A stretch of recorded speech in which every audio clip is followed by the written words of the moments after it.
Audiobooks full length, your favorite audiobooks for sleeping and relaxing, starts now. The Island of Doctor Moreau by H.G. Wells. Chapter 1. In the Dingy of the Lady Vane. I do not propose to add anything to what has already been written concerning the loss of the Lady Vane. As everyone knows, she collided with a derelict when 10 days out from Callao. The longboat, with 7 of the crew, was picked up 18 days after by H.M. gunboat Myrtle, and the story of their terrible privations has become quite as well known as the far more horrible Medusa case. But I have to add to the published story of the Lady Vane another, possibly as horrible and far stranger. It has hitherto been supposed that the 4 men who were in the Dingy perished, but this is incorrect. I have the best of evidence for this assertion. I was one of the 4 men, but in the first place, I must state that there never were 4 men in the Dingy. The number was 3. Constance, who was seen by the captain to jump into the gig, one luckily for us and unluckily for himself, did not reach us. He came down out of the tangle of ropes under the stays of the smashed bowsprit. Some small rope caught his heel as he let go, and he hung for a moment head downward, and then fell and struck a block or spar floating in the water. We pulled towards him, but he never came up. One Daily News, March 17, 1887. I say luckily for us he did not reach us, and I might almost say luckily for himself, for we had only a small beaker of water and some sodden ship's biscuits with us. So sudden had been the alarm, so unprepared the ship for any disaster. We thought the people on the launch would be better provisioned, though it seems they were not, and we tried to hail them. They could not have heard us, and the next morning when the drizzle cleared, which was not until past midday, we could see nothing of them. We could not stand up to look about us, because of the pitching of the boat. The 2 other men who had escaped so far with me were a man named Helmer, a passenger like myself, and a seaman whose name I don't know, a short, sturdy man with a stammer. We drifted famishing, and after our water had come to an end, tormented by an intolerable thirst, for 8 days altogether. After the 2nd day, the sea subsided slowly to a glassy calm. It is quite impossible for the ordinary reader to imagine those 8 days. He has not, luckily for himself, anything in his memory to imagine with. After the 1st day, we said little to one another, and lay in our places in the boat, and stared at the horizon, or watched, with eyes that grew larger and more haggard every day, the misery and weakness gaining upon our companions. The sun became pitiless. The water ended on the 4th day, and we were already thinking strange things and saying them with our eyes. But it was, I think, the 6th before Helmer gave voice to the thing we had all been thinking. I remember our voices were dry and thin, so that we bent towards one another and spared our words. I stood out against it with all my might, was rather for scuttling the boat and perishing together among the sharks that followed us. But when Helmer said that if his proposal was accepted, we should have drink, the sailor came round to him. I would not draw lots, however, and in the night the sailor whispered to Helmer again and again, and I sat in the bows with my clasp knife in my hand, though I doubt if I had the stuff in me to fight. And in the morning I agreed to Helmer's proposal, and we handed halfpence to find the odd man. The lot fell upon the sailor, but he was the strongest of us, and would not abide by it, and attacked Helmer with his hands. They grappled together and almost stood up. I crawled along the boat to them, intending to help Helmer by grasping the sailor's leg, but the sailor stumbled with the swaying of the boat, and the 2 fell upon the gunwale and rolled overboard together. They sank like stones. I remember laughing at that, and wondering why I laughed. The laugh caught me suddenly like a thing from without. I lay across one of the thwarts, for I know not how long, thinking that if I had the strength, I would drink seawater and madden myself to die quickly. And even as I lay there, I saw, with no more interest than if it had been a picture, a sail come up towards me over the skyline. My mind must have been wandering, and yet I remember all that happened quite distinctly. I remember how my head swayed with the seas, and the horizon with the sail above it danced up and down. But I also remember as distinctly that I had a persuasion that I was dead, and that I thought what a jest it was that they should come too late by such a little to catch me in my body. For an endless period, as it seemed to me, I lay with my head on the thwart watching the schooner. She was a little ship, schooner rigged fore and aft, come up out of the sea. She kept tacking to and fro in a widening compass, for she was sailing dead into the wind. It never entered my head to attempt to attract attention, and I do not remember anything distinctly after the sight of her side, until I found myself in a little cabin aft. There's a dim half-memory of being lifted up to the gangway, and of a big round countenance, covered with freckles, and surrounded with red hair staring at me over the bulwarks. I also had a disconnected impression of a dark face, with extraordinary eyes, close to mine, but that I thought was a nightmare until I met it again. I fancy I recollect some stuff being poured in between my teeth, and that is all. The man who was going nowhere. The cabin in which I found myself was small and rather untidy. A youngish man with flaxen hair, a bristly straw-colored mustache, and a dropping nether lip was sitting and holding my wrist. For a minute, we stared at each other without speaking. He had watery gray eyes, oddly void of expression. Then, just overhead, came a sound like an iron bedstead being knocked about, and the low, angry growling of some large animal. At the same time, the man spoke. He repeated his question, "How do you feel now?" I think I said I felt all right. I could not recollect how I had got there. He must have seen the question in my face, for my voice was inaccessible to me. "You were picked up in a boat, starving. The name on the boat was the Lady Vane, and there were spots of blood on the gunwale. At the same time, my eye caught my hand, so thin that it looked like a dirty skin purse full of loose bones, and all the business of the boat came back to me. 'Have some of this,' said he, and gave me a dose of some scarlet stuff, iced. It tasted like blood, and made me feel stronger. 'You were in luck,' said he, 'to get picked up by a ship with a medical man aboard.' He spoke with a slobbering articulation, with the ghost of a lisp. 'What ship is this?' I said slowly, hoarse from my long silence. 'It's a little trader from Arica and Callao.' I never asked where she came from in the beginning, out of the land of born fools, I guess. I'm a passenger myself, from Arica. The silly ass who owns her, he's captain too, named Davies. He's lost his certificate, or something. You know the kind of man, calls the thing the Ipecacuanha, of all silly, infernal names, though when there's much of a sea without any wind, she certainly acts according.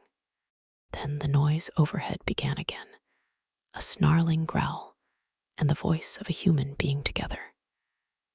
Then another voice, telling some heaven-forsaken idiot to desist. 'You are nearly dead,' said my interlocutor. 'It was a very near thing indeed, but I've put some stuff into you now. Notice your arm sore. Injections. You've been insensible for nearly 30 hours. I thought slowly. I was distracted now by the yelping of a number of dogs. 'Am I eligible for solid food?' I asked. 'Thanks to me,' he said. 'Even now the mutton is boiling. Yes, I said with assurance. I could eat some mutton. But, said he with a momentary hesitation, you know I'm dying to hear of how you came to be alone in that boat. Damn that howling. I thought I detected a certain suspicion in his eyes. He suddenly left the cabin, and I heard him in violent controversy with someone who seemed to me to talk gibberish in response to him. The matter sounded as though it ended in blows, but in that I thought my ears were mistaken. Then he shouted at the dogs and returned to the cabin. Well, said he in the doorway, you were just beginning to tell me. I told him my name, Edward Prendick, and how I had taken to natural history as a relief from the dullness of my comfortable independence. He seemed interested in this. I've done some science myself. I did my biology at University College, getting out the ovary of the earthworm and the radula of the snail, and all that. Lord, it's 10 years ago. But go on. Tell me about the boat. He was evidently satisfied with the frankness of my story, which I told in concise sentences enough, for I felt horribly weak. And when it was finished, he reverted at once to the topic of natural history and his own biological studies. He began to question me closely about Tottenham Court Road and Gower Street. Is Capletzy still flourishing? What a shop that was. He had evidently been a very ordinary medical student and drifted incontinently to the topic of the music halls. He told me some anecdotes. Left it all, he said, 10 years ago. How jolly it all used to be.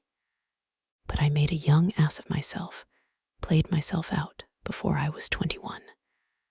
I dare say it's all different now, but I must look up that ass of a cook and see what he's done to your mutton. The growling overhead was renewed, so suddenly and with so much savage anger that it startled me. What's that? I called after him, but the door had closed. He came back again with the boiled mutton, and I was so excited by the appetizing smell of it that I forgot the noise of the beast that had troubled me. After a day of alternate sleep and feeding, I was so far recovered as to be able to get from my bunk to the scuttle and see the green seas trying to keep pace with us. I judged the schooner was running before the wind. Montgomery, that was the name of the flaxen-haired man, came in again as I stood there, and I asked him for some clothes. He lent me some duck things of his own, for those I had worn in the boat had been thrown overboard. They were rather loose for me, for he was large and long in his limbs. He told me casually that the captain was 3 parts drunk in his own cabin. As I assumed the clothes, I began asking him some questions about the destination of the ship. He said the ship was bound to Hawaii, but that it had to land him first. Where, said I. It's an island where I live. So far as I know, it hasn't got a name. He stared at me with his nether lip dropping, and looked so willfully stupid of a sudden that it came into my head that he desired to avoid my questions. I had the discretion to ask no more. The strange face. We left the cabin and found a man at the companion obstructing our way. He was standing on the ladder with his back to us, peering over the combing of the hatchway. He was, I could see, a misshapen man, short, broad, and clumsy, with a crooked back, a hairy neck, and a head sunk between his shoulders. He was dressed in dark blue serge, and had peculiarly thick, coarse, black hair. I heard the unseen dogs growl furiously, and forthwith he ducked back, coming into contact with the hand I put out to fend him off from myself. He turned with animal swiftness. In some indefinable way, the black face thus flashed upon me shocked me profoundly.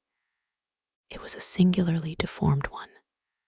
The facial part projected, forming something dimly suggestive of a muzzle, and the huge half-open mouth showed as big white teeth as I had ever seen in a human mouth.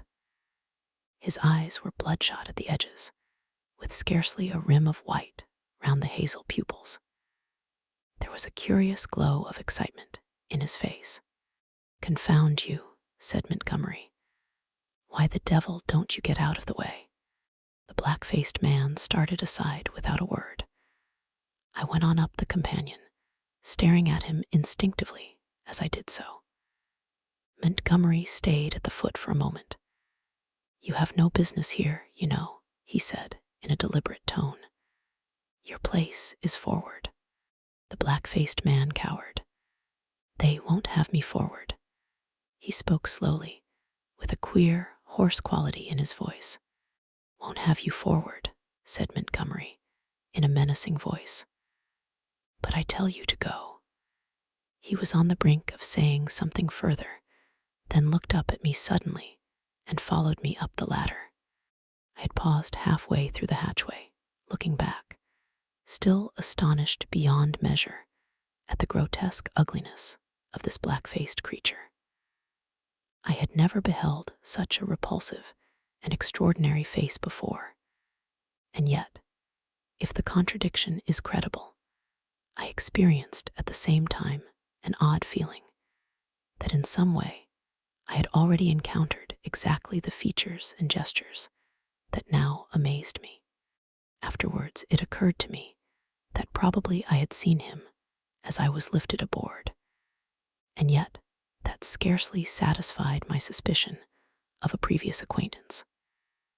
Yet, how one could have set eyes on so singular a face, and yet have forgotten the precise occasion, passed my imagination. Montgomery's movement to follow me released my attention, and I turned and looked about me at the flush deck of the little schooner. I was already half prepared by the sounds I had heard for what I saw. Certainly, I never beheld a deck so dirty. It was littered with scraps of carrot, shreds of green stuff, and indescribable filth. Fastened by chains to the mainmast were a number of grisly staghounds, who now began leaping and barking at me. And by the mizzen, a huge puma was cramped in a little iron cage, far too small even to give it turning room. Farther under the starboard bulwark were some big hutches containing a number of rabbits, and a solitary llama was squeezed in a mere box of a cage forward. The dogs were muzzled by leather straps. The only human being on deck was a gaunt and silent sailor at the wheel. The patched and dirty spankers were tense before the wind, and up aloft the little ship seemed carrying every sail she had. The sky was clear, the sun midway down the western sky. Long waves, capped by the breeze with froth, were running with us. We went past the steersman to the taffrail, and saw the water come foaming under the stern, and the bubbles go dancing and vanishing in her wake. I turned and surveyed the unsavory length of the ship. "Is this an ocean menagerie?" said I. "Looks like it," said Montgomery. "What are these beasts for?" "Merchandise, curios. Does the captain think he is going to sell them somewhere in the South Seas?" "It looks like it, doesn't it?" said Montgomery, and turned towards the wake again. Suddenly we heard a yelp and a volley of furious blasphemy from the companion hatchway, and the deformed man with the black face came up hurriedly. He was immediately followed by a heavy red-haired man in a white cap. At the sight of the former, the staghounds, who had all tired of barking at me by this time, became furiously excited, howling and leaping against their chains. Black hesitated before them, and this gave the red-haired man time to come up with him and deliver a tremendous blow between the shoulder blades. The poor devil went down like a felled ox and rolled in the dirt among the furiously excited dogs. It was lucky for him that they were muzzled. The red-haired man gave a yawp of exultation and stood staggering, and as it seemed to me in serious danger of either going backwards down the companion hatchway or forwards upon his victim. So soon as the second man had appeared, Montgomery had started forward. "Steady on there," he cried, in a tone of remonstrance. A couple of sailors appeared on the forecastle. The black-faced man, howling in a singular voice, rolled about under the feet of the dogs. No one attempted to help him. The brutes did their best to worry him, butting their muzzles at him. There was a quick dance of their lithe, gray-figured bodies over the clumsy, prostrate figure. The sailors forward shouted, as though it was admirable sport. Montgomery gave an angry exclamation and went striding down the deck, and I followed him. The black-faced man scrambled up and staggered forward, going and leaning over the bulwark by the main shrouds, where he remained, panting and glaring over his shoulder at the dogs. The red-haired man laughed a satisfied laugh. "Look here, Captain," said Montgomery, with his lisp a little accentuated, gripping the elbows of the red-haired man. "This won't do." I stood behind Montgomery. The captain came half round and regarded him with the dull and solemn eyes of a drunken man. "Wah won't do," he said, and added, after looking sleepily into Montgomery's face for a minute, "Blasted sawbones." With a sudden movement, he shook his arms free, and after 2 ineffectual attempts, stuck his freckled fists into his side pockets. "That man's a passenger," said Montgomery. "I'd advise you to keep your hands off him." "Go to hell," said the captain loudly. He suddenly turned and staggered towards the side. "Do what I like on my own ship," he said. I think Montgomery might have left him then, seeing the brute was drunk. But he only turned a shade paler and followed the captain to the bulwarks. "Look you here, Captain," he said. "That man of mine is not to be ill-treated. He has been hazed ever since he came aboard." For a minute, alcoholic fumes kept the captain speechless. "Blasted sawbones" was all he considered necessary. I could see that Montgomery had one of those slow, pertinacious tempers that will warm day after day to a white heat, and never again cool to forgiveness. And I saw, too, that this quarrel had been some time growing. "The man's drunk," said I, perhaps officiously. "You'll do no good." Montgomery gave an ugly twist to his dropping lip. "He's always drunk. Do you think that excuses his assaulting his passengers?" "My ship," began the captain, waving his hand unsteadily towards the cages, "was a clean ship. Look at it now. It was certainly anything but clean." "Crew," continued the captain, "clean, respectable crew. You agreed to take the beasts. I wish I'd never set eyes on your infernal island. What the devil want beasts for on an island like that? Then, that man of yours understood he was a man. He's a lunatic, and he hadn't no business aft. Do you think the whole damned ship belongs to you? Your sailors began to haze the poor devil as soon as he came aboard. That's just what he is. He's a devil, an ugly devil. My men can't stand him. I can't stand him. None of us can't stand him, nor you either." Montgomery turned away. "You leave that man alone anyhow," he said, nodding his head as he spoke. But the captain meant to quarrel now. He raised his voice. "If he comes this end of the ship again, I'll cut his insides out, I tell you. Cut out his blasted insides. Who are you to tell me what I'm to do? I tell you I'm captain of this ship, captain and owner. I'm the law here, I tell you, the law and the prophets. I bargained to take a man and his attendant to and from Erica and bring back some animals. I never bargained to carry a mad devil and a silly sawbones. Well, never mind what he called Montgomery." I saw the latter take a step forward and interposed. "He's drunk," said I. The captain began some abuse, even fouler than the last. "Shut up," I said, turning on him sharply, for I had seen danger in Montgomery's white face. With that, I brought the downpour on myself. However, I was glad to avert what was uncommonly near a scuffle, even at the price of the captain's drunken ill will. I do not think I have ever heard quite so much vile language come in a continuous stream from any man's lips before, though I have frequented eccentric company enough. I found some of it hard to endure, though I am a mild-tempered man. But certainly, when I told the captain to shut up, I had forgotten that I was merely a bit of human flotsam, cut off from my resources, and with my fare unpaid, a mere casual dependent on the bounty or speculative enterprise of the ship. He reminded me of it with considerable vigor, but at any rate, I prevented a fight. If at the schooner's rail, that night land was sighted after sundown, and the schooner hove to. Montgomery intimated that was his destination. It was too far to see any details. It seemed to me than simply a low-lying patch of dim blue in the uncertain blue-gray sea.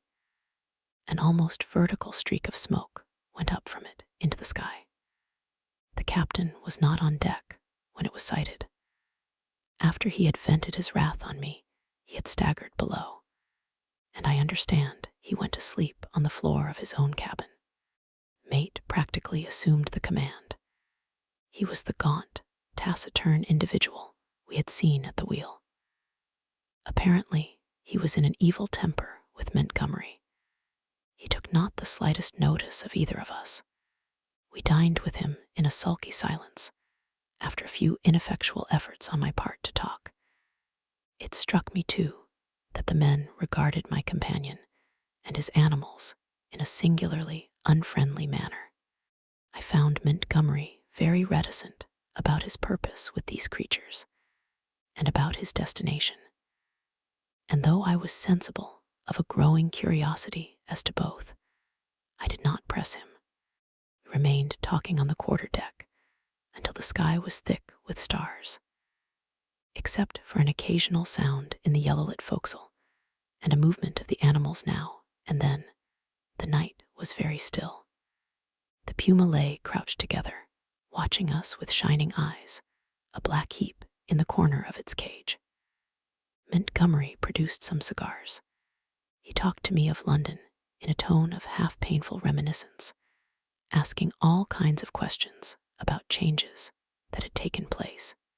He spoke like a man who had loved his life there and had been suddenly and irrevocably cut off from it. I gossiped as well as I could of this and that. All the time the strangeness of him was shaping itself in my mind, and as I talked I peered at his odd, pallid face in the dim light of the binnacle lantern behind me. Then I looked out at the darkling sea, where in the dimness his little island was hidden. This man, it seemed to me, had come out of immensity merely to save my life. Tomorrow he would drop over the side and vanish again out of my existence. Even had it been under commonplace circumstances, it would have made me a trifle thoughtful. But in the first place was the singularity of an educated man living on this unknown little island, and coupled with that the extraordinary nature of his luggage. I found myself repeating the captain's question. What did he want with the beasts? Why, too, had he pretended they were not his when I had remarked about them at first? Then, again, in his personal attendant, there was a bizarre quality which had impressed me profoundly. These circumstances threw a haze of mystery round the man. They laid hold of my imagination and hampered my tongue.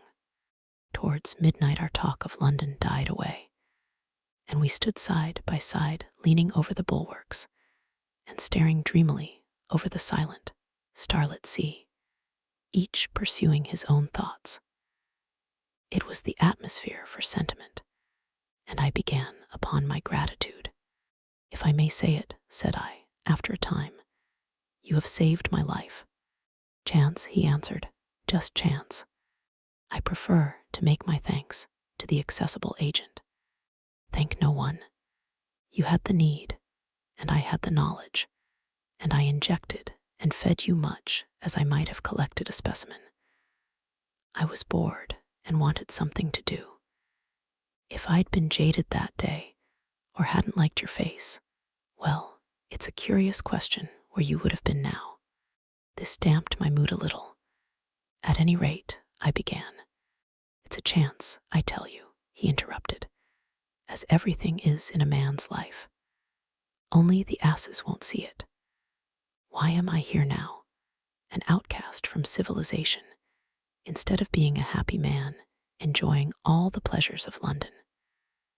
Simply because 11 years ago I lost my head for 10 minutes on a foggy night." He stopped. "Yes," said I. "That's all." We relapsed into silence. Presently he laughed.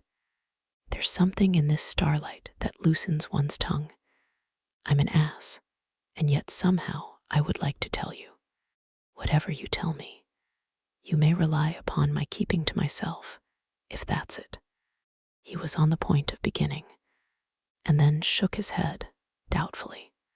"Don't," said I. "It is all the same to me.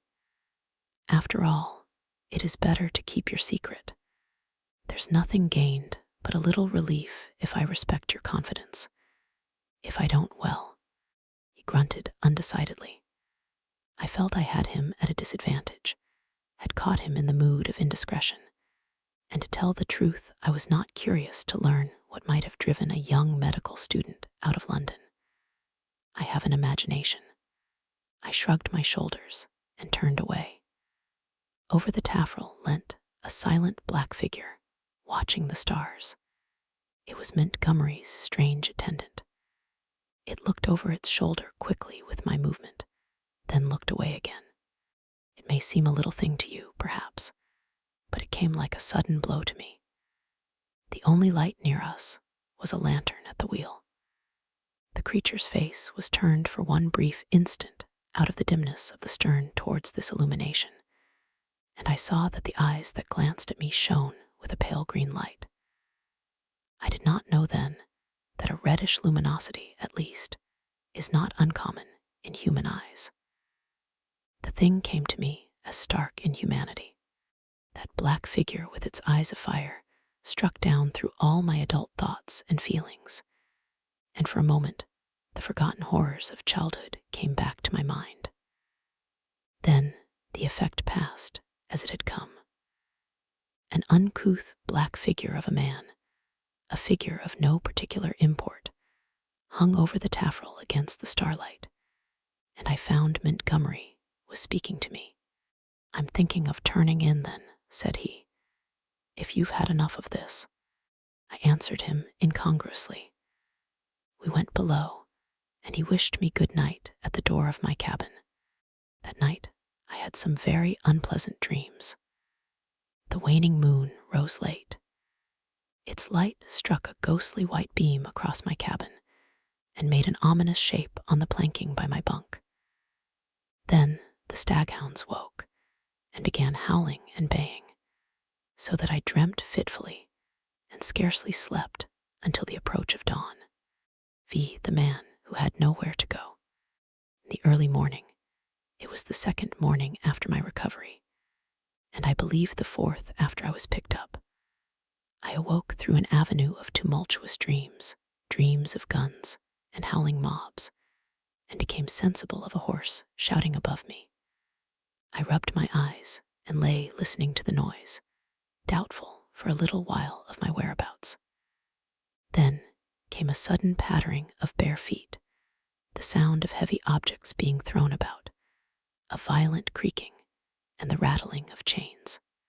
I heard the swish of the water as the ship was suddenly brought round, and a foamy yellow-green wave flew across the little round window and left it streaming. I jumped into my clothes and went on deck. As I came up the ladder, I saw against the flushed sky for the sun was just rising the broad back and red hair of the captain, and over his shoulder, the puma spinning from a tackle rigged on to the mizzen spanker boom. The poor brute seemed horribly scared and crouched in the bottom of its little cage. "Overboard with him," bawled the captain. "Overboard with him. We'll have a clean ship soon of the whole bilin of him." He stood in my way, so that I had perforce to tap his shoulder to come on deck.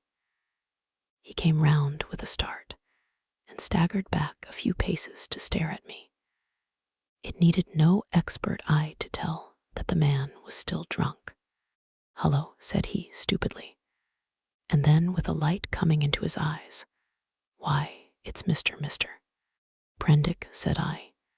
"Prendick be damned," said he. "Shut up, that's your name, Mr. Shut up." It was no good answering the brute, but I certainly did not expect his next move.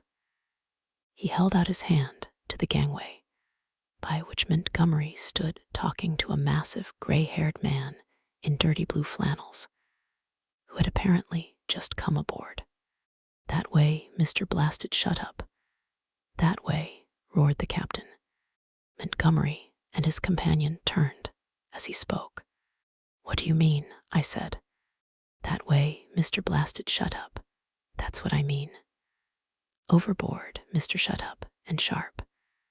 We're cleaning the ship out, cleaning the whole blessed ship out, and overboard you go." I stared at him dumbfounded. Then it occurred to me that it was exactly the thing I wanted. The lost prospect of a journey as sole passenger with this quarrelsome sot was not one to mourn over. I turned towards Montgomery. "Can't have you," said Montgomery's companion, concisely. "You can't have me," said I, aghast. He had the squarest and most resolute face I ever set eyes upon. "Look here," I began, turning to the captain. "Overboard," said the captain. "This ship ain't for beasts and cannibals, and worse than beasts any more. Overboard you go, Mr. Shut Up. If they can't have you, you goes overboard. But anyhow, you go with your friends. I've done with this blessed island for evermore, amen. I've had enough of it." "But Montgomery," I appealed. He distorted his lower lip and nodded his head hopelessly at the gray-haired man beside him, to indicate his powerlessness to help me. "I'll see to you presently," said the captain, and began a curious three-cornered altercation. Alternately, I appealed to one and another of the three men, first to the gray-haired man to let me land, and then to the drunken captain to keep me aboard. I even bawled entreaties to the sailors. Montgomery said never a word, only shook his head. "You're going overboard, I tell you," was the captain's refrain. "Law be damned, I'm king here." At last, I must confess my voice suddenly broke in the middle of a vigorous threat. I felt a gust of hysterical petulance, and went aft and stared dismally at nothing. Meanwhile, the sailors progressed rapidly with the task of unshipping the packages and caged animals. A large launch, with 2 standing lugs, lay under the lee of the schooner, and into this the strange assortment of goods were swung. I did not then see the hands from the island that were receiving the packages, for the hull of the launch was hidden from me by the side of the schooner. Neither Montgomery nor his companion took the slightest notice of me, but busied themselves in assisting and directing the 4 or 5 sailors who were unloading the goods. The captain went forward interfering rather than assisting. I was alternately despairful and desperate. Once or twice, as I stood waiting there for things to accomplish themselves, I could not resist an impulse to laugh at my miserable quandary. I felt all the wretcheder for the lack of a breakfast. Hunger and a lack of blood corpuscles take all the manhood from a man. I perceived pretty clearly that I had not the stamina either to resist what the captain chose to do to expel me, or to force myself upon Montgomery and his companion. So I waited passively upon fate, and the work of transferring Montgomery's possessions to the launch went on as if I did not exist. Presently that work was finished, and then came a struggle. I was hauled, resisting weakly enough, to the gangway. Even then, I noticed the oddness of the brown faces of the men who were with Montgomery in the launch. But the launch was now fully laden and was shoved off hastily. A broadening gap of green water appeared under me, and I pushed back with all my strength to avoid falling headlong. The hands in the launch shouted derisively, and I heard Montgomery curse at them. And then the captain, the mate, and one of the seamen helping him, ran me aft towards the stern. The dinghy of the Lady Vane had been towing behind. It was half full of water, had no oars, and was quite unvictualled. I refused to go aboard her, and flung myself full length on the deck. In the end, they swung me into her by a rope, for they had no stern ladder, and then they cut me adrift. I drifted slowly from the schooner. In a kind of stupor, I watched all hands take to the rigging, and slowly but surely she came round to the wind. The sails fluttered, and then bellied out as the wind came into them. I stared at her weather-beaten side heeling steeply towards me, and then she passed out of my range of view. I did not turn my head to follow her. At first, I could scarcely believe what had happened.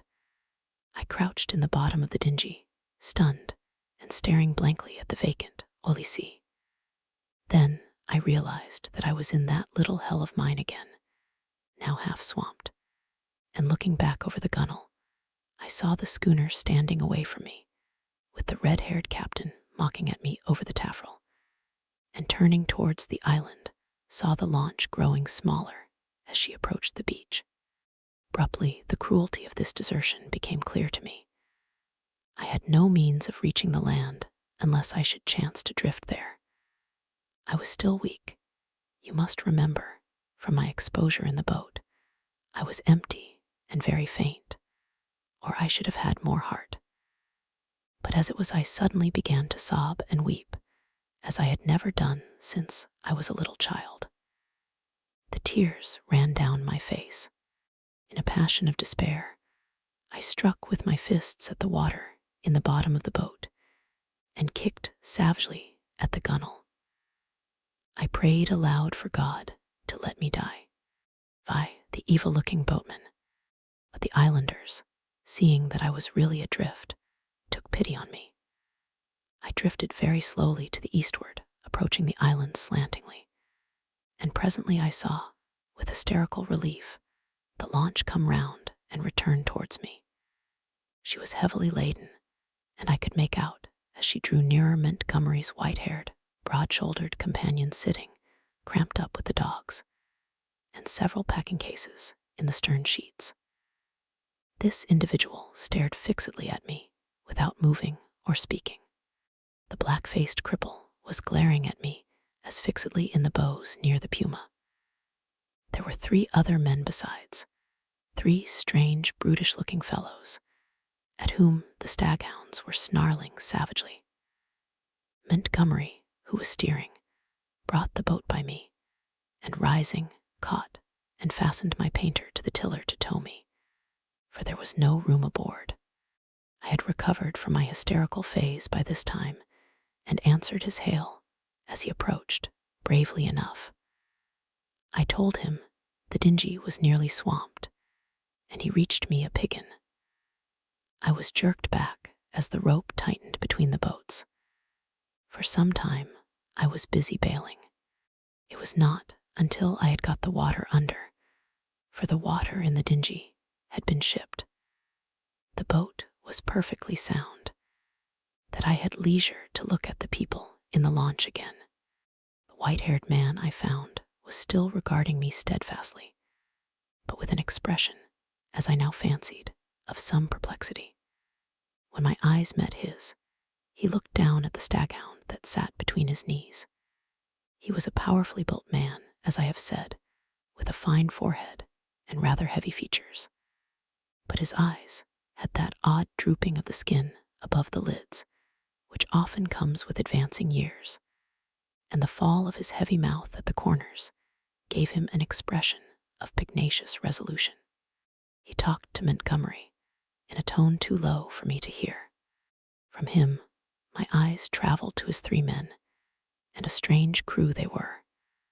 I saw only their faces, yet there was something in their faces, I knew not what, that gave me a queer spasm of disgust.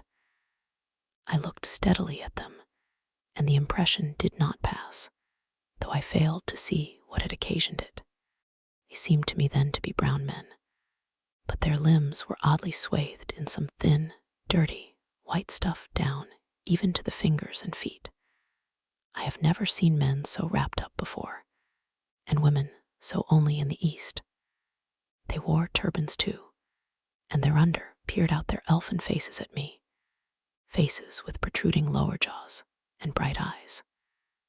They had lank black hair, almost like horsehair, and seemed as they sat to exceed in stature any race of men I have seen. The white-haired man, who I knew was a good 6 feet in height, sat a head below any one of the 3. I found afterwards that really none were taller than myself, but their bodies were abnormally long, and the thigh part of the leg short and curiously twisted. At any rate, they were an amazingly ugly gang, and over the heads of them, under the forward lug, peered the black face of the man, whose eyes were luminous in the dark. As I stared at them, they met my gaze, and then first one, and then another turned away from my direct stare, and looked at me in an odd, furtive manner. It occurred to me that I was perhaps annoying them, and I turned my attention to the island we were approaching. It was low and covered with thick vegetation, chiefly a kind of palm, that was new to me. From one point, a thin white thread of vapor rose slantingly to an immense height, and then frayed out like a down feather. We were now within the embrace of a broad bay, flanked on either hand by a low promontory. The beach was of dull gray sand, and sloped steeply up to a ridge, perhaps 60 or 70 feet above the sea level, and irregularly set with trees and undergrowth.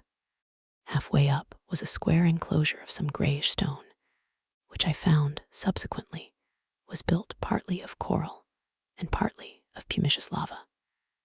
2 thatched roofs peeped from within this enclosure. A man stood awaiting us at the water's edge. I fancied, while we were still far off, that I saw some other, and very grotesque-looking creatures scuttle into the bushes upon the slope, but I saw nothing of these as we drew nearer. This man was of a moderate size, and with a black, negroid face. He had a large, almost lipless mouth, extraordinary lank arms, long thin feet, and bow legs, and stood with his heavy face thrust forward, staring at us. He was dressed like Montgomery and his white-haired companion, in jacket and trousers of blue serge. As we came still nearer, this individual began to run to and fro on the beach, making the most grotesque movements. At a word of command from Montgomery, the 4 men in the launch sprang up, and with singularly awkward gestures struck the lugs. Montgomery steered us round, and into a narrow little dock excavated in the beach. Then the man on the beach hastened towards us. This dock, as I call it, was really a mere ditch, just long enough at this phase of the tide to take the longboat. I heard the bows ground in the sand, staved the dinghy off the rudder of the big boat with my piggin, and freeing the painter, landed.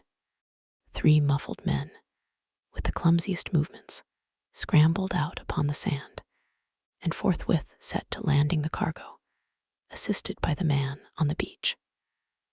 I was struck especially by the curious movements of the legs of the 3 swathed and bandaged boatmen, Not stiff they were, but distorted in some odd way, almost as if they were jointed in the wrong place. The dogs were still snarling and strained at their chains after these men as the white-haired man landed with them.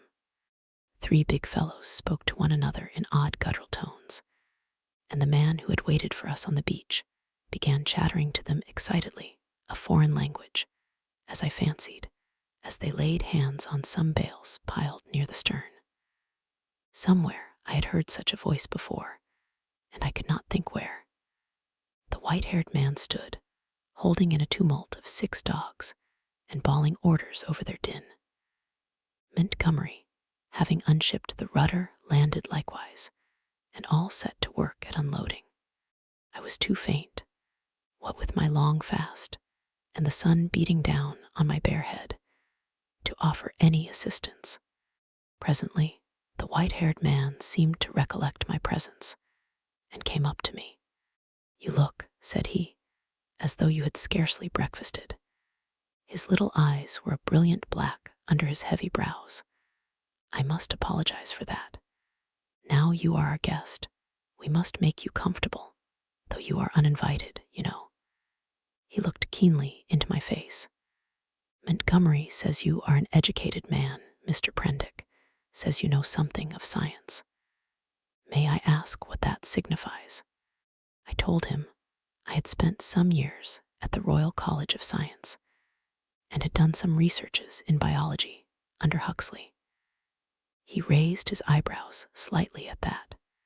"That alters the case a little, Mr. Prendick," he said, with a trifle more respect in his manner. "As it happens, we are biologists here. This is a biological station of a sort." His eye rested on the men in white who were busily hauling the puma on rollers towards the walled yard. "I and Montgomery, at least," he added. "Then, when you will be able to get away, I can't say. We're off the track to anywhere. We see a ship once in a 12-month or so." He left me abruptly and went up the beach past this group, and I think entered the enclosure. The other 2 men were with Montgomery, erecting a pile of smaller packages on a low-wheeled truck. The llama was still on the launch with the rabbit hutches. The staghounds were still lashed to the thwarts. The pile of things completed, all 3 men laid hold of the truck and began shoving the ton weight or so upon it after the puma. Presently, Montgomery left them, and coming back to me held out his hand. "I'm glad," said he, "for my own part. That captain was a silly ass. He'd have made things lively for you." "It was you," said I. "That saved me again." "That depends. You'll find this island an infernally rum place, I promise you. I'd watch my goings carefully if I were you." He hesitated and seemed to alter his mind about what was on his lips. "I wish you'd help me with these rabbits," he said. His procedure with the rabbits was singular. I waded in with him and helped him lug one of the hutches ashore. No sooner was that done than he opened the door of it, and tilting the thing on one end, turned its living contents out on the ground. They fell in a struggling heap, one on the top of the other. He clapped his hands, and forthwith they went off with that hopping run of theirs, 15 or 20 of them, I should think, up the beach. "Increase and multiply, my friends," said Montgomery. "Replenish the island. Hitherto, we've had a certain lack of meat here." As I watched them disappearing, the white-haired man returned with a brandy flask and some biscuits. "Something to go on with, Prendick," said he, in a far more familiar tone than before. I made no ado, but set to work on the biscuits at once, while the white-haired man helped Montgomery to release about a score more of the rabbits. 3 big hutches, however, went up to the house with the puma. The brandy I did not touch, for I have been an abstainer from my birth. Via the locked door, the reader will perhaps understand that at first everything was so strange about me, and my position was the outcome of such unexpected adventures, that I had no discernment of the relative strangeness of this or that thing. I followed the llama up the beach and was overtaken by Montgomery, who asked me not to enter the stone enclosure. I noticed then that the puma in its cage and the pile of packages had been placed outside the entrance to this quadrangle.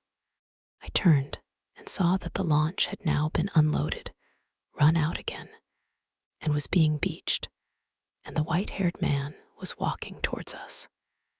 He addressed Montgomery, and now comes the problem of this uninvited guest.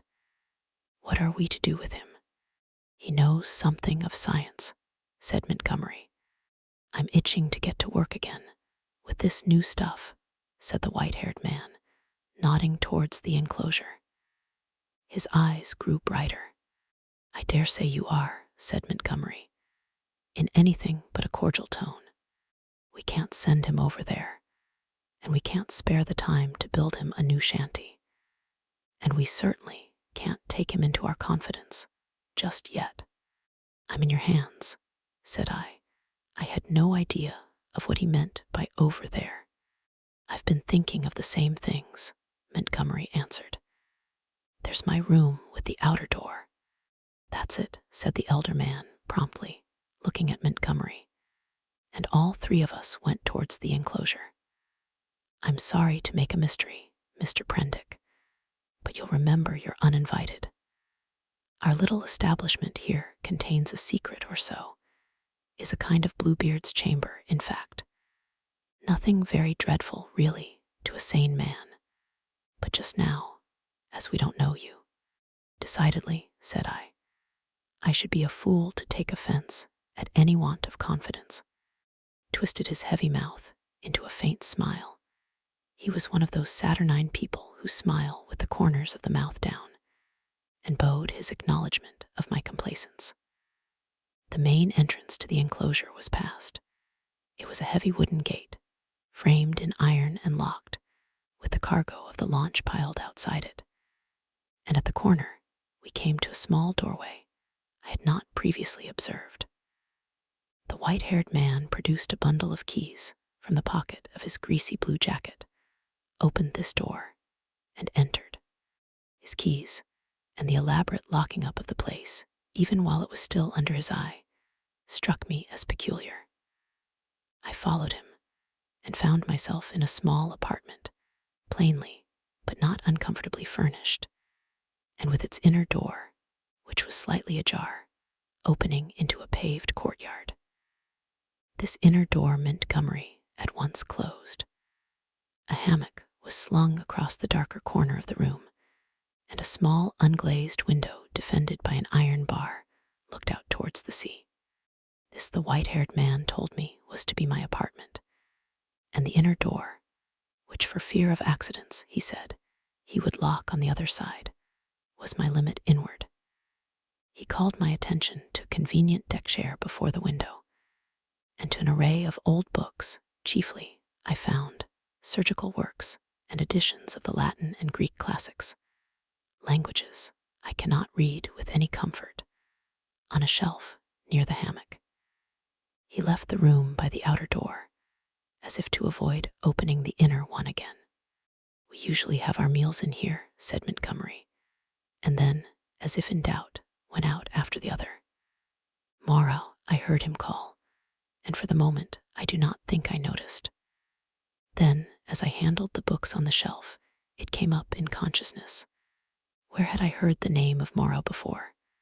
I sat down before the window, took out the biscuits that still remained to me, and ate them with an excellent appetite. Moreau. Through the window, I saw one of those unaccountable men in white, lugging a packing case along the beach. Presently, the window frame hid him. Then I heard a key inserted and turned in the lock behind me. After a little while, I heard through the locked door the noise of the staghounds that had now been brought up from the beach. They were not barking, but sniffing and growling in a curious fashion. I could hear the rapid patter of their feet and Montgomery's voice soothing them. I was very much impressed by the elaborate secrecy of these two men regarding the contents of the place. And for some time, I was thinking of that and of the unaccountable familiarity of the name of Moreau. But so odd is the human memory that I could not then recall that well-known name in its proper connection. From that, my thoughts went to the indefinable queerness of the deformed man on the beach. I never saw such a gait, such odd motions, as he pulled at the box. I recalled that none of these men had spoken to me, though most of them I had found looking at me at one time or another in a peculiarly furtive manner, quite unlike the frank stare of your unsophisticated savage. Indeed, they had all seemed remarkably taciturn, and when they did speak, endowed with very uncanny voices. What was wrong with them? Then I recalled the eyes of Montgomery's ungainly attendant. Just as I was thinking of him, he came in. He was now dressed in white and carried a little tray with some coffee and boiled vegetables thereon. I could hardly repress a shuddering recoil as he came, bending amiably, and placed the tray before me on the table. Then astonishment paralyzed me. Under his stringy black locks, I saw his ear. It jumped upon me suddenly close to my face. The man had pointed ears, covered with a fine brown fur. "Your breakfast, sir," he said. I stared at his face without attempting to answer him. He turned and went towards the door, regarding me oddly over his shoulder. I followed him out with my eyes, and as I did so, by some odd trick of unconscious cerebration, there came surging into my head the phrase, "The Moreau Hollows, was it?" The Moreau, ah, it sent my memory back 10 years. The Moreau horrors. The phrase drifted loose in my mind for a moment, and then I saw it in red lettering on a little buff-colored pamphlet, to read which made one shiver and creep. Then I remembered distinctly all about it. That long-forgotten pamphlet came back with startling vividness to my mind. I had been a mere lad then, and Moreau was, I suppose, about 50, a prominent and masterful physiologist, well known in scientific circles for his extraordinary imagination and his brutal directness in discussion. Was this the same Moreau? He had published some very astonishing facts in connection with the transfusion of blood, and in addition was known to be doing valuable work on morbid growths. Then, suddenly, his career was closed. He had to leave England.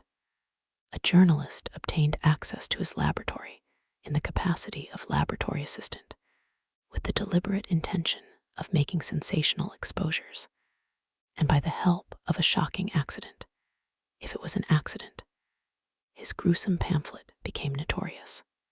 On the day of its publication, a wretched dog, flayed and otherwise mutilated, escaped from Moreau's house.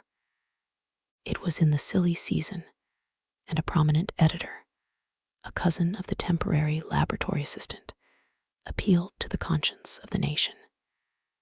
It was not the first time that conscience has turned against the methods of research. The doctor was simply held out of the country. It may be that he deserved to be, but I still think that the tepid support of his fellow investigators and his desertion by the great body of scientific workers was a shameful thing. Yet some of his experiments, by the journalist's account, were wantonly cruel. He might perhaps have purchased his social peace by abandoning his investigations, but he apparently preferred the latter, as most men would who have once fallen under the overmastering spell of research. He was unmarried, and had indeed nothing but his own interest to consider. I felt convinced that this must be the same man. Everything pointed to it.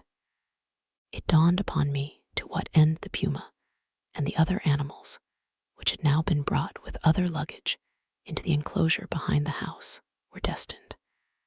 And a curious faint odor, the halitus of something familiar, an odor that had been in the background of my consciousness hitherto, suddenly came forward into the forefront of my thoughts.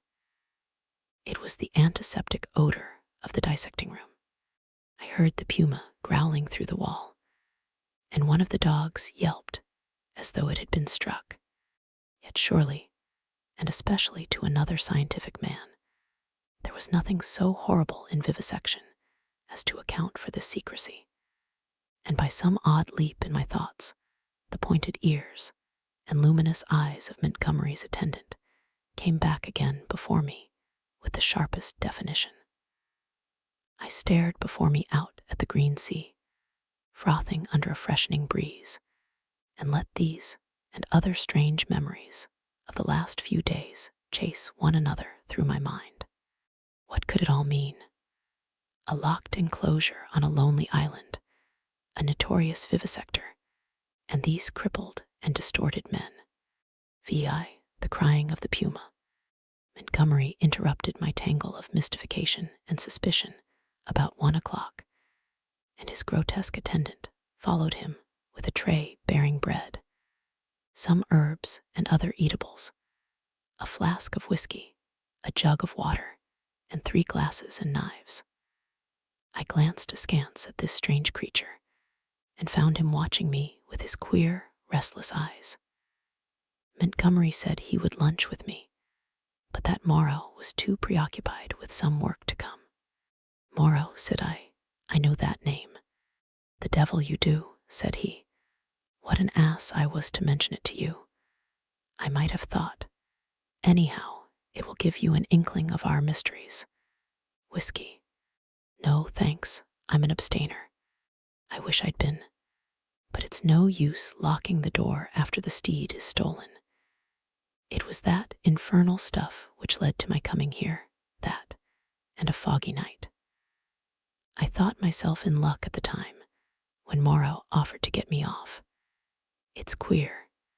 Montgomery, said I suddenly, as the outer door closed.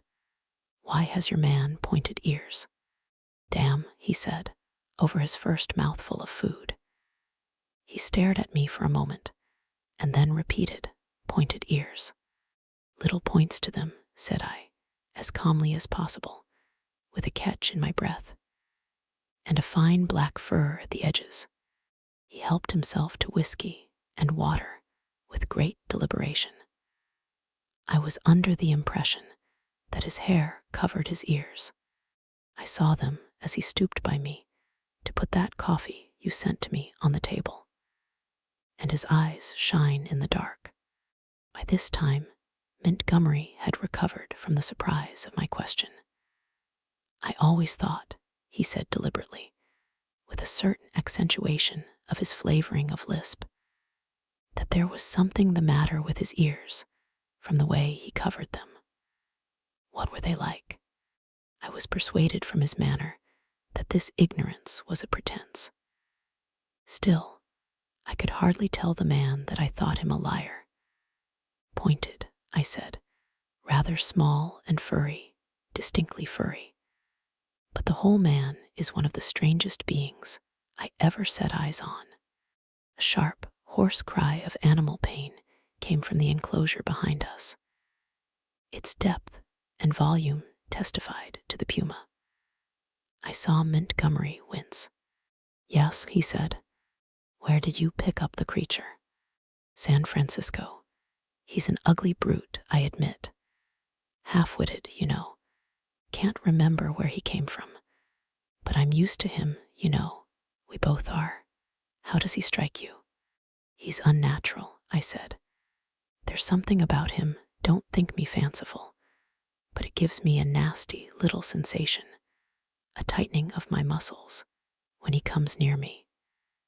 It's a touch of the diabolical, in fact. Montgomery had stopped eating while I told him this. Rum, he said. I can't see it. He resumed his meal. I had no idea of it, he said, and masticated. The crew of the schooner must have felt it the same, made a dead set at the poor devil. You saw the captain. Suddenly the puma howled again, this time more painfully. Montgomery swore under his breath. I had half a mind to attack him about the men on the beach. Then the poor brute within gave vent to a series of short, sharp cries. "Your men on the beach," said I. "What race are they?" "Excellent fellows, aren't they?" said he, absent-mindedly, knitting his brows as the animal yelled out sharply. I said no more. There was another outcry worse than the former. He looked at me with his dull gray eyes, and then took some more whiskey. He tried to draw me into a discussion about alcohol, professing to have saved my life with it. He seemed anxious to lay stress on the fact that I owed my life to him. I answered him distractedly. Presently our meal came to an end. The misshapen monster, with the pointed ears, cleared the remains away, and Montgomery left me alone in the room again. All the time, he had been in a state of ill-concealed irritation at the noise of the vivisected puma. He had spoken of his odd want of nerve, and left me to the obvious application. I found myself that the cries were singularly irritating, and they grew in depth and intensity as the afternoon wore on. They were painful at first, but their constant resurgence at last altogether upset my balance. I flung aside a crib of Horace I had been reading and began to clench my fists, to bite my lips, and to pace the room. Presently, I got to stopping my ears with my fingers. The emotional appeal of those yells grew upon me steadily, grew at last to such an exquisite expression of suffering that I could stand it in that confined room no longer. I stepped out of the door into the slumberous heat of the late afternoon, and walking past the main entrance, locked again, I noticed turned the corner of the wall. The crying sounded even louder out of doors. It was as if all the pain in the world had found a voice. Yet, had I known such pain was in the next room, and had it been dumb, I believe, I have thought since, I could have stood it well enough. It is when suffering finds a voice and sets our nerves quivering that this pity comes troubling us. But in spite of the brilliant sunlight and the green fans of the trees waving in the soothing sea breeze, the world was a confusion, blurred with drifting black and red phantasms, until I was out of earshot of the house in the checkered wall. The thing in the forest. I strode through the undergrowth that clothed the ridge behind the house, scarcely heeding whither I went, passed on through the shadow of a thick cluster of straight-stemmed trees beyond it, and so presently found myself some way on the other side of the ridge, and descending towards a streamlet that ran through a narrow valley. I paused and listened. The distance I had come, or the intervening masses of thicket, deadened any sound that might be coming from the enclosure. The air was still. Then, with a rustle, a rabbit emerged and went scampering up the slope before me. I hesitated and sat down in the edge of the shade. The place was a pleasant one. The rivulet was hidden by the luxuriant vegetation of the banks, save at one point, where I caught a triangular patch of its glittering water. On the farther side, I saw through a bluish haze a tangle of trees and creepers, and above these again, the luminous blue of the sky. Here and there, a splash of white or crimson marked the blooming of some trailing epiphyte. I let my eyes wander over this scene for a while, and then began to turn over in my mind again the strange peculiarities of Montgomery's man. But it was too hot to think elaborately, and presently I fell into a tranquil state midway between dozing and waking. From this I was aroused, after I know not how long, by a rustling amidst the greenery on the other side of the stream. For a moment I could see nothing but the waving summits of the ferns and reeds. Then suddenly upon the bank of the stream appeared something. At first I could not distinguish what it was. It bowed its round head to the water and began to drink. Then I saw it was a man, going on all fours like a beast. He was clothed in bluish cloth and was of a copper-colored hue with black hair. It seemed that grotesque ugliness was an invariable character of these islanders. I could hear the suck of the water at his lips as he drank. I leant forward to see him better, and a piece of lava, detached by my hand, went pattering down the slope. He looked up guiltily, and his eyes met mine. Forthwith, he scrambled to his feet and stood wiping his clumsy hand across his mouth and regarding me. His legs were scarcely half the length of his body. So, staring one another out of countenance, we remained for perhaps the space of a minute. Then, stopping to look back once or twice, he slunk off among the bushes to the right of me, and I heard the swish of the fronds grow faint in the distance and die away. Long after he had disappeared, I remained sitting up staring in the direction of his retreat. My drowsy tranquility had gone. I was startled by a noise behind me, and turning suddenly saw the flapping white tail of a rabbit vanishing up the slope. I jumped to my feet. The apparition of this grotesque, half-bestial creature had suddenly populated the stillness of the afternoon for me. I looked around me rather nervously and regretted that I was unarmed. Then I thought that the man I had just seen had been clothed in bluish cloth, had not been naked as a savage would have been. And I tried to persuade myself from that fact that he was after all probably a peaceful character, that the dull ferocity of his countenance belied him. Yet I was greatly disturbed at the apparition. I walked to the left along the slope, turning my head about and peering this way and that among the straight stems of the trees. Why should a man go on all fours and drink with his lips? Presently I heard an animal wailing again, and taking it to be the puma, I turned about and walked in a direction diametrically opposite to the sound. This led me down to the stream, across which I stepped and pushed my way up through the undergrowth beyond. I was startled by a great patch of vivid scarlet on the ground, and going up to it, found it to be a peculiar fungus, branched and corrugated like a foliaceous lichen, but deliquescing into slime at the touch. And then, in the shadow of some luxuriant ferns, I came upon an unpleasant thing, the dead body of a rabbit covered with shining flies, but still warm and with the head torn off. I stopped aghast at the sight of the scattered blood. Here, at least, was one visitor to the island disposed of. There were no traces of other violence about it. It looked as though it had been suddenly snatched up and killed. And as I stared at the little furry body, came the difficulty of how the thing had been done. The vague dread that had been in my mind, since I had seen the inhuman face of the man at the stream, grew distincter as I stood there. I began to realize the hardihood of my expedition among these unknown people. The thicket about me became altered to my imagination.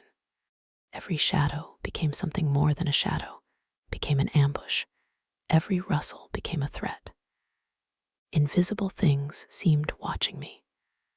I resolved to go back to the enclosure on the beach. I suddenly turned away and thrust myself violently, possibly even frantically, through the bushes, anxious to get a clear space about me again. I stopped just in time to prevent myself emerging upon an open space. It was a kind of glade in the forest, made by a fall. Seedlings were already starting up to struggle for the vacant space, and beyond, the dense growth of stems and twining vines and splashes of fungus and flowers closed in again. Before me, squatting together upon the fungoid ruins of a huge fallen tree, and still unaware of my approach, were three grotesque human figures. One was evidently a female, the other two were men. They were naked, save for swathings of scarlet cloth about the middle, and their skins were of a dull pinkish drab color, such as I had seen in no savages before. They had fat, heavy, chinless faces, retreating foreheads, and a scant, bristly hair upon their heads. I never saw such bestial-looking creatures. They were talking, or at least one of the men was talking to the other two, and all three had been too closely interested to heed the rustling of my approach. They swayed their heads and shoulders from side to side. The speaker's words came thick and sloppy, and though I could hear them distinctly, I could not distinguish what he said. He seemed to me to be reciting some complicated gibberish. Presently, his articulation became shriller, and spreading his hands, he rose to his feet. At that, the others began to gibber in unison, also rising to their feet, spreading their hands, and swaying their bodies in rhythm with their chant. I noticed then the abnormal shortness of their legs and their lank, clumsy feet. All three began slowly to circle round, raising and stamping their feet and waving their arms. A kind of tune crept into their rhythmic recitation, and a refrain, a lula or balala, it sounded like. Their eyes began to sparkle, and their ugly faces to brighten, with an expression of strange pleasure. Saliva dripped from their lipless mouths. Suddenly, as I watched their grotesque and unaccountable gestures, I perceived clearly for the first time what it was that had offended me, what had given me the two inconsistent and conflicting impressions of utter strangeness, and yet of the strangest familiarity. The three creatures engaged in this mysterious rite were human in shape, and yet human beings with the strangest air about them of some familiar animal. Each of these creatures, despite its human form, its rag of clothing, and the rough humanity of its bodily form, had woven into it, into its movements, into the expression of its countenance, into its whole presence, some now irresistible suggestion of a hog, a swinish taint, the unmistakable mark of the beast.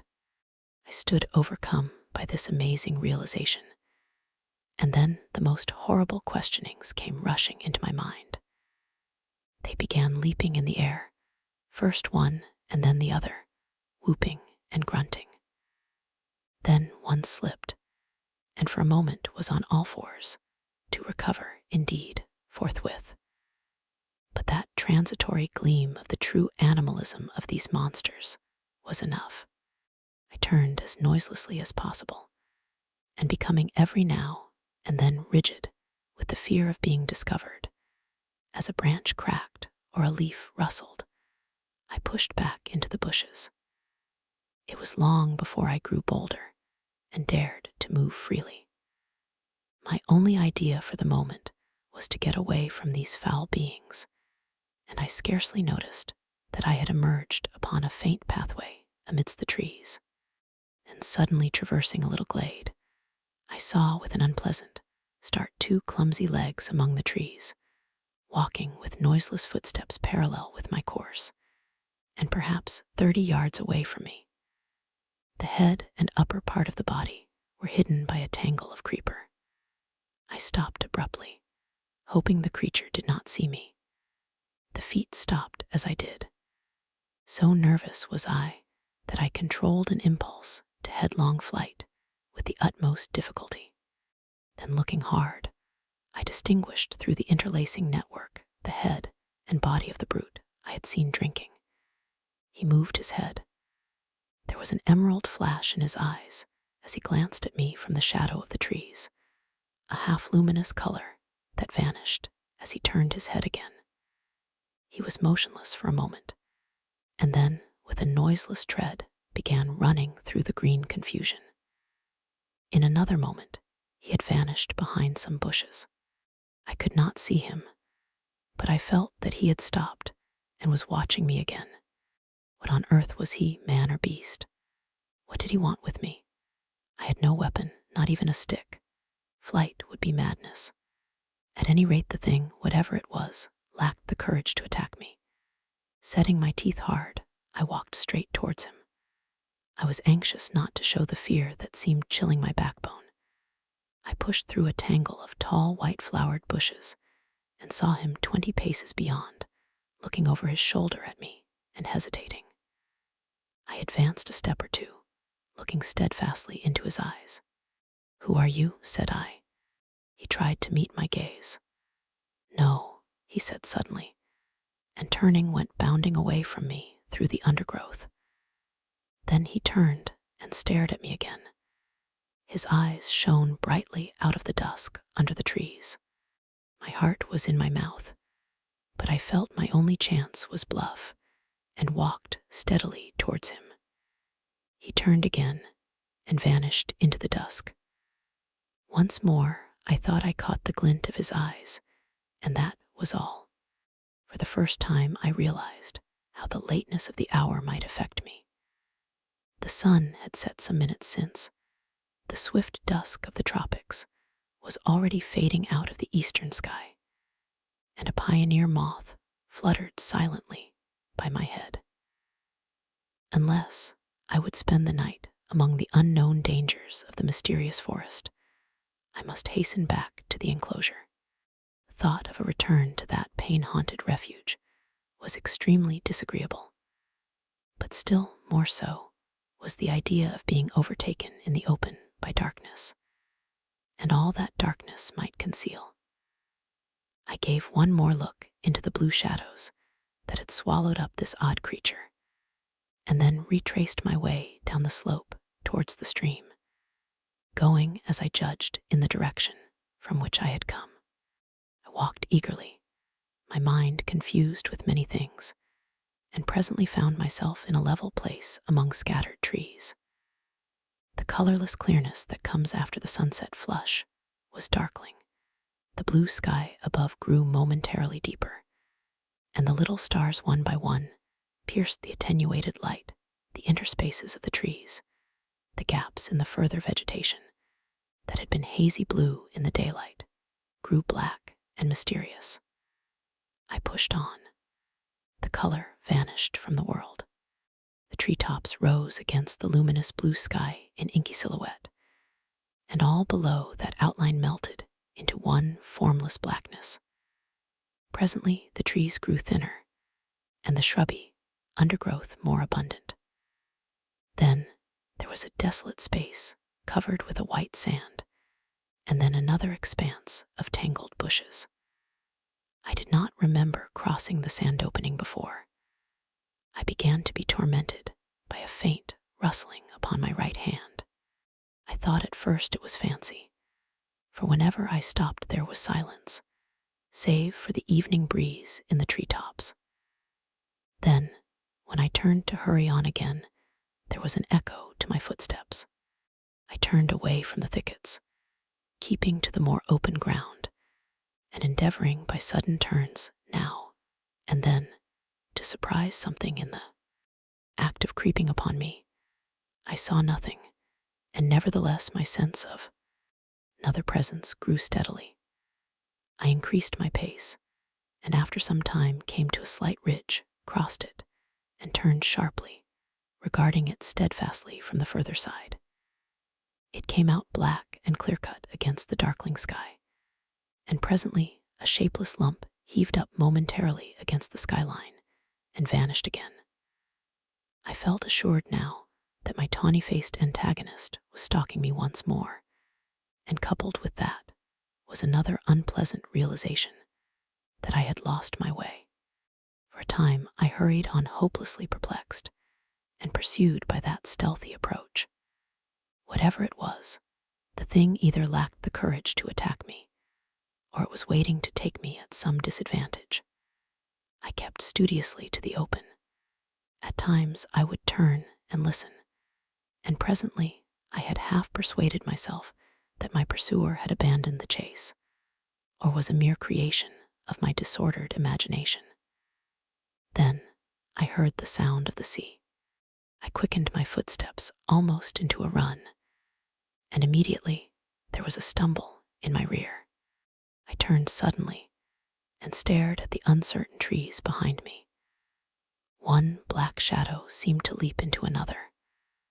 I listened, rigid, and heard nothing but the creep of the blood in my ears. I thought that my nerves were unstrung and that my imagination was tricking me, and turned resolutely towards the sound of the sea again.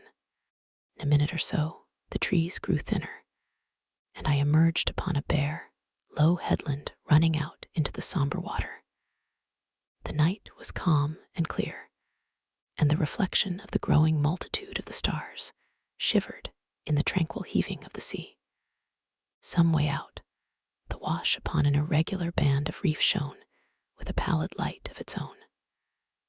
Westward, I saw the zodiacal light mingling with the yellow brilliance of the evening star. The coast fell away from me to the east, and westward it was hidden by the shoulder of the cape. Then I recalled the fact that Morrow's beach lay to the west. A twig snapped behind me, and there was a rustle. I turned and stood facing the dark trees. I could see nothing, or else I could see too much. Every dark form in the dimness had its ominous quality, its peculiar suggestion of alert watchfulness. So I stood for perhaps a minute, and then, with an eye to the trees still, turned westward to cross the headland. And as I moved, one among the lurking shadows moved to follow me. My heart beat quickly. Presently, the broad sweep of a bay to the westward became visible, and I halted again. The noiseless shadow halted a dozen yards from me. A little point of light shone on the further bend of the curve, and the gray sweep of the sandy beach lay faint under the starlight. Perhaps 2 miles away was that little point of light. To get to the beach, I should have to go through the trees where the shadows lurked, and down a bushy slope. I could see the thing rather more distinctly now. It was no animal, for it stood erect. At that, I opened my mouth to speak, and found a hoarse phlegm choked my voice. I tried again and shouted, "Who is there?" There was no answer. I advanced a step. The thing did not move, only gathered itself together. My foot struck a stone. That gave me an idea. Without taking my eyes off the black form before me, I stooped and picked up this lump of rock. But at my motion, the thing turned abruptly, as a dog might have done, and slunk obliquely into the further darkness. Then I recalled a schoolboy expedient against big dogs, and twisted the rock into my handkerchief, and gave this a turn round my wrist. I heard a movement further off among the shadows, as if the thing was in retreat. Then suddenly my tense excitement gave way. I broke into a profuse perspiration and fell a trembling, with my adversary rooted and this weapon in my hand. It was some time before I could summon resolution to go down through the trees and bushes upon the flank of the headland to the beach. At last I did it at a run, and as I emerged from the thicket upon the sand, I heard some other body come crashing after me. At that, I completely lost my head with fear and began running along the sand. Forthwith, there came the swift patter of soft feet in pursuit. I gave a wild cry and redoubled my pace. Some dim, black things, about 3 or 4 times, the size of rabbits, went running or hopping up from the beach towards the bushes as I passed. So long as I live, I shall remember the terror of that chase. I ran near the water's edge and heard every now and then the splash of the feet that gained upon me. Far away, hopelessly far, was the yellow light. All the night about us was black and still. Splash, splash, came the pursuing feet, nearer and nearer. I felt my breath going, for I was quite out of training. It whooped as I drew it, and I felt a pain like a knife at my side. I perceived the thing would come up with me long before I reached the enclosure, and desperate and sobbing for my breath, I wheeled round upon it and struck at it as it came up to me, struck with all my strength. The stone came out of the sling of the handkerchief as I did so. As I turned, the thing, which had been running on all fours, rose to its feet, and the missile fell fair on its left temple. The skull rang loud, and the animal man blundered into me, thrust me back with its hands, and went staggering past me to fall headlong upon the sand with its face in the water. And there it lay still. I could not bring myself to approach that black heap. I left it there, with the water rippling round it under the still stars, and giving it a wide berth pursued my way towards the yellow glow of the house. And presently, with a positive effect of relief, came the pitiful moaning of the puma, the sound that had originally driven me out to explore this mysterious island. At that, though I was faint and horribly fatigued, I gathered together all my strength and began running again towards the light. I thought I heard a voice calling me, the crying of the man. As I drew near the house, I saw that the light shone from the open door of my room, and then I heard, coming from out of the darkness, at the side of that orange oblong of light, the voice of Montgomery shouting, "Prendick." I continued running. Presently, I heard him again. I replied by a feeble hullo, and in another moment had staggered up to him. "Where have you been?" said he, holding me at arm's length, so that the light from the door fell on my face. "We have both been so busy that we forgot you until about half an hour ago." He led me into the room and sat me down in the deck chair. For a while, I was blinded by the light.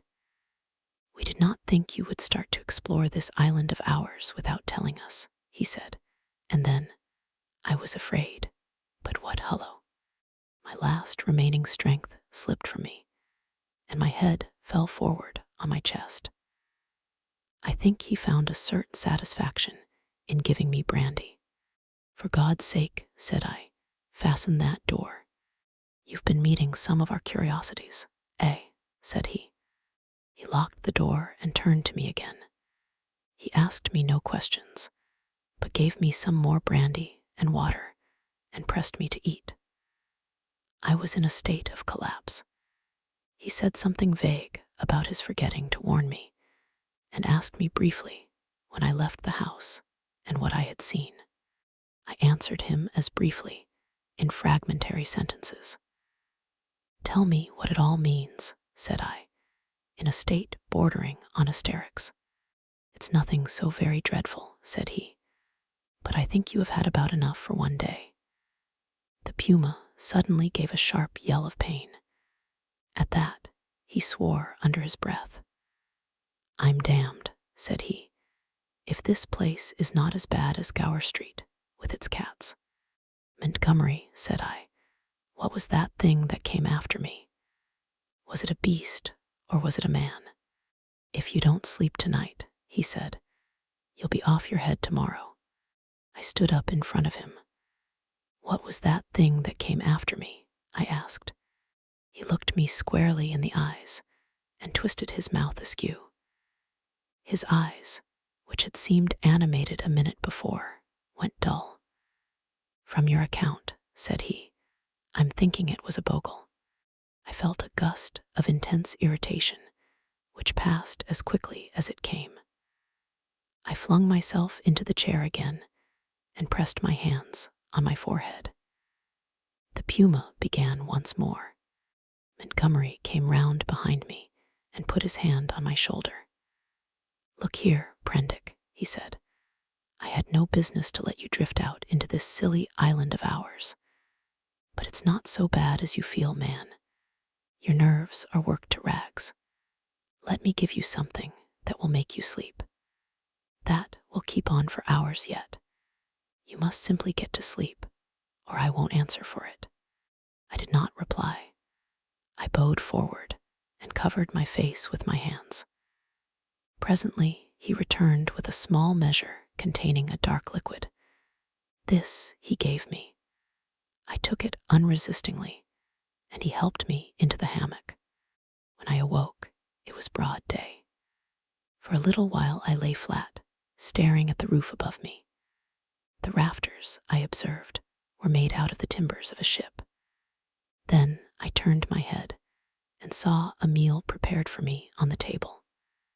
I perceived that I was hungry and prepared to clamber out of the hammock, which, very politely anticipating my intention, twisted round and deposited me upon all fours on the floor. I got up and sat down before the food. I had a heavy feeling in my head, and only the vaguest memory at first of the things that had happened overnight. The morning breeze blew very pleasantly through the unglazed window, and the food contributed to the sense of animal comfort which I experienced. Presently the door behind me, the door inward towards the yard of the enclosure, opened. I turned and saw Montgomery's face. "All right," said he, "I'm frightfully busy," and he shut the door. Afterwards, I discovered that he forgot to relock it. Then I recalled the expression of his face the previous night, and with that the memory of all I had experienced reconstructed itself before me. Even as that fear came back to me, came a cry from within, but this time it was not the cry of a puma. I put down the mouthful that hesitated upon my lips and listened. Silence, save for the whisper of the morning breeze. I began to think my ears had deceived me. After a long pause, I resumed my meal, but with my ears still vigilant. Presently I heard something else, very faint and low. I sat as if frozen in my attitude. Though it was faint and low, it moved me more profoundly than all that I had hitherto heard of the abominations behind the wall. There was no mistake this time in the quality of the dim, broken sounds, no doubt at all of their source. For it was groaning, broken by sobs and gasps of anguish. It was no brute this time. It was a human being in torment. As I realized this, I rose, and in 3 steps had crossed the room, seized the handle of the door into the yard, and flung it open before me. "Prendick man, stop," cried Montgomery, intervening. A startled deerhound yelped and snarled. There was blood, I saw, in the sink, brown and some scarlet, and I smelt the peculiar smell of carbolic acid. Then, through an open doorway beyond, in the dim light of the shadow, I saw something bound painfully upon a framework, scarred, red, and bandaged. And then blotting this out appeared the face of old Moreau, white and terrible. In a moment he had gripped me by the shoulder with a hand that was smeared red, had twisted me off my feet, and flung me headlong back into my own room. He lifted me as though I was a little child. I fell at full length upon the floor, and the door slammed and shut out the passionate intensity of his face. Then I heard the key turn in the lock, and Montgomery's voice in expostulation. "Ruin the work of a lifetime," I heard Moreau say. "He does not understand," said Montgomery, and other things that were inaudible. "I can't spare the time yet," said Moreau. The rest I did not hear. I picked myself up and stood trembling, my mind a chaos of the most horrible misgivings. Could it be possible, I thought, that such a thing as the vivisection of men was carried on here? The question shot like lightning across a tumultuous sky, and suddenly the clouded horror of my mind condensed into a vivid realization of my own danger. The hunting of the man. It came before my mind with an unreasonable hope of escape that the outer door of my room was still open to me. I was convinced now, absolutely assured, that Moreau had been vivisecting a human being. All the time since I had heard his name, I had been trying to link in my mind in some way the grotesque animalism of the islanders with his abominations. And now I thought I saw it all. The memory of his work on the transfusion of blood recurred to me. These creatures I had seen were the victims of some hideous experiment. These sickening scoundrels had merely intended to keep me back, to fool me with their display of confidence, and presently to fall upon me with a fate more horrible than death, with torture. And after torture, the most hideous degradation it is possible to conceive, to send me off a lost soul, a beast, to the rest of their commuse route. I looked round for some weapon. Nothing. Then, with an inspiration, I turned over the deck chair, put my foot on the side of it, and tore away the side rail.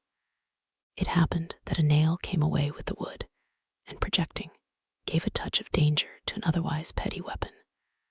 I heard a step outside, and incontinently flung open the door and found Montgomery within a yard of it. He meant to lock the outer door. I raised this nailed stick of mine and cut at his face, but he sprang back. I hesitated a moment, then turned and fled, round the corner of the house. "Prendick, man," I heard his astonished cry. "Don't be a silly ass, man." Another minute, thought I, and he would have had me locked in, and as ready as a hospital rabbit for my fate. He emerged behind the corner, for I heard him shout, "Prendick." Then he began to run after me, shouting things as he ran. This time running blindly, I went northeastward in a direction at right angles to my previous expedition. Once, as I went running headlong up the beach, I glanced over my shoulder and saw his attendant with him. I ran furiously up the slope, over it, then turning eastward along a rocky valley, fringed on either side with jungle, I ran for perhaps a mile altogether, my chest straining, my heart beating in my ears. And then, hearing nothing of Montgomery or his man, and feeling upon the verge of exhaustion, I doubled sharply back towards the beach as I judged, and lay down in the shelter of a canebrake. There I remained for a long time, too fearful to move, and indeed too fearful even to plan a course of action. The wild scene about me lay sleeping silently under the sun, and the only sound near me was the thin hum of some small gnats that had discovered me. Presently, I became aware of a drowsy breathing sound, the soughing of the sea upon the beach. After about an hour, I heard Montgomery shouting my name, far away to the north. That set me thinking of my plan of action. As I interpreted it then, this island was inhabited only by these two vivisectors and their animalized victims. Some of these, no doubt, they could press into their service against me if need arose. I knew both Moreau and Montgomery carried revolvers, and save for a feeble bar of deal spiked with a small nail, the merest mockery of a mace, I was unarmed. So I lay still there until I began to think of food and drink, and at that thought, the real hopelessness of my position came home to me. I knew no way of getting anything to eat.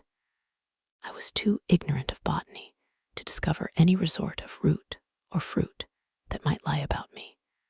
I had no means of trapping the few rabbits upon the island. It grew blanker the more I turned the prospect over. At last, in the desperation of my position, my mind turned to the animal men I had encountered. I tried to find some hope in what I remembered of them. In turn, I recalled each one I had seen and tried to draw some augury of assistance from my memory. Then suddenly, I heard a staghound bay, and at that realized a new danger. I took little time to think, or they would have caught me then, but snatching up my nailed stick, rushed headlong from my hiding place towards the sound of the sea. I remember a growth of thorny plants, with spines that stabbed like penknives. I emerged bleeding, and with torn clothes upon the lip of a long creek opening northward. I went straight into the water without a minute's hesitation, wading up the creek, and presently finding myself knee-deep in a little stream. I scrambled out at last on the westward bank, heart beating loudly in my ears, crept into a tangle of ferns to await the issue. I heard the dog, there was only one, draw nearer, and yelp when it came to the thorns. Then I heard no more, and presently began to think I had escaped. The minutes passed, the silence lengthened out, and at last, after an hour of security, my courage began to return to me. By this time, I was no longer very much terrified or very miserable. I had, as it were, passed the limit of terror and despair.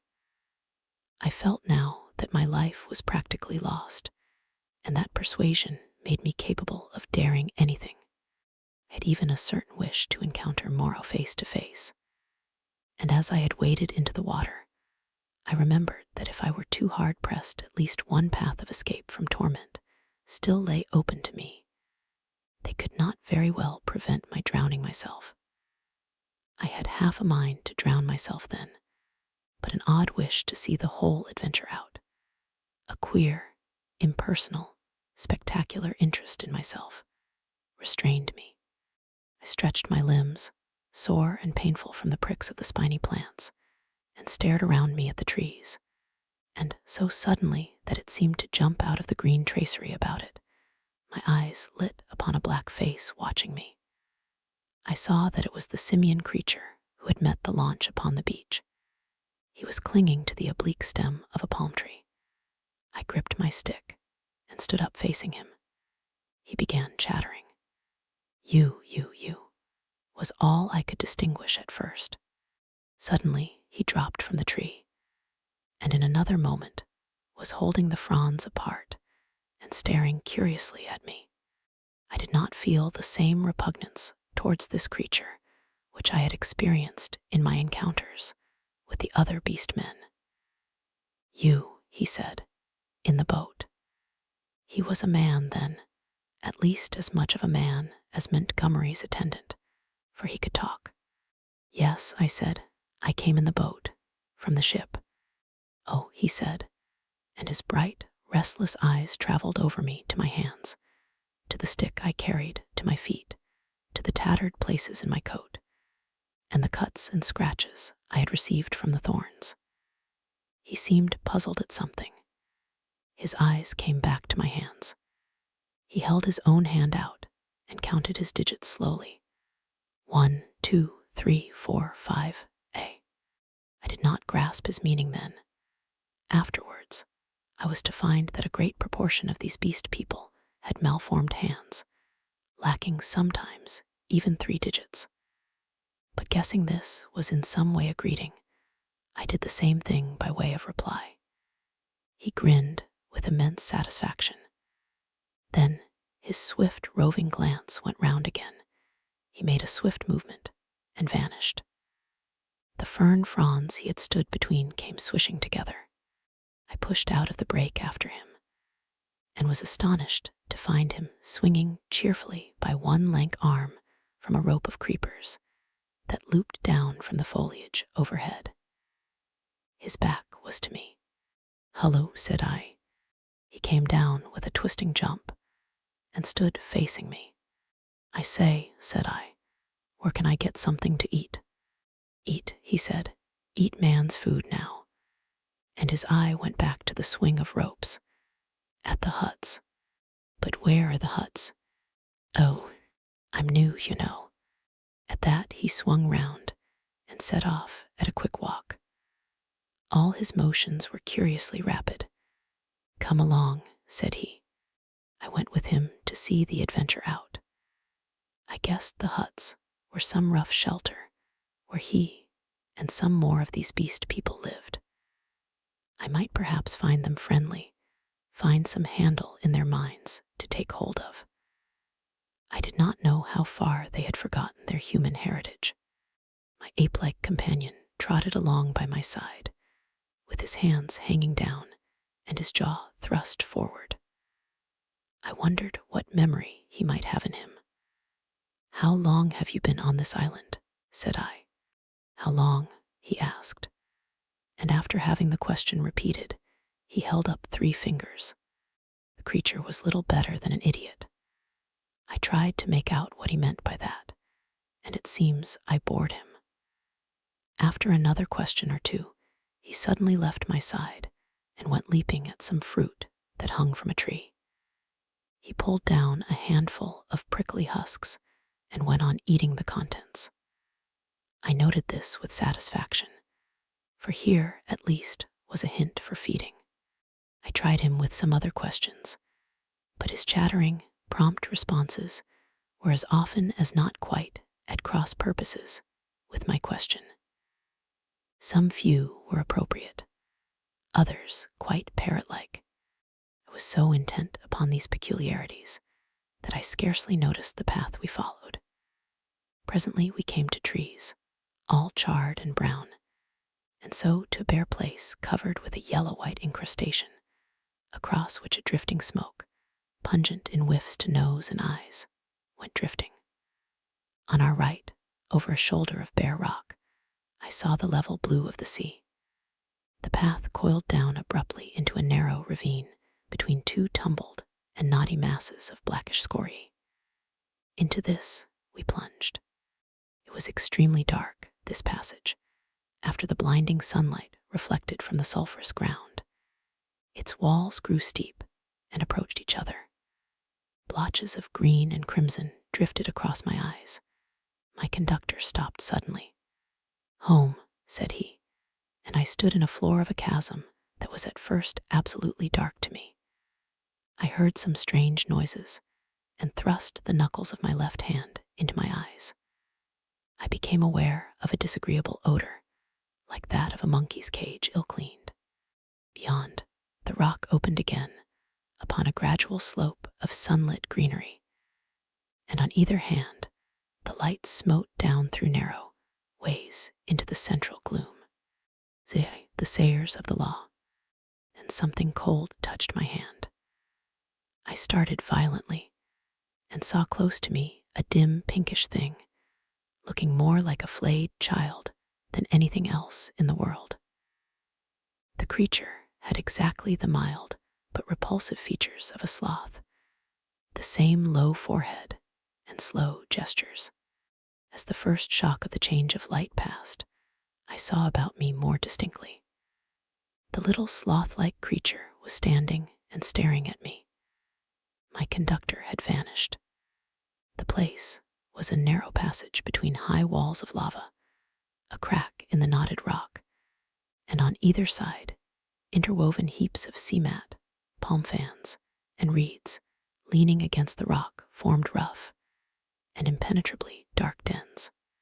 The winding way up the ravine between these was scarcely 3 yards wide, and was disfigured by lumps of decaying fruit pulp and other refuse, which accounted for the disagreeable stench of the place.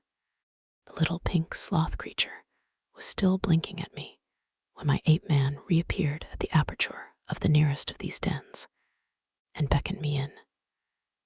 As he did so, a slouching monster wriggled out of one of the places, further up this strange street, and stood up in featureless silhouette against the bright green beyond, staring at me. I hesitated, having half a mind to bolt the way I had come. And then, determined to go through with the adventure, I gripped my nailed stick about the middle and crawled into the little evil-smelling lean-to after my conductor. It was a semicircular space, shaped like the half of a beehive, and against the rocky wall that formed the inner side of it was a pile of variegated fruits, coconuts among others. Some rough vessels of lava and wood stood about the floor, and one on a rough stool. There was no fire. In the darkest corner of the hut sat a shapeless mass of darkness that grunted, "Hey," as I came in, and my ape-man stood in the dim light of the doorway and held out a split coconut to me as I crawled into the other corner and squatted down. I took it and began gnawing it as serenely as possible, in spite of a certain trepidation and the nearly intolerable closeness of the den. The little pink sloth creature stood in the aperture of the hut, and something else with a drab face and bright eyes came staring over its shoulder. Hey came out of the lump of mystery opposite. It is a man. It is a man, gabbled my conductor. A man, a 5-man like me. Shut up, said the voice from the dark, and grunted. I gnawed my coconut amid an impressive stillness. I peered hard into the blackness, but could distinguish nothing. It is a man, the voice repeated. He comes to live with us. It was a thick voice, with something in it, a kind of whistling overtone that struck me as peculiar. But the English accent was strangely good. The ape-man looked at me as though he expected something. I perceived the pause was interrogative. He comes to live with you, I said. It is a man. He must learn the law. I began to distinguish now a deeper blackness in the black, a vague outline of a hunched-up figure. Then I noticed the opening of the place was darkened by 2 more black heads. My hand tightened on my stick. The thing in the dark repeated in a louder tone, "Say the words." I had missed its last remark. Not to go on all fours, that is the law, it repeated in a kind of sing-song. I was puzzled. Say the words, said the ape-man, repeating. And the figures in the doorway echoed this, with a threat in the tone of their voices. I realized that I had to repeat this idiotic formula, and then began the insanest ceremony. The voice in the dark began intoning a mad litany, line by line, and I and the rest to repeat it. As they did so, they swayed from side to side in the oddest way and beat their hands upon their knees, and I followed their example. I could have imagined I was already dead and in another world. That dark hut, these grotesque dim figures, just flecked here and there by a glimmer of light, and all of them swaying in unison and chanting, "Not to go on all fours, that is the law. Are we not men? Not to suck up drink, that is the law. Are we not men? Not to eat fish or flesh, that is the law. Are we not men? Not to claw the bark of trees, that is the law. Are we not men? Not to chase other men, that is the law. Are we not men?" And so from the prohibition of these acts of folly, on to the prohibition of what I thought then were the maddest, most impossible, and most indecent things one could well imagine. A kind of rhythmic fervor fell on all of us. We gabbled and swayed faster and faster, repeating this amazing law. Superficially, the contagion of these brutes was upon me, but deep down within me the laughter and disgust struggled together. We ran through a long list of prohibitions, and then the chant swung round to a new formula. His is the house of pain. His is the hand that makes. His is the hand that wounds. His is the hand that heals. And so on for another long series, mostly quite incomprehensible gibberish to me about him, whoever he might be. I could have fancied it was a dream, but never before have I heard chanting in a dream. His is the lightning flash, we sang. His is the deep, salt sea. A horrible fancy came into my head that Moreau, after animalizing these men, had infected their dwarfed brains with a kind of deification of himself. However, I was too keenly aware of white teeth and strong claws about me to stop my chanting on that account. His are the stars in the sky. At last that song ended. I saw the ape-man's face shining with perspiration, and my eyes being now accustomed to the darkness, I saw more distinctly the figure in the corner from which the voice came. It was the size of a man, but it seemed covered with a dull gray hair, almost like a sky terrier. What was it? What were they all? Imagine yourself surrounded by all the most horrible cripples and maniacs, it is possible to conceive. And you may understand a little of my feelings with these grotesque caricatures of humanity about me. He is a five-man, a five-man, a five-man like me, said the ape-man. I held out my hands. The gray creature in the corner leant forward. Not to run on all fours, that is the law. Are we not men? He said. He put out a strangely distorted talon and gripped my fingers. The thing was almost like the hoof of a deer, produced into claws. I could have yelled with surprise and pain. His face came forward and peered at my nails, came forward into the light of the opening of the hut. And I saw with a quivering disgust that it was like the face of neither man nor beast, but a mere shock of gray hair, with 3 shadowy overarchings to mark the eyes and mouth. He has little nails, said this grisly creature in his hairy beard.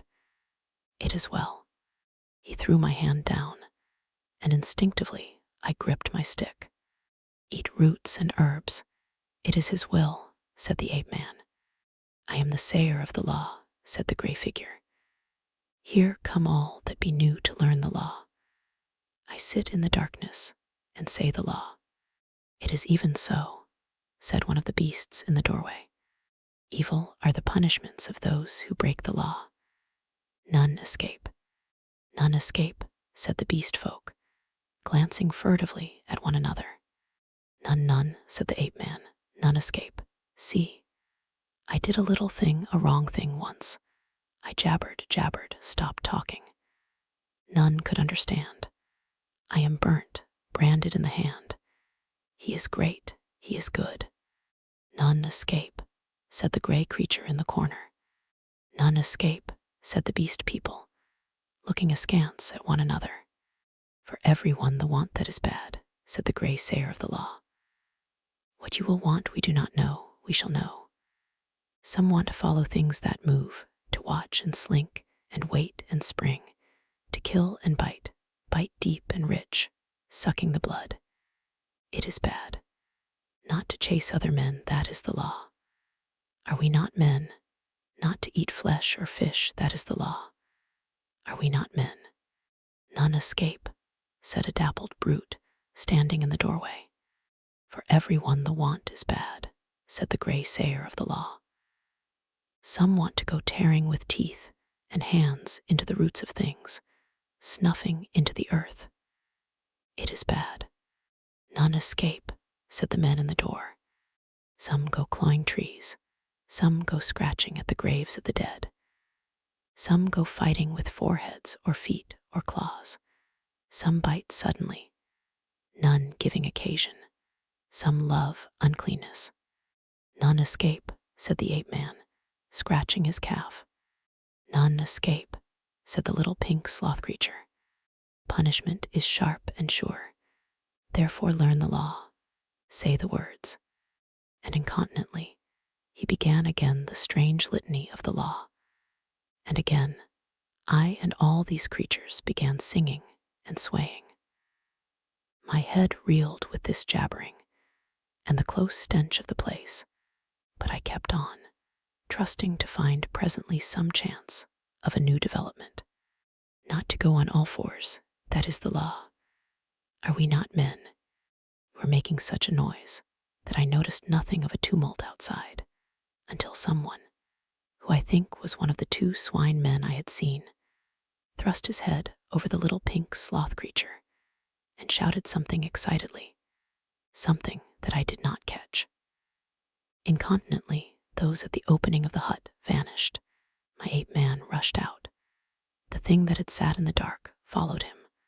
I only observed that it was big and clumsy, and covered with silvery hair, and I was left alone. Then, before I reached the aperture, I heard the yelp of a staghound.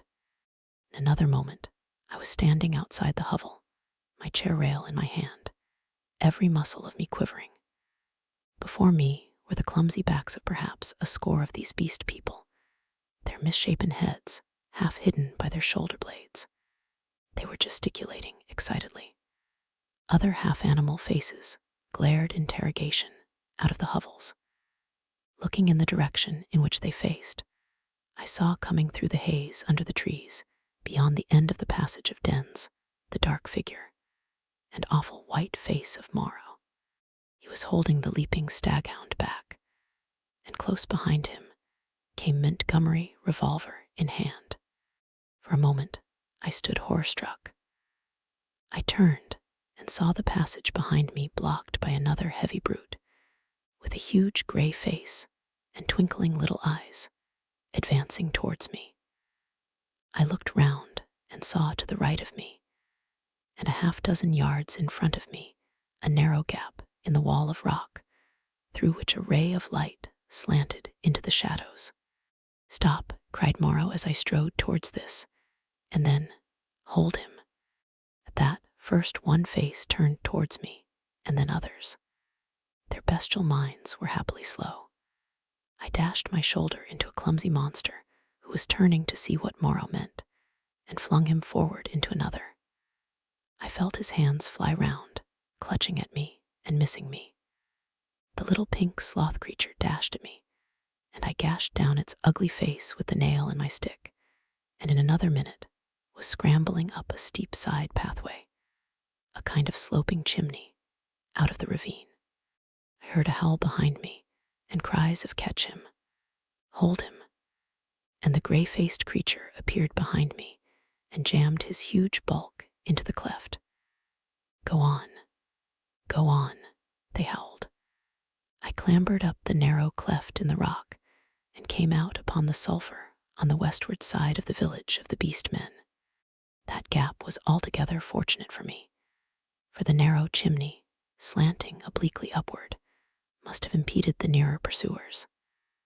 I ran over the white space and down a steep slope, through a scattered growth of trees, and came to a low-lying stretch of tall reeds, through which I pushed into a dark, thick undergrowth that was black and succulent underfoot. As I plunged into the reeds, my foremost pursuers emerged from the gap. I broke my way through this undergrowth for some minutes. The air behind me and about me was soon full of threatening cries. I heard the tumult of my pursuers in the gap up the slope, then the crashing of the reeds, and every now and then the crackling crash of a branch. Some of the creatures roared like excited beasts of prey. The staghound yelped to the left. I heard Moreau and Montgomery shouting in the same direction. I turned sharply to the right. It seemed to me even then that I heard Montgomery shouting for me to run for my life. Presently the ground gave rich and oozy under my feet, but I was desperate and went headlong into it, struggled through knee-deep, and so came to a winding path among tall canes. The noise of my pursuers passed away to my left. In one place, 3 strange, pink, hopping animals, about the size of cats, bolted before my footsteps. This pathway ran uphill, across another open space covered with white incrustation, and plunged into a canebrake again. Then suddenly it turned parallel with the edge of a steep-walled gap, which came without warning, like the ha-ha of an English park, turned with an unexpected abruptness. I was still running with all my might, and I never saw this drop until I was flying headlong through the air. I fell on my forearms and head among thorns, and rose with a torn ear and bleeding face. I had fallen into a precipitous ravine, rocky and thorny, full of a hazy mist which drifted about me in wisps, and with a narrow streamlet from which this mist came meandering down the center. I was astonished at this thin fog in the full blaze of daylight, but I had no time to stand wondering then. I turned to my right, downstream, hoping to come to the sea in that direction, and so have my way open to drown myself. It was only later I found that I had dropped my nailed stick in my fall. Presently the ravine grew narrower for space, and carelessly I stepped into the stream. I jumped out again pretty quickly, for the water was almost boiling. I noticed, too, there was a thin, sulphurous scum drifting upon its cooling water. Almost immediately came a turn in the ravine and the indistinct blue horizon. The nearer sea was flashing the sun from a myriad facets. I saw my death before me, but I was hot and panting, with the warm blood oozing out on my face and running pleasantly through my veins. I felt more than a touch of exultation, too, at having distanced my pursuers. It was not in me then to go out and drown myself yet. I stared back the way I had come. I listened, save for the hum of the gnats and the chirp of some small insects that hopped among the thorns. The air was absolutely still. Then came the yelp of a dog, very faint, and a chattering and gibbering, the snap of a whip, and voices. They grew louder, then fainter again. The noise receded up the stream and faded away. For a while the chase was over, but I knew now how much hope of help for me lay in the beast people. See I a parley. I turned again and went on down towards the sea. I found the hot stream broadened out to a shallow, weedy sand, in which an abundance of crabs and long-bodied, many-legged creatures started from my footfall. I walked to the very edge of the salt water, and then I felt I was safe. I turned and stared, arms akimbo, at the thick green behind me, into which the steamy ravine cut like a smoking gash. But as I say, I was too full of excitement, and a true saying, though those who have never known danger may doubt it, too desperate to die. And it came into my head that there was one chance before me yet. While Moreau and Montgomery and their bestial rabble chased me through the island, might I not go round the beach until I came to their enclosure, make a flank march upon them, in fact, and then, with a rock lugged out of their loosely built wall, perhaps, smash in the lock of the smaller door, and see what I could find, knife, pistol, or what not, to fight them with when they returned. It was at any rate something to try. So I turned to the westward and walked along by the water's edge. The setting sun flashed his blinding heat into my eyes. The slight Pacific tide was running in with a gentle ripple. Presently the shore fell away southward, and the sun came round upon my right hand. Then suddenly, far in front of me, I saw first one, and then several figures emerging from the bushes. Moreau, with his gray staghound, then Montgomery, and two others. At that I stopped. They saw me, and began gesticulating and advancing. I stood watching them approach. The two beast men came running forward to cut me off from the undergrowth, inland. Montgomery came, running also, but straight towards me. Moreau followed slower with the dog. At last I roused myself from my inaction, and turning seaward walked straight into the water. The water was very shallow at first. I was 30 yards out before the waves reached to my waist. Dimly, I could see the intertidal creatures darting away from my feet. "What are you doing, man?" cried Montgomery. I turned, standing waist deep, and stared at them. Montgomery stood panting at the margin of the water. His face was bright red with exertion, his long flaxen hair blown about his head, and his dropping nether lip showed his irregular teeth. Moreau was just coming up, his face pale and firm, and the dog at his hand barked at me. Both men had heavy whips. Farther up the beach stared the beast men. "What am I doing?" "I am going to drown myself," said I. Montgomery and Moreau looked at each other. "Why?" asked Moreau. "Because that is better than being tortured by you." "I told you so," said Montgomery. And Moreau said something in a low tone. "What makes you think I shall torture you?" asked Moreau. "What I saw," I said, "and those yonder." "Hush," said Moreau, and held up his hand. "I will not," said I. "They were men." "What are they now?" I at least will not be like them. I looked past my interlocutors. Up the beach were Emling, Montgomery's attendant, and one of the white-swathed brutes from the boat. Farther up, in the shadow of the trees, I saw my little ape-man, and behind him some other dim figures. "Who are these creatures?" said I, pointing to them, and raising my voice more and more that it might reach them.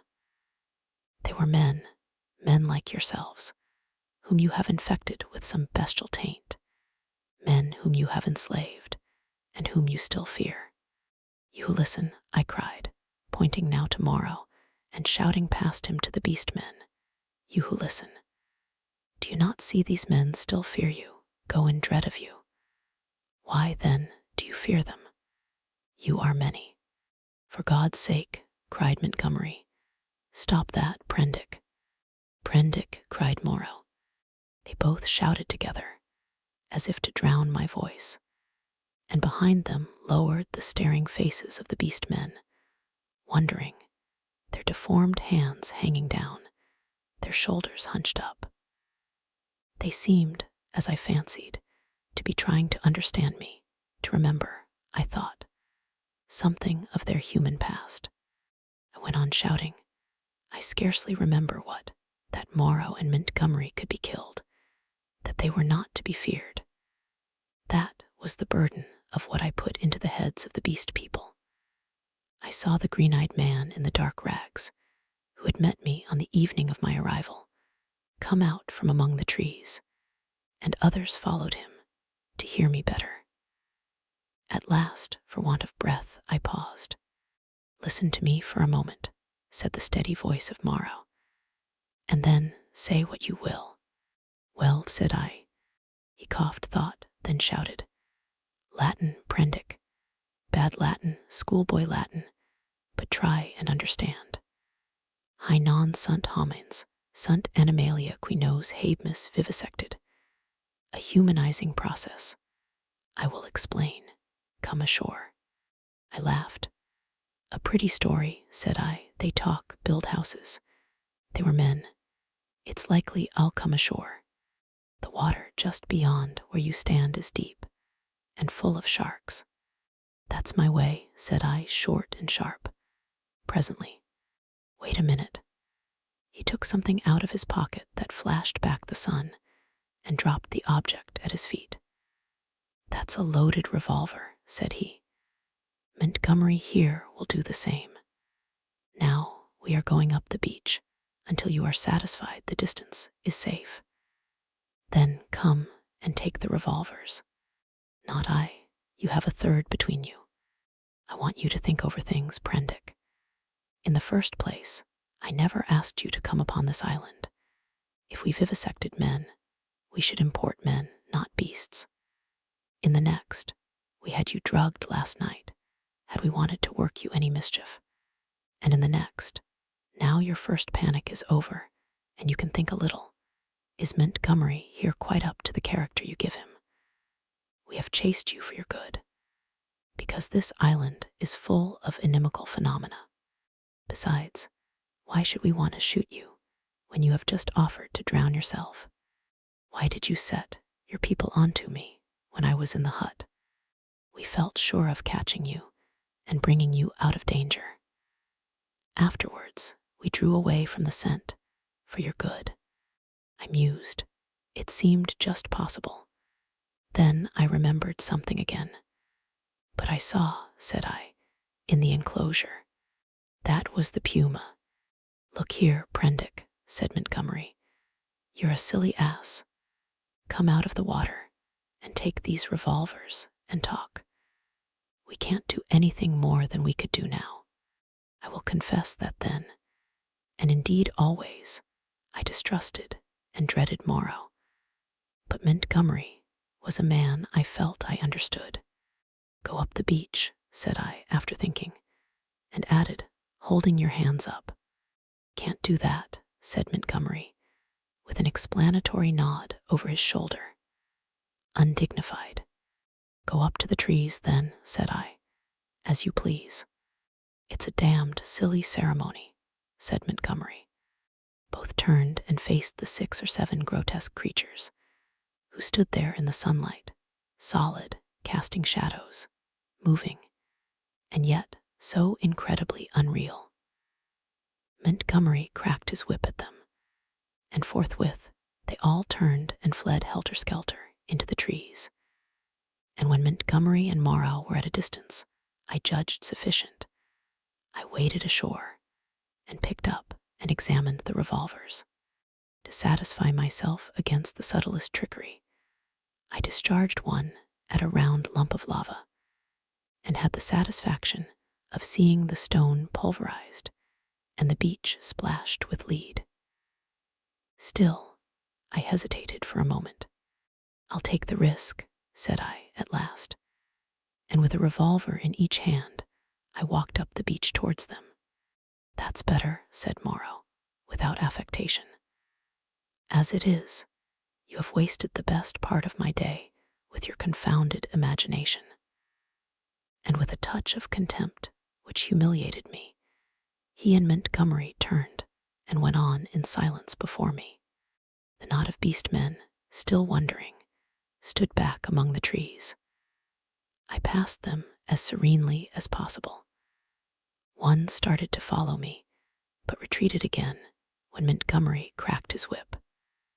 The rest stood silent, watching. They may once have been animals, but I never before saw an animal trying to think. Ziv, Dr. Moreau explains. "And now, Prendick, I will explain," said Dr. Moreau, so soon as we had eaten and drunk. "I must confess that you are the most dictatorial guest I ever entertained. I warn you that this is the last I shall do to oblige you.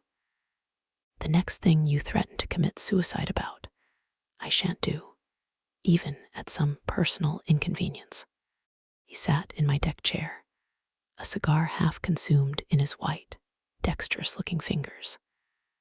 The light of the swinging lamp fell on his white hair. He stared through the little window out at the starlight.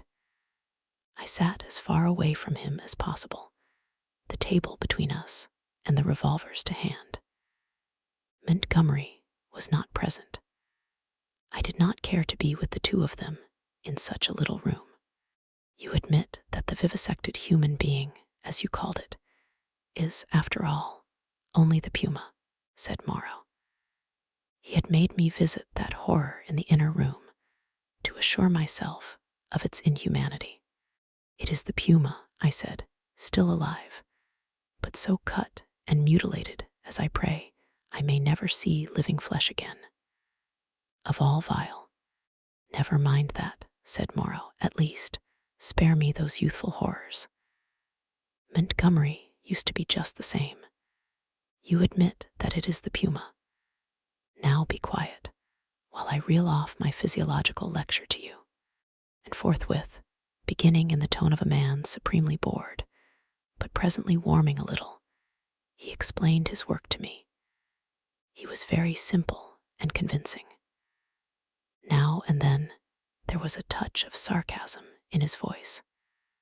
Presently I found myself hot with shame at our mutual positions. The creatures I had seen were not men, had never been men. They were animals, humanized animals, triumphs of vivisection. "You forget all that a skilled vivisector can do with living things," said Moreau. "For my own part, I'm puzzled why the things I have done here have not been done before. Small efforts, of course, have been made, amputation, tongue-cutting, excisions. Of course you know a squint may be induced or cured by surgery. Then, in the case of excisions, you have all kinds of secondary changes, pigmentary disturbances, modifications of the passions, alterations in the secretion of fatty tissue. I have no doubt you have heard of these things." "Of course," said I, "but these foul creatures of yours—" "All in good time," said he, waving his hand at me. "I am only beginning. Those are trivial cases of alteration. Surgery can do better things than that. There's building up as well as breaking down and changing. You have heard, perhaps, of a common surgical operation resorted to in cases where the nose has been destroyed. A flap of skin is cut from the forehead, turned down on the nose, and heals in the new position. This is a kind of grafting in a new position of part of an animal upon itself. Grafting of freshly obtained material from another animal is also possible, the case of teeth, for example. The grafting of skin and bone is done to facilitate healing. The surgeon places in the middle of the wound pieces of skin snipped from another animal, or fragments of bone from a victim freshly killed. Hunter's cockspur, possibly you have heard of that flourished on the bull's neck. And the rhinoceros rats of the Algerian zouaves are also to be thought of. Monsters manufactured by transferring a slip from the tail of an ordinary rat to its snout and allowing it to heal in that position. Monsters manufactured, said I. Then you mean to tell me? Yes, these creatures you have seen are animals carven and wrought into new shapes. To the study of the plasticity of living forms, my life has been devoted. I have studied for years, gaining in knowledge as I go. I see you look horrified, and yet I am telling you nothing new. It all lay in the surface of practical anatomy years ago, but no one had the temerity to touch it. It is not simply the outward form of an animal which I can change. The physiology, the chemical rhythm of the creature, may also be made to undergo an enduring modification, of which vaccination and other methods of inoculation with living or dead matter are examples that will, no doubt, be familiar to you. A similar operation is the transfusion of blood, with which subject, indeed, I began. These are all familiar cases. Less so, and probably far more extensive, were the operations of those medieval practitioners who made dwarfs and beggar cripples, show monsters, some vestiges of whose art still remain in the preliminary manipulation of the young mountebank or contortionist. Victor Hugo gives an account of them in Elham Quirit. But perhaps my meaning grows plain now. You begin to see that it is a possible thing to transplant tissue from one part of an animal to another, or from one animal to another, to alter its chemical reactions and methods of growth, to modify the articulations of its limbs, and indeed to change it in its most intimate structure. And yet this extraordinary branch of knowledge has never been sought as an end, and systematically, by modern investigators, until I took it up. Some such things have been hit upon in the last resort of surgery. Most of the kindred evidence that will recur to your mind has been demonstrated, as it were by accident, by tyrants, by criminals, by the breeders of horses and dogs, by all kinds of untrained, clumsy-handed men working for their own immediate ends. I was the first man to take up this question armed with antiseptic surgery and with a really scientific knowledge of the laws of growth. Yet one would imagine it must have been practiced in secret before. Such creatures as the Siamese twins, and in the vaults of the Inquisition. No doubt their chief aim was artistic torture, but some at least of the inquisitors must have had a touch of scientific curiosity. But, said I, these animals talk. He said that was so, and proceeded to point out that the possibility of vivisection does not stop at a mere physical metamorphosis. A pig may be educated. The mental structure is even less determinate than the bodily. In our growing science of hypnotism, we find the promise of a possibility of superseding old inherent instincts by new suggestions, grafting upon or replacing the inherited fixed ideas. Very much indeed of what we call moral education, he said, is such an artificial modification and perversion of instinct. pugnacity is trained into courageous self-sacrifice, and suppressed sexuality into religious emotion. And the great difference between man and monkey is in the larynx, he continued, in the incapacity to frame delicately different sound symbols by which thought could be sustained. In this, I failed to agree with him, but with a certain incivility he declined to notice my objection. He repeated that the thing was so, and continued his account of his work. I asked him why he had taken the human form as a model. There seemed to me then, and there still seems to me now, a strange wickedness for that choice. He confessed that he had chosen that form by chance. I might just as well have worked to form sheep into llamas and llamas into sheep. I suppose there's something in the human form that appeals to the artistic turn of mind more powerfully than any animal shape can. But I've not confined myself to man-making. Once or twice, he was silent, for a minute perhaps. These years, how they have slipped by. And here I have wasted a day saving your life, and am now wasting an hour explaining myself. But, said I still do not understand. Where is your justification for inflicting all this pain? The only thing that could excuse vivisection to me would be some application. Precisely, said he. But you see, I am differently constituted. We are on different platforms. You are a materialist. I am not a materialist, I began hotly. In my view. For it is just this question of pain that parts us.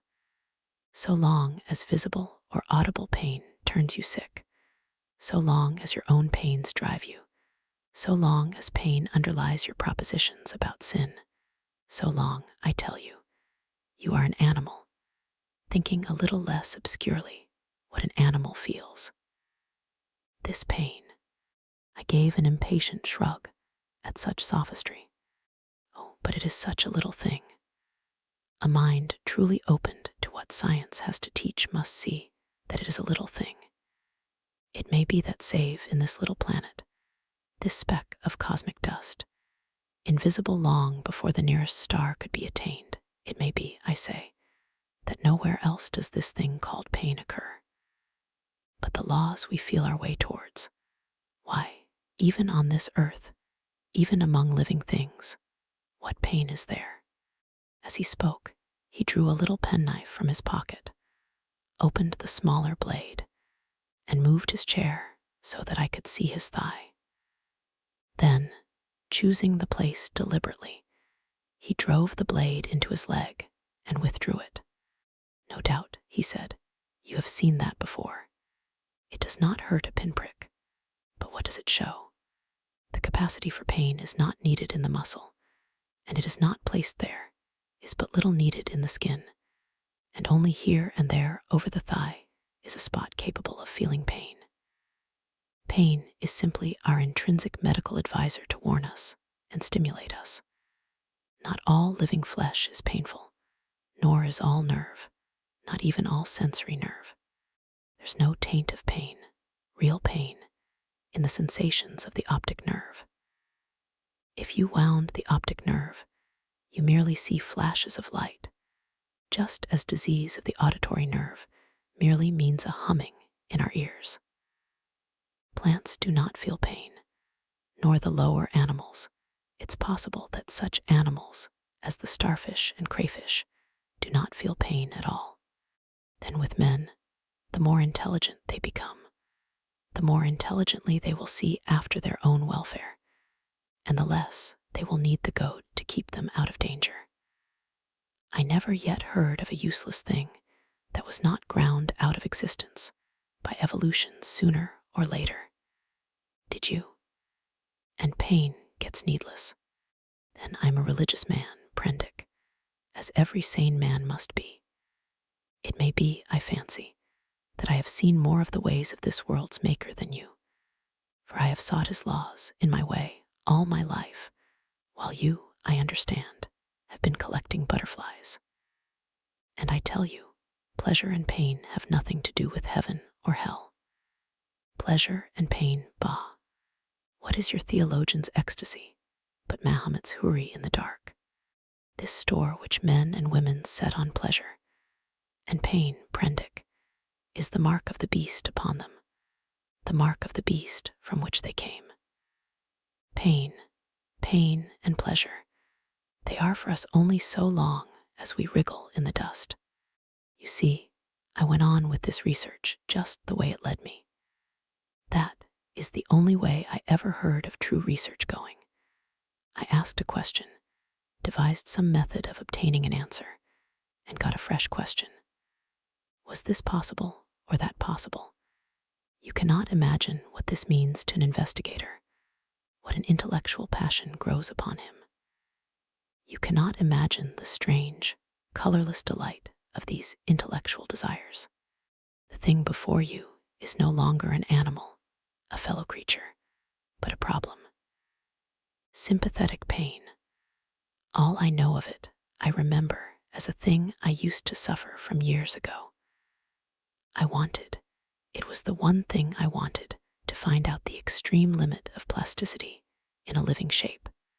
But, said I, the thing is an abomination. To this day, I have never troubled about the ethics of the matter, he continued. The study of nature makes a man at last as remorseless as nature. I have gone on, not heeding anything but the question I was pursuing, and the material has dripped into the huts yonder. It is nearly 11 years since we came here, I and Montgomery, and 6 Kanakas. I remember the green stillness of the island and the empty ocean about us, as though it was yesterday. The place seemed waiting for me. The stores were landed, and the house was built. The Kanakas founded some huts near the ravine. I went to work here upon what I had brought with me. There were some disagreeable things happened at first. I began with a sheep, and killed it after a day and a half by a slip of the scalpel.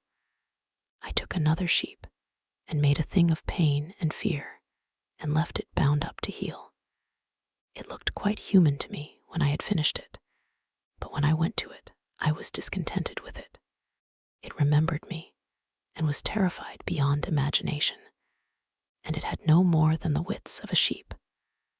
The more I looked at it, the clumsier it seemed, until at last I put the monster out of its misery. These animals without courage, these fear-haunted, pain-driven things, without a spark of pugnacious energy to face torment, they are no good for man-making. Then I took a gorilla I had, and upon that, working with infinite care and mastering difficulty after difficulty, I made my first man. All the week, night and day, I molded him. With him, it was chiefly the brain that needed molding. Much had to be added, much changed. I thought him a fair specimen of the Negroid type when I had finished him, and he lay bandaged, bound, and motionless before me. It was only when his life was assured that I left him, and came into this room again, and found Montgomery much as you are. He had heard some of the cries as the thing grew human, cries like those that disturbed you so. I didn't take him completely into my confidence at first, and the Kanakas, too, had realized something of it. They were scared out of their wits by the sight of me. I got Montgomery over to me in a way, but I and he had the hardest job to prevent the Kanakas deserting.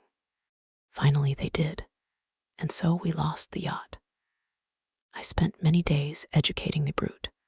Altogether, I had him for 3 or 4 months. I taught him the rudiments of English, gave him ideas of counting, even made the thing read the alphabet. But at that he was slow, though I've met with idiots slower. He began with a clean sheet, mentally, had no memories left in his mind of what he had been, when his scars were quite healed, and he was no longer anything but painful and stiff, and able to converse a little. I took him yonder, and introduced him to the Kanakas as an interesting stowaway. They were horribly afraid of him at first somehow, which offended me rather, for I was conceited about him, but his ways seemed so mild, and he was so abject that after a time they received him and took his education in hand. He was quick to learn, very imitative and adaptive, and built himself a hovel rather better, it seemed to me, than their own shanties. There was one among the boys, a bit of a missionary, and he taught the thing to read, or at least to pick out letters, and gave him some rudimentary ideas of morality. But it seems the beast's habits were not all that is desirable. I rested from work for some days after this, and was in a mind to write an account of the whole affair to wake up English physiology. Then I came upon the creature squatting up in a tree and gibbering at two of the Kanakas who had been teasing him. I threatened him, told him the inhumanity of such a proceeding, aroused his sense of shame, and came home resolved to do better before I took my work back to England. I have been doing better, but somehow the things drift back again. The stubborn beast flesh grows day by day back again. But I mean to do better things still. I mean to conquer that. This puma. But that's the story. All the Kanaka boys are dead now. One fell overboard of the launch, and one died of a wounded heel that he poisoned in some way with plant juice. 3 went away in the yacht, and I suppose and hope were drowned. The other one was killed. Well, I have replaced them. Montgomery went on much, as you are disposed to do at first, and then, what became of the other one? Said I sharply. The other Kanaka who was killed. The fact is, after I had made a number of human creatures, I made a thing. He hesitated. Yes, said I. It was killed. I don't understand, said I. Do you mean to say? It killed the Kanaka, yes. It killed several other things that it caught. We chased it for a couple of days. It only got loose by accident. I never meant it to get away. It wasn't finished. It was purely an experiment. It was a limbless thing with a horrible face that writhed along the ground in a serpentine fashion. It was immensely strong and an infuriating pain. It lurked in the woods for some days until we hunted it, and then it wriggled into the northern part of the island, and we divided the party to close in upon it. Montgomery insisted upon coming with me. The man had a rifle, and when his body was found, one of the barrels was curved into the shape of an S and very nearly bitten through. Montgomery shot the thing. After that, I stuck to the ideal of humanity, except for little things. He became silent. I sat in silence, watching his face. So for 20 years altogether, counting 9 years in England, I have been going on. And there is still something in everything I do that defeats me, makes me dissatisfied, challenges me to further effort. Sometimes I rise above my level. Sometimes I fall below it. But always I fall short of the things I dream. The human shape I can get now, almost with ease, so that it is lithe and graceful, or thick and strong. But often there is trouble with the hands and the claws, painful things that I dare not shape too freely. But it is in the subtle grafting and reshaping one must needs due to the brain that my trouble lies. The intelligence is often oddly low, with unaccountable blank ends, unexpected gaps, and least satisfactory of all is something that I cannot touch somewhere. I cannot determine where in the seat of the emotions. Cravings, instincts, desires that harm humanity, a strange hidden reservoir to burst forth suddenly and inundate the whole being of the creature with anger, hate, or fear. These creatures of mine seemed strange and uncanny to you so soon as you began to observe them. But to me, just after I make them, they seem to be indisputably human beings. It's afterwards, as I observe them, that the persuasion fades. First one animal trait, then another, creeps to the surface and stares out at me. But I will conquer yet. Each time I dip a living creature into the bath of burning pain, I say, this time I will burn out all the animal. This time I will make a rational creature of my own. After all, what is 10 years? Men have been 100,000 in the making. He thought darkly, but I am drawing near the fastness. This puma of mine, after a silence, and they revert. As soon as my hand is taken from them, the beast begins to creep back, begins to assert itself again. Another long silence. Then you take the things you make into those dens, said I. They go. I turn them out when I begin to feel the beast in them, and presently they wander there. They all dread this house and me. There's a kind of travesty of humanity over there. Montgomery knows about it, for he interferes in their affairs. He has trained 1 or 2 of them to our service. He's ashamed of it, but I believe he half likes some of those beasts. It's his business, not mine. They only sicken me with a sense of failure. I take no interest in them. I fancy they follow in the lines the Kanaka missionary marked out, and have a kind of mockery of a rational life, poor beasts. There's something they call the law. Sing hymns about all thine. They build themselves their dens, gather fruit, and pull herbs merry even. But I can see through it all, see into their very souls, and see they're nothing but the souls of beasts, beasts that perish, anger, and the lusts to live and gratify themselves. Yet they're odd, complex, like everything else alive. There's a kind of upward striving in them, part vanity, part waste sexual emotion, part waste curiosity. It only mocks me. I have some hope of this puma. I have worked hard at her head and brain. And now, said he, standing up after a long gap of silence, during which we had each pursued our own thoughts, what do you think? Are you in fear of me still? I looked at him and saw but a white-faced, white-haired man with calm eyes. Save for his serenity, the touch almost of beauty that resulted from his set tranquility and his magnificent build, he might have passed muster among 100 other comfortable old gentlemen. Then I shivered.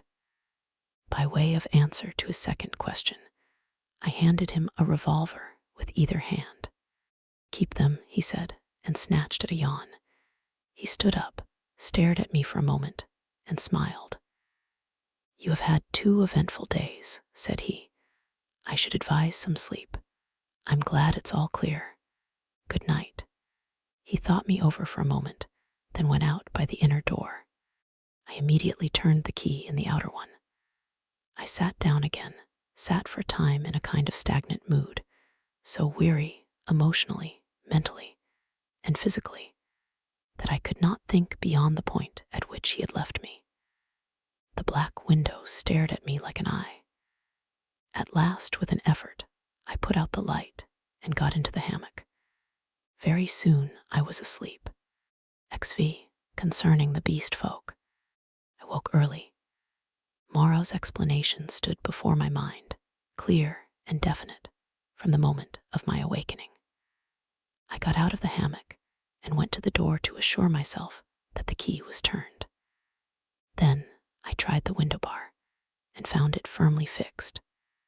That these man-like creatures were in truth only bestial monsters, mere grotesque travesties of men, filled me with a vague uncertainty of their possibilities, which was far worse than any definite fear. A tapping came at the door, and I heard the glutinous accents of Emling speaking.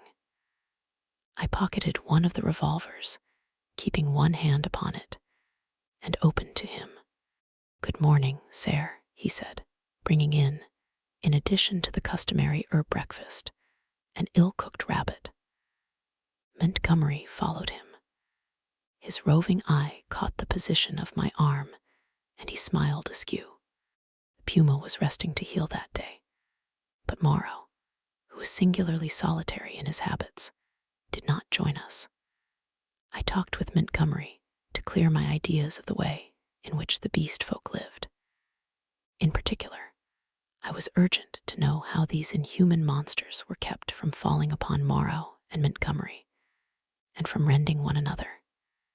He explained to me that the comparative safety of Moreau and himself was due to the limited mental scope of these monsters. In spite of their increased intelligence and the tendency of their animal instincts to reawaken, they had certain fixed ideas implanted by Moreau in their minds, which absolutely bounded their imaginations.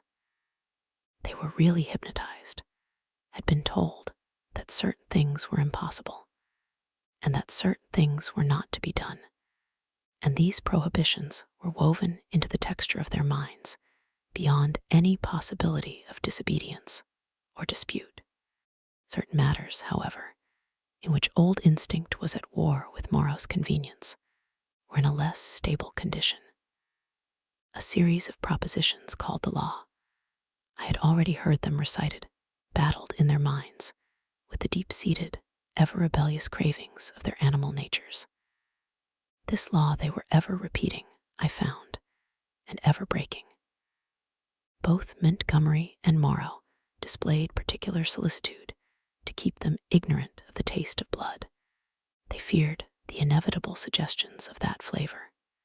Montgomery told me that the law, especially among the feline beast people, became oddly weakened about nightfall. That then the animal was at its strongest, that a spirit of adventure sprang up in them at the dusk, when they would dare things they never seemed to dream about by day. To that I owed my stalking by the leopard man on the night of my arrival. But during these earlier days of my stay, they broke the law only furtively and after dark. In the daylight, there was a general atmosphere of respect for its multifarious prohibitions. And here, perhaps, I may give a few general facts about the island and the beast people. The island, which was of irregular outline and lay low upon the wide sea, had a total area, I suppose, of 7 or 8 square miles. 2, it was volcanic in origin, and was now fringed on 3 sides by coral reefs. Some fumaroles to the northward, and a hot spring, were the only vestiges of the forces that had long since originated it. Now and then, a faint quiver of earthquake would be sensible, and sometimes the ascent of the spire of smoke would be rendered tumultuous by gusts of steam. But that was all. The population of the island, Montgomery informed me, now numbered rather more than 60 of these strange creations of Moreau's art, not counting the smaller monstrosities which lived in the undergrowth and were without human form. Altogether, he had made nearly 120, but many had died, and others, like the writhing footless thing of which he had told me, had come by violent ends. In answer to my question, Montgomery said that they actually bore offspring, but that these generally died. When they lived, Moreau took them and stamped the human form upon them. There was no evidence of the inheritance of their acquired human characteristics. The females were less numerous than the males, and liable to much furtive persecution, in spite of the monogamy the law enjoined. To this description corresponds in every respect to Noble's Isle, c. E.P. It would be impossible for me to describe these beast people in detail. My eye has had no training in details, and unhappily, I cannot sketch. Most striking, perhaps, in their general appearance, was the disproportion between the legs of these creatures and the length of their bodies. And yet, so relative is our idea of grace. My eye became habituated to their forms, and at last I even fell in with their persuasion that my own long thighs were ungainly. Another point was the forward carriage of the head, and the clumsy and inhuman curvature of the spine. Even the ape-man lacked that inward sinuous curve of the back which makes the human figure so graceful. Most had their shoulders hunched clumsily, and their short forearms hung weakly at their sides. Few of them were conspicuously hairy, at least until the end of my time upon the island. The next most obvious deformity was in their faces, almost all of which were prognathous, malformed about the ears, with large and protuberant noses, very furry or very bristly hair, and often strangely colored or strangely placed eyes. None could laugh, though the ape-man had a chattering titter. Beyond these general characters, their heads had little in common. Each preserved the quality of its particular species. The human mark distorted, but did not hide the leopard, the ox, or the sow, or other animal or animals from which the creature had been molded. The voices, too, varied exceedingly. The hands were always malformed, and though some surprised me by their unexpected human appearance, almost all were deficient in the number of the digits, clumsy about the fingernails, and lacking any tactile sensibility. The two most formidable animal men were my leopard man and a creature made of hyena and swine. Larger than these were the three bull creatures who pulled in the boat. Then came the silvery hairy man, who was also the sayer of the law, Emling, and a satyr-like creature of ape and goat. There were 3 swine men and a swine woman, a rhinoceros creature, and several other females whose sources I did not ascertain. There were several wolf creatures, a bear bull, and a Saint Bernard man. I have already described the ape man, and there was a particularly hateful and evil-smelling old woman made of vixen and bear, whom I hated from the beginning. She was said to be a passionate votary of the law. Smaller creatures were certain dappled youths, and my little sloth creature. But enough of this catalogue. At first I had a shivering horror of the brutes, felt all too keenly that they were still brutes. But insensibly, I became a little habituated to the idea of them, and moreover, I was affected by Montgomery's attitude towards them. He had been with them so long that he had come to regard them as almost normal human beings. His London days seemed a glorious, impossible past to him. Only once in a year or so did he go to Africa to deal with Moreau's agent, a trader in animals there. He hardly met the finest type of mankind in that seafaring village of Spanish mongrels. The men aboard ship, he told me, seemed at first just as strange to him as the beast men seemed to me, unnaturally long in the leg, flat in the face, prominent in the forehead, suspicious, dangerous, and cold-hearted. In fact, he did not like men. His heart had warmed to me, he thought, because he had saved my life.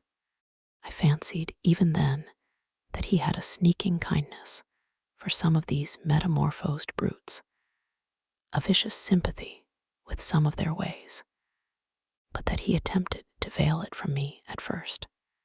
Ling, the black-faced man, Montgomery's attendant, the first of the beast folk I had encountered, did not live with the others across the island, but in a small kennel at the back of the enclosure.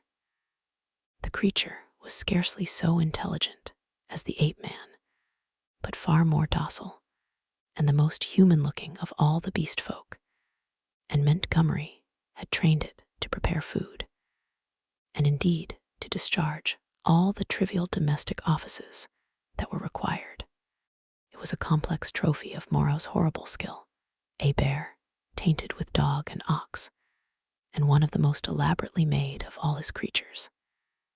It treated Montgomery with a strange tenderness and devotion. Sometimes he would notice it, pat it, call it half-mocking, half-jocular names, and so make it caper with extraordinary delight. Sometimes he would ill-treat it, especially after he had been at the whiskey, kicking it, beating it, pelting it with stones or lighted fusees. But whether he treated it well or ill, it loved nothing so much as to be near him. I say I became habituated to the beast people, that 1,000 things, which had seemed unnatural and repulsive speedily, became natural and ordinary to me. I suppose everything in existence takes its color from the average hue of our surroundings. Montgomery and Morrow were too peculiar and individual to keep my general impressions of humanity well defined. I would see one of the clumsy bovine creatures who worked the launch treading heavily through the undergrowth, and find myself asking, trying hard to recall, how he differed from some really human yokel trudging home from his mechanical labors.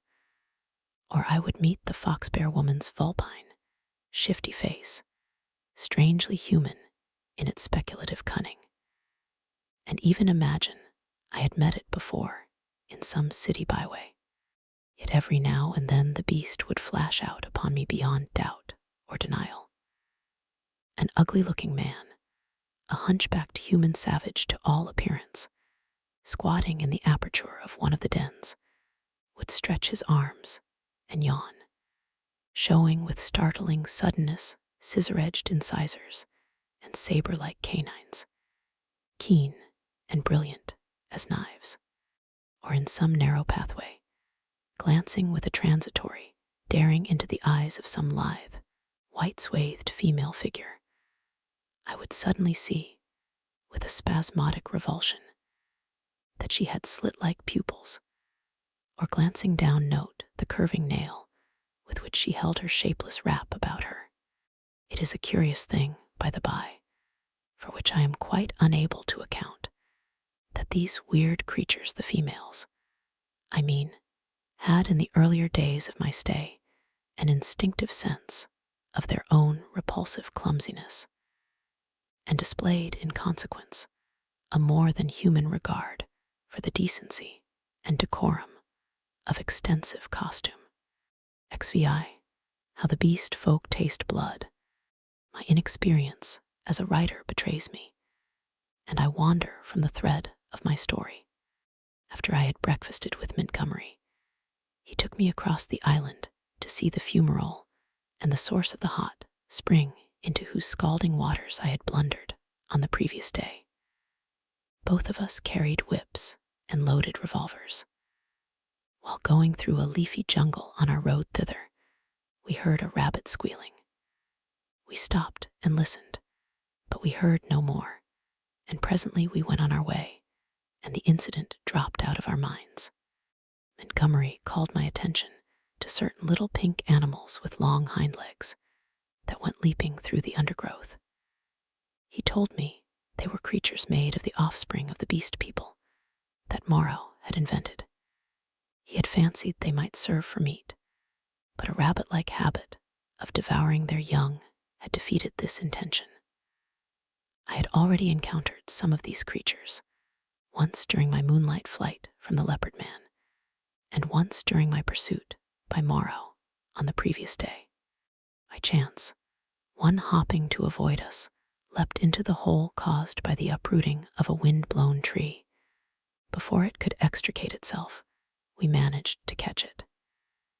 It spat like a cat, scratched, and kicked vigorously with its hind legs, and made an attempt to bite. But its teeth were too feeble to inflict more than a painless pinch. It seemed to me rather a pretty little creature. And as Montgomery stated that it never destroyed the turf by burrowing, and was very cleanly in its habits, I should imagine it might prove a convenient substitute for the common rabbit in gentlemen's parks.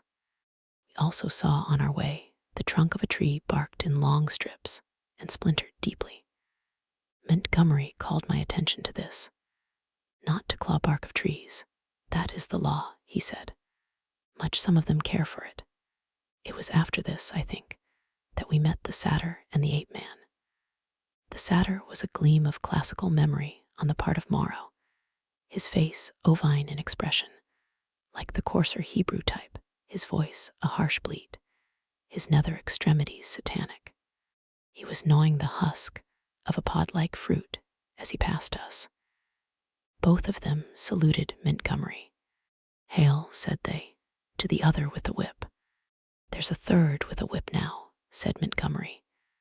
"So you'd better mind." "Was he not made?" said the ape man. He said he was made." The satyr man looked curiously at me. "The third with the whip, he that walks weeping into the sea, has a thin white face." "He has a thin long whip," said Montgomery. "Yesterday he bled and wept," said the satyr. "You never bleed nor weep. The master does not bleed or weep." "Allendorfian beggar," said Montgomery. "You'll bleed and weep if you don't look out. He has 5 fingers. He is a 5-man like me," said the ape man. "Come along, Prendick," said Montgomery, taking my arm, and I went on with him. The satyr and the ape man stood watching us and making other remarks to each other. "He says nothing," said the satyr. "Men have voices." "Yesterday he asked me of things to eat," said the ape man. He did not know. Then they spoke inaudible things, and I heard the satyr laughing. It was on our way back that we came upon the dead rabbit. The red body of the wretched little beast was rent to pieces, many of the ribs stripped white, and the backbone indisputably gnawed. At that Montgomery stopped. "Good God," said he, stooping down and picking up some of the crushed vertebrae to examine them more closely. "Good God," he repeated, "what can this mean?" "Some carnivore of yours has remembered its old habits," I said after a pause. "This backbone has been bitten through." He stood staring, with his face white and his lip pulled askew. "I don't like this," he said slowly. "I saw something of the same kind," said I, "the first day I came here." "The devil you did. What was it?" "A rabbit with its head twisted off." "The day you came here." "The day I came here." "In the undergrowth at the back of the enclosure, when I went out in the evening." The head was completely wrung off. He gave a long, low whistle. "And what is more, I have an idea which of your brutes did the thing. It's only a suspicion, you know. Before I came on the rabbit, I saw one of your monsters drinking in the stream, sucking his drink. Yes, not to suck your drink, that is the law. Much the brutes care for the law, eh, when Moreau's not about. It was the brute who chased me." "Of course," said Montgomery. "It's just the way with carnivores. After a kill, they drink. It's the taste of blood, you know. What was the brute like?" he continued. "Would you know him again?" He glanced about us, standing astride over the mess of dead rabbit, his eyes roving among the shadows and screens of greenery, the lurking places and ambuscades of the forest that bounded us in. "The taste of blood," he said again. He took out his revolver, examined the cartridges in it, and replaced it. Then he began to pull at his dropping lip. "I think I should know the brute again," I said. I stunned him. "He ought to have a handsome bruise on the forehead of him. But then we have to prove that he killed the rabbit," said Montgomery. "I wish I'd never brought the things here. I should have gone on." But he stayed there thinking over the mangled rabbit in a puzzle-headed way. As it was, I went to such a distance that the rabbit's remains were hidden. "Come on," I said. Presently he woke up and came towards me. "You see," he said, almost in a whisper, "they are all supposed to have a fixed idea against eating anything that runs on land. If some brute has by any accident tasted blood," we went on some way in silence. "I wonder what can have happened," he said to himself. Then, after a pause again, "I did a foolish thing the other day. That servant of mine, I showed him how to skin and cook a rabbit. It's odd I saw him licking his hands. It never occurred to me. Then we must put a stop to this. I must tell Moreau. He could think of nothing else on our homeward journey. Moreau took the matter even more seriously than Montgomery, and I need scarcely say that I was affected by their evident consternation. We must make an example, said Moreau. I've no doubt in my own mind that the leopard man was the sinner, but how can we prove it? I wish, Montgomery, you had kept your taste for meat in hand and gone without these exciting novelties. We may find ourselves in a mess yet through it. I was a silly ass, said Montgomery, but the thing's done now, and you said I might have them, you know. We must see to the thing at once, said Moreau. I suppose if anything should turn up, Emling can take care of himself. I'm not so sure of Emling, said Montgomery. I think I ought to know him. In the afternoon, Moreau, Montgomery, myself, and Emling went across the island to the huts in the ravine. We three were armed. Emling carried the little hatchet he used in chopping firewood and some coils of wire. Moreau had a huge cowherd's horn slung over his shoulder. You will see a gathering of the beast people, said Montgomery. It is a pretty sight. Moreau said not a word on the way, but the expression of his heavy, white-fringed face was grimly set. We crossed the ravine down which smoked the stream of hot water and followed the winding pathway through the canebrakes until we reached a wide area covered over with a thick, powdery yellow substance, which I believe was sulfur. Above the shoulder of a weedy bank, the sea glittered. We came to a kind of shallow natural amphitheater, and here the four of us halted. Then Moreau sounded the horn and broke the sleeping stillness of the tropical afternoon. He must have had strong lungs. The hooting note rose and rose amidst its echoes, to at last an ear-penetrating intensity. Ah, said Moreau, letting the curved instrument fall to his side again. Immediately there was a crashing through the yellow canes, and a sound of voices from the dense green jungle that marked the morass through which I had run on the previous day. Then, at 3 or 4 points on the edge of the sulphurous area, appeared the grotesque forms of the beast people hurrying towards us. I could not help a creeping horror, as I perceived first one and then another trot out from the trees or reeds and come shambling along over the hot dust. But Moreau and Montgomery stood calmly enough, and perforce I stuck beside them.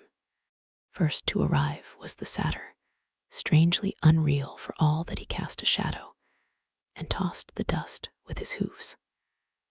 After him from the brake came a monstrous lout, a thing of horse and rhinoceros, chewing a straw as it came. Then appeared the swine woman and 2 wolf women, then the fox bear witch, with her red eyes in her peaked red face, and then others, all hurrying eagerly. As they came forward, they began to cringe towards Moreau and chant, quite regardless of one another, fragments of the latter half of the litany of the law. His is the hand that wounds, his is the hand that heals, and so forth. As soon as they had approached within a distance of perhaps 30 yards, they halted, and bowing on knees and elbows, began flinging the white dust upon their heads. Imagine the scene if you can. We 3 blue-clad men, with our misshapen, black-faced attendant, standing in a wide expanse of sunlit yellow dust under the blazing blue sky, and surrounded by this circle of crouching and gesticulating monstrosities, some almost human save in their subtle expression and gestures, some like cripples, some so strangely distorted as to resemble nothing but the denizens of our wildest dreams. And beyond, the reedy lines of a canebrake in one direction, a dense tangle of palm trees on the other, separating us from the ravine with the huts, and to the north, the hazy horizon of the Pacific Ocean. 62, 63, counted Moreau. There are 4 more. I do not see the leopard man, said I. Presently Moreau sounded the great horn again, and at the sound of it, all the beast people writhed and groveled in the dust. Then, slinking out of the canebrake, stooping near the ground and trying to join the dust-throwing circle behind Moreau's back, came the leopard man. The last of the beast people to arrive was the little ape man. The earlier animals, hot and weary with their groveling, shot vicious glances at him. Cease, said Moreau in his firm, loud voice, and the beast people sat back upon their hams and rested from their worshipping. Where is the sayer of the law? Said Moreau, and the hairy gray monster bowed his face in the dust. Say the words, said Moreau. Forthwith all in the kneeling assembly, swaying from side to side, and dashing up the sulphur with their hands, first the right hand and a puff of dust, and then the left, began once more to chant their strange litany. When they reached, not to eat flesh or fish, that is the law, Moreau held up his lank white hand. Stop, he cried, and there fell absolute silence upon them all. I think they all knew and dreaded what was coming. I looked round at their strange faces. When I saw their wincing attitudes and the furtive dread in their bright eyes, I wondered that I had ever believed them to be men. That law has been broken, said Moreau. None escape from the faceless creature with the silvery hair. None escape, repeated the kneeling circle of beast people. Who is he? Cried Moreau, and looked round at their faces, cracking his whip. I fancied the hyena swine looked dejected. So too did the leopard man. Moreau stopped, facing this creature, who cringed towards him with the memory and dread of infinite torment. Who is he? Repeated Moreau, in a voice of thunder. Evil is he who breaks the law, chanted the sayer of the law. Moreau looked into the eyes of the leopard man and seemed to be dragging the very soul out of the creature. Who breaks the law, said Moreau, taking his eyes off his victim and turning towards us. It seemed to me there was a touch of exultation in his voice. Goes back to the house of pain, they all clamored. Goes back to the house of pain, O master. Back to the house of pain, back to the house of pain, gabbled the ape man, as though the idea was sweet to him. Do you hear? Said Moreau, turning back to the criminal, my friend Hullo. For the leopard man, released from Moreau's eye, had risen straight from his knees, and now, with eyes aflame and his huge feline tusks flashing out from under his curling lips, leapt towards his tormentor. I am convinced that only the madness of unendurable fear could have prompted this attack. The whole circle of 80 monsters seemed to rise about us. I drew my revolver. The 2 figures collided. I saw Moreau reeling back from the leopard man's blow. There was a furious yelling and howling all about us. Everyone was moving rapidly. For a moment, I thought it was a general revolt. The furious face of the leopard man flashed by mine, with Emling close in pursuit. I saw the yellow eyes of the hyena swine blazing with excitement, his attitude as if he were half resolved to attack me. The satyr, too, glared at me over the hyena swine's hunched shoulders. I heard the crack of Moreau's pistol and saw the pink flash dart across the tumult. The whole crowd seemed to swing round in the direction of the glint of fire, and I too was swung round by the magnetism of the movement. In another second, I was running, one of a tumultuous shouting crowd, in pursuit of the escaping leopard man. That is all I can tell definitely. I saw the leopard man strike Moreau, and then everything spun about me until I was running headlong. Emling was ahead, close in pursuit of the fugitive. Behind, their tongues already lolling out, ran the wolf women in great leaping strides. The swine folk followed, squealing with excitement, and the two bull men in their swathings of white. Then came Moreau in a cluster of the beast people, his wide-brimmed straw hat blown off, his revolver in hand, and his lank white hair streaming out. The hyena swine ran beside me, keeping pace with me and glancing furtively at me out of his feline eyes, and the others came pattering and shouting behind us. The leopard man went bursting his way through the long canes, which sprang back as he passed and rattled in Emling's face. We others in the rear found a trampled path for us when we reached the break.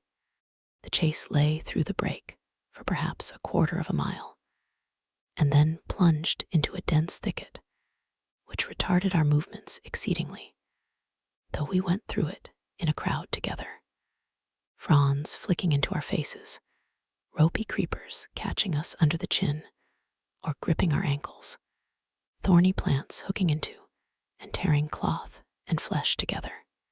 He has gone on all fours through this, panted Moreau, now just ahead of me. None escape, said the wolf bear, laughing into my face with the exultation of hunting. We burst out again among rocks and saw the quarry ahead running lightly on all fours and snarling at us over his shoulder. At that, the wolf folk howled with delight. The thing was still clothed, and at a distance, its face still seemed human, but the carriage of its four limbs was feline, and the furtive droop of its shoulder was distinctly that of a hunted animal. It leapt over some thorny yellow flowering bushes and was hidden. Emling was halfway across the space. Most of us now had lost the first speed of the chase and had fallen into a longer and steadier stride. I saw as we traversed the open that the pursuit was now spreading from a column into a line. The hyena swine still ran close to me, watching me as it ran, every now and then puckering its muzzle with a snarling laugh.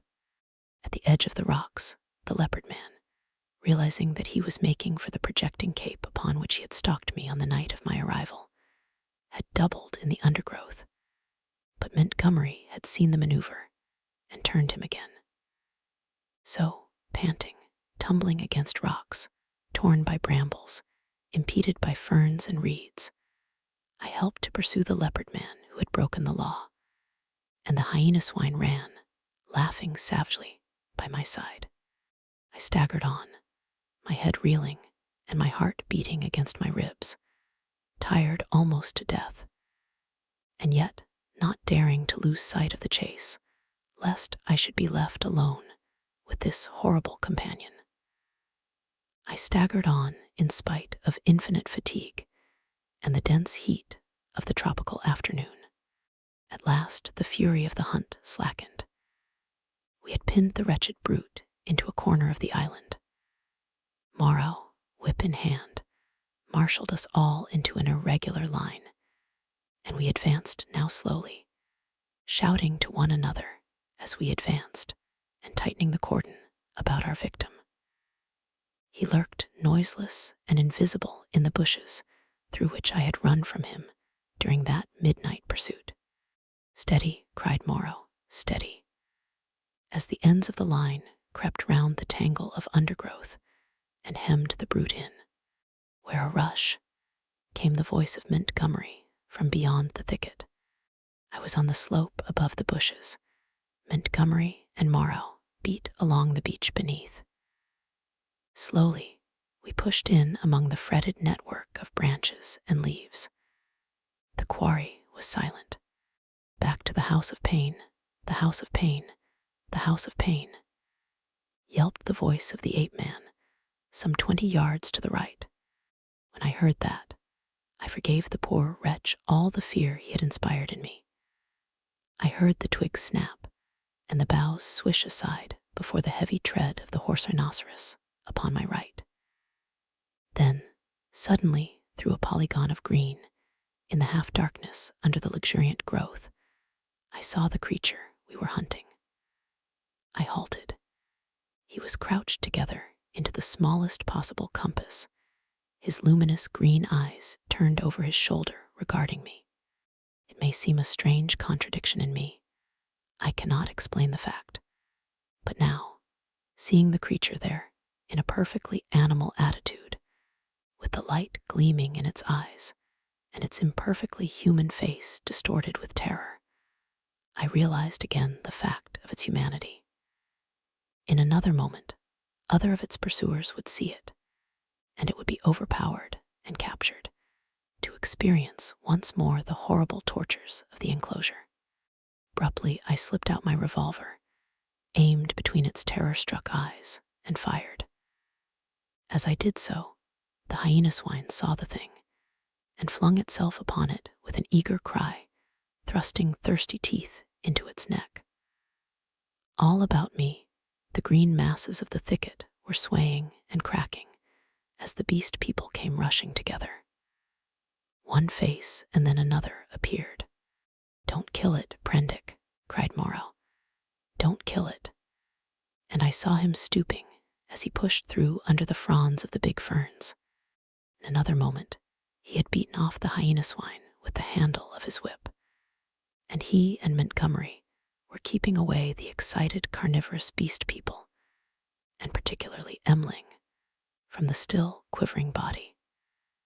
The hairy gray thing came sniffing at the corpse under my arm. The other animals, in their animal ardor, jostled me to get a nearer view. "Confound you, Prendick," said Moreau. "I wanted him." "I'm sorry," said I, though I was not. It was the impulse of the moment. I felt sick with exertion and excitement. Turning, I pushed my way out of the crowding beast people and went on alone up the slope towards the higher part of the headland. Under the shouted directions of Moreau, I heard the 3 white-swathed bullmen begin dragging the victim down towards the water. It was easy now for me to be alone. The beast people manifested a quite human curiosity about the dead body, and followed it in a thick knot, sniffing and growling at it as the bullmen dragged it down the beach. I went to the headland and watched the bullmen, black against the evening sky, as they carried the weighted dead body out to sea. And like a wave across my mind came the realization of the unspeakable aimlessness of things upon the island. Upon the beach among the rocks beneath me were the ape-man, the hyena swine, and several other of the beast people, standing about Montgomery and Moreau. They were all still intensely excited, and all overflowing with noisy expressions of their loyalty to the law. Yet I felt an absolute assurance in my own mind that the hyena swine was implicated in the rabbit killing. A strange persuasion came upon me that, save for the grossness of the line, the grotesqueness of the forms, I had here before me the whole balance of human life in miniature, the whole interplay of instinct, reason, and fate in its simplest form. The leopard man had happened to go under. That was all the difference. Poor brute. Poor brutes. I began to see the viler aspect of Moreau's cruelty. I had not thought before of the pain and trouble that came to these poor victims after they had passed from Moreau's hands. I had shivered only at the days of actual torment in the enclosure. But now that seemed to me the lesser part. Before, they had been beasts, their instincts fitly adapted to their surroundings, and happy as living things may be. Now they stumbled in the shackles of humanity, lived in a fear that never died, fretted by a law they could not understand. Their mock-human existence, begun in an agony, was one long internal struggle, one long dread of Moreau. And for what? It was the wantonness of it that stirred me. Had Moreau had any intelligible object, I could have sympathized at least a little with him. I am not so squeamish about pain as that. I could have forgiven him a little even, Had his motive been only hate?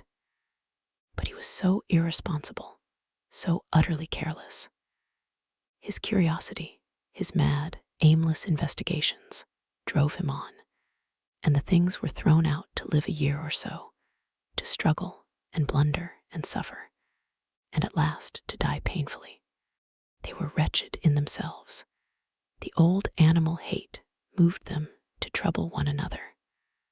The law held them back from a brief hot struggle, and a decisive end to their natural animosities. In those days, my fear of the beast people went the way of my personal fear for Moreau.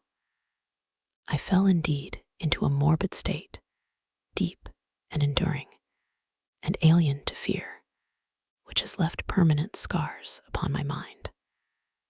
I must confess that I lost faith in the sanity of the world when I saw it suffering the painful disorder of this island. A blind fate, a vast pitiless mechanism, seemed to cut and shape the fabric of existence. And I, Moreau by his passion for research, Montgomery by his passion for drink, the beast people with their instincts and mental restrictions, were torn and crushed, ruthlessly, inevitably, amid the infinite complexity of its incessant wheels. But this condition did not come all at once. I think indeed that I anticipate a little in speaking of it now. Exva, a catastrophe. Scarcely 6 weeks passed before I had lost every feeling but dislike and abhorrence for this infamous experiment of Moreau's. My one idea was to get away from these horrible caricatures of my Maker's image, back to the sweet and wholesome intercourse of men. My fellow creatures, from whom I was thus separated, began to assume idyllic virtue and beauty in my memory. My first friendship with Montgomery did not increase. His long separation from humanity, his secret vice of drunkenness, his evident sympathy with the beast people tainted him to me. Several times I let him go alone among them. I avoided intercourse with them in every possible way. I spent an increasing proportion of my time upon the beach, looking for some liberating sail that never appeared, until one day there fell upon us an appalling disaster, which put an altogether different aspect upon my strange surroundings.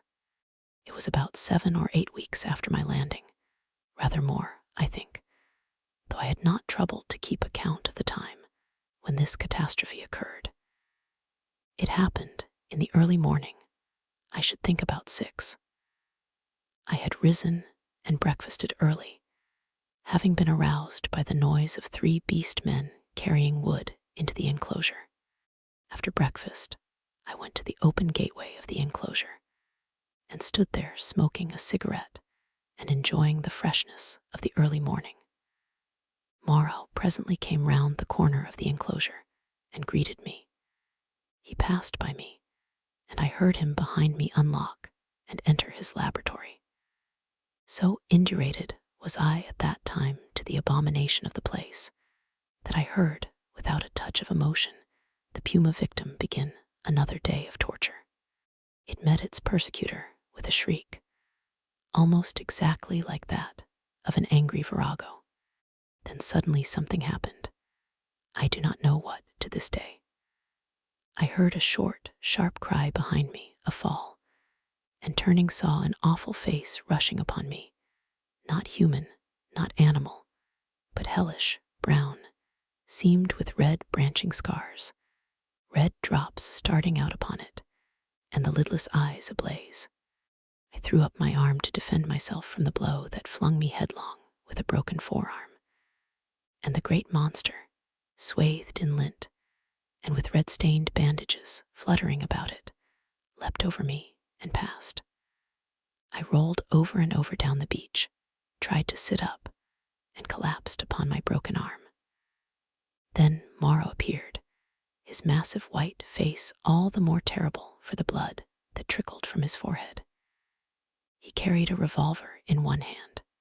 He scarcely glanced at me, but rushed off at once in pursuit of the puma, tried the other arm and sat up. The muffled figure in front ran in great striding leaps along the beach, and Moreau followed her. She turned her head and saw him, then doubling abruptly made for the bushes. She gained upon him at every stride. I saw her plunge into them, and Moreau, running slantingly to intercept her, fired and missed as she disappeared. Then he too vanished in the green confusion. I stared after them, and then the pain in my arm flamed up, and with a groan, I staggered to my feet. Montgomery appeared in the doorway, dressed, and with his revolver in his hand. "Great God, Prendick," he said, not noticing that I was hurt. "That brute's loose. Tore the fetter out of the wall. Have you seen them?" Then sharply, seeing I gripped my arm, "What's the matter?" "I was standing in the doorway," said I. He came forward and took my arm. "Blood on the sleeve," said he, and rolled back the flannel. He pocketed his weapon, felt my arm about painfully, and led me inside. "Your arm is broken," he said, and then, "Tell me exactly how it happened. What happened?" I told him what I had seen, told him in broken sentences, with gasps of pain between them, and very dexterously and swiftly he bound my arm meanwhile. He slung it from my shoulder, stood back, and looked at me. "You'll do," he said. "And now?" He thought. Then he went out and locked the gates of the enclosure. He was absent some time. I was chiefly concerned about my arm. The incident seemed merely one more of many horrible things. I sat down in the deck chair, and I must admit swore heartily at the island. The first dull feeling of injury in my arm had already given way to a burning pain when Montgomery reappeared. His face was rather pale, and he showed more of his lower gums than ever. "I can neither see nor hear anything of him," he said. "I've been thinking he may want my help." He stared at me with his expressionless eyes. "That was a strong brute," he said. "It simply wrenched its fetter out of the wall." He went to the window, then to the door, and there turned to me. "I shall go after him," he said. "There's another revolver I can leave with you. To tell you the truth, I feel anxious somehow." He obtained the weapon and put it ready to my hand on the table, then went out, leaving a restless contagion in the air. I did not sit long after he left, but took the revolver in hand and went to the doorway. The morning was as still as death. Not a whisper of wind was stirring. The sea was like polished glass, the sky empty, the beach desolate. In my half-excited, half-feverish state, this stillness of things oppressed me. I tried to whistle, and the tune died away. I swore again, the second time that morning. Then I went to the corner of the enclosure and stared inland at the green bush that had swallowed up Moreau and Montgomery. When would they return, and how? Then far away up the beach, a little gray beast man appeared, ran down to the water's edge, and began splashing about. I strolled back to the doorway, then to the corner again, and so began pacing to and fro like a sentinel upon duty. Once I was arrested by the distant voice of Montgomery bawling, "Cooey Moreau." My arm became less painful, but very hot. I got feverish and thirsty. My shadow grew shorter. I watched the distant figure until it went away again. Would Moreau and Montgomery never return? 3 seabirds began fighting for some stranded treasure, and from far away behind the enclosure, I heard a pistol shot. A long silence, and then came another. Then a yelling cry nearer, and another dismal gap of silence. My unfortunate imagination set to work to torment me. Then, suddenly, a shot close by. I went to the corner, startled, and saw Montgomery, his face scarlet, his hair disordered, and the knee of his trousers torn. His face expressed profound consternation. Behind him slouched the beast man, Emling, and round Emling's jaws were some queer dark stains. "Has he come?" said Montgomery. Moreau said, "I know." My God, the man was panting, almost sobbing. "Go back in," he said, taking my arm. "They're mad. They're all rushing about mad. What can have happened? I don't know. I'll tell you when my breath comes. Where's some brandy?" Montgomery limped before me into the room and sat down in the deck chair. Emling flung himself down just outside the doorway and began panting like a dog. I got Montgomery some brandy and water. He sat staring in front of him at nothing, recovering his breath. After some minutes, he began to tell me what had happened. He had followed their track for some way. It was plain enough at first on account of the crushed and broken bushes, white rags torn from the puma's bandages, and occasional smears of blood on the leaves of the shrubs and undergrowth.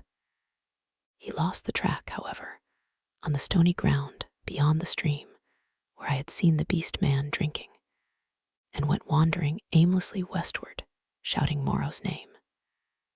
Then Emling had come to him, carrying a light hatchet. Emling had seen nothing of the puma affair, had been felling wood, and heard him calling. They went on shouting together. Two beast men came crouching and peering at them through the undergrowth, with gestures and a furtive carriage that alarmed Montgomery by their strangeness. He hailed them, and they fled guiltily. He stopped shouting after that, and after wandering some time farther in an undecided way, determined to visit the huts. He found the ravine deserted. Growing more alarmed every minute, he began to retrace his steps. Then it was he encountered the two swinemen I had seen dancing on the night of my arrival. Blood-stained, they were about the mouth, and intensely excited. They came crashing through the ferns, and stopped with fierce faces when they saw him. He cracked his whip in some trepidation, and forthwith they rushed at him. Never before had a beast man dared to do that. One he shot through the head. Emling flung himself upon the other, and the two rolled grappling. Emling got his brute under, and with his teeth in its throat, and Montgomery shot that too as it struggled in Emling's grip. He had some difficulty in inducing Emling to come on with him. Thence they had hurried back to me. On the way, Emling had suddenly rushed into a thicket and driven out an undersized ocelot man, also blood-stained and lame through a wound in the foot. This brute had run a little way and then turned savagely at bay, and Montgomery, with a certain wantonness, I thought had shot him. "What does it all mean?" said I. He shook his head and turned once more to the brandy. XVI. The Finding of Moreau. When I saw Montgomery swallow a third dose of brandy, I took it upon myself to interfere. He was already more than half fuddled.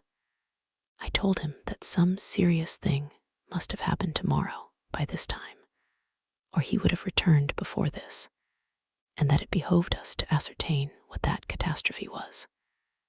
Montgomery raised some feeble objections, and at last agreed. We had some food, and then all three of us started. It is possibly due to the tension of my mind at the time, but even now that start into the hot stillness of the tropical afternoon is a singularly vivid impression. Emling went first, his shoulder hunched, his strange black head moving with quick starts as he peered first on this side of the way, and then on that. He was unarmed, his axe he had dropped when he encountered the swine man. Teeth were his weapons when it came to fighting. Montgomery followed with stumbling footsteps, his hands in his pockets, his face downcast. He was in a state of muddled sullenness with me on account of the brandy. My left arm was in a sling. It was lucky it was my left, and I carried my revolver in my right. Soon we traced a narrow path through the wild luxuriance of the island, going northwestward, and presently Emling stopped and became rigid with watchfulness. Montgomery almost staggered into him, and then stopped too. Then, listening intently, we heard coming through the trees the sound of voices and footsteps approaching us. "He is dead," said a deep, vibrating voice. "He is not dead. He is not dead," jabbered another. We saw," said several voices. "Hello," suddenly shouted Montgomery. "Hello there." "Confound you," said I, and gripped my pistol. There was a silence, then a crashing among the interlacing vegetation. First here, then there, and then half a dozen faces appeared, strange faces, lit by a strange light. Emling made a growling noise in his throat.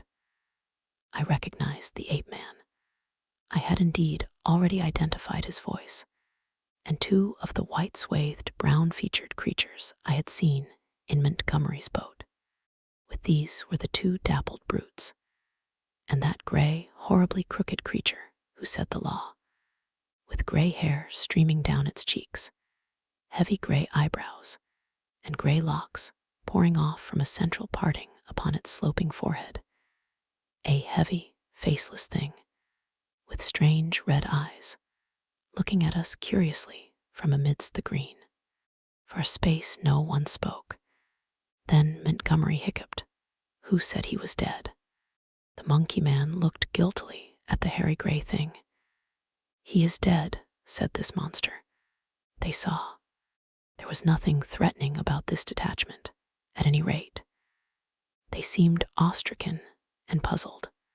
"Where is he?" said Montgomery. "Beyond," and the gray creature pointed. "Is there a law now?" asked the monkey man. "Is it still to be this and that? Is he dead indeed?" "Is there a law?" repeated the man in white. "Is there a law, thou other with the whip?" "He is dead," said the hairy gray thing, and they all stood watching us. "Prendick," said Montgomery, turning his dull eyes to me. "He's dead, evidently." I'd been standing behind him during this colloquy. I began to see how things lay with them. I suddenly stepped in front of Montgomery and lifted up my voice. "Children of the law," I said, "he is not dead." Emling turned his sharp eyes on me. "He has changed his shape, he has changed his body," I went on. "For a time you will not see him. He is there," I pointed upward, "where he can watch you. You cannot see him, but he can see you. Fear the law."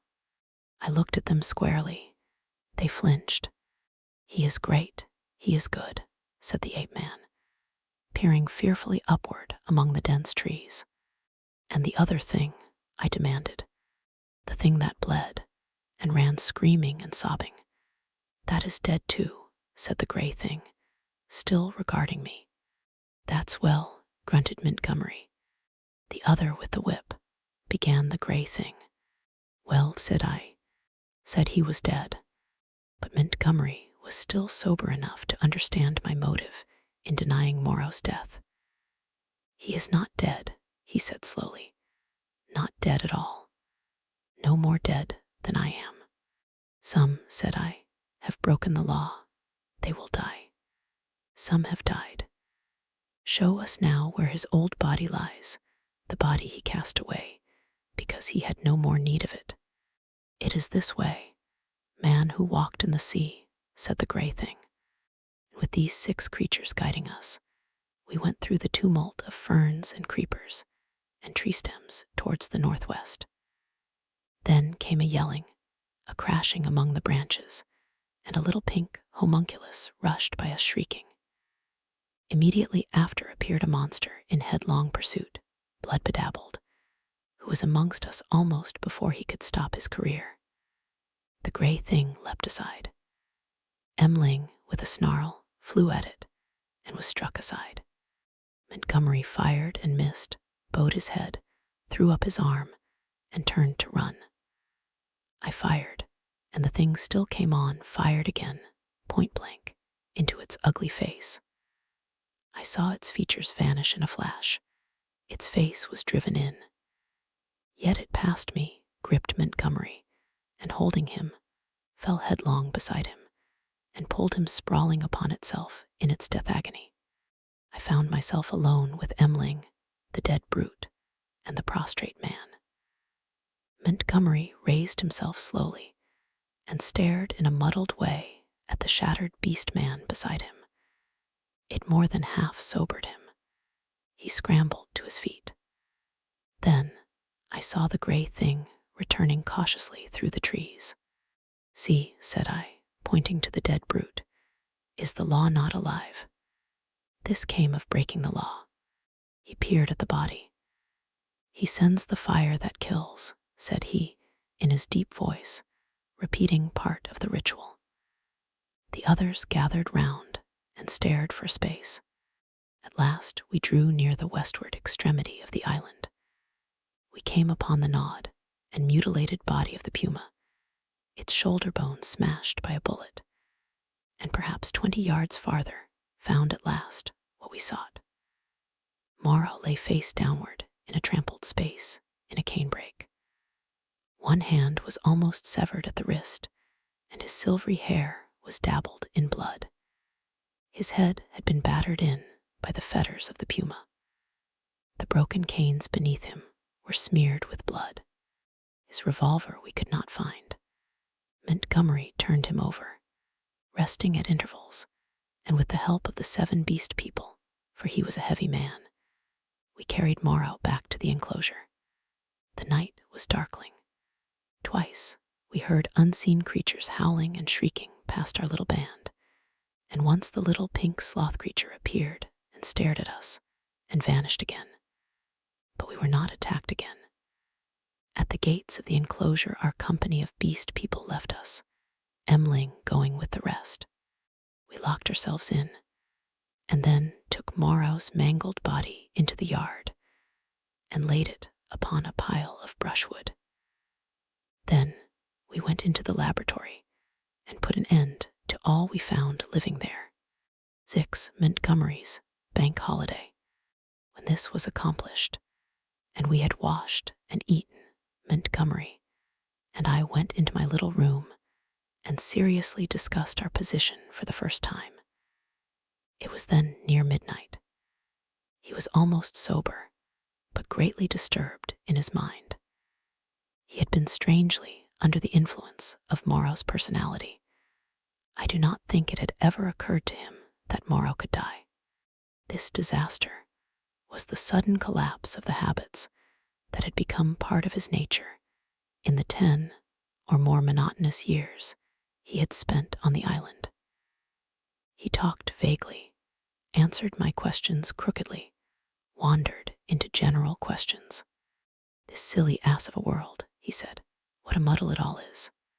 I haven't had any life. I wonder when it's going to begin.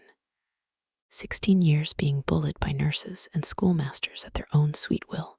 5 in London grinding hard at medicine, bad food, shabby lodgings, shabby clothes, shabby vice, a blunder. I didn't know any better, and hustled off to this beastly island. 10 years here.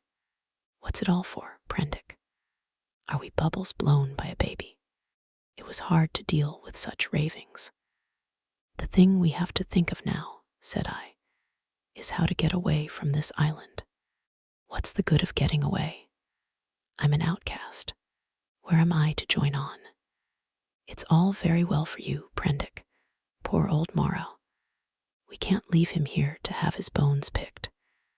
As it is, and besides, what will become of the decent part of the beast folk?" "Well," said I, "that will do tomorrow. I've been thinking we might make the brushwood into a pyre and burn his body and those other things. Then what will happen with the beast folk? I don't know.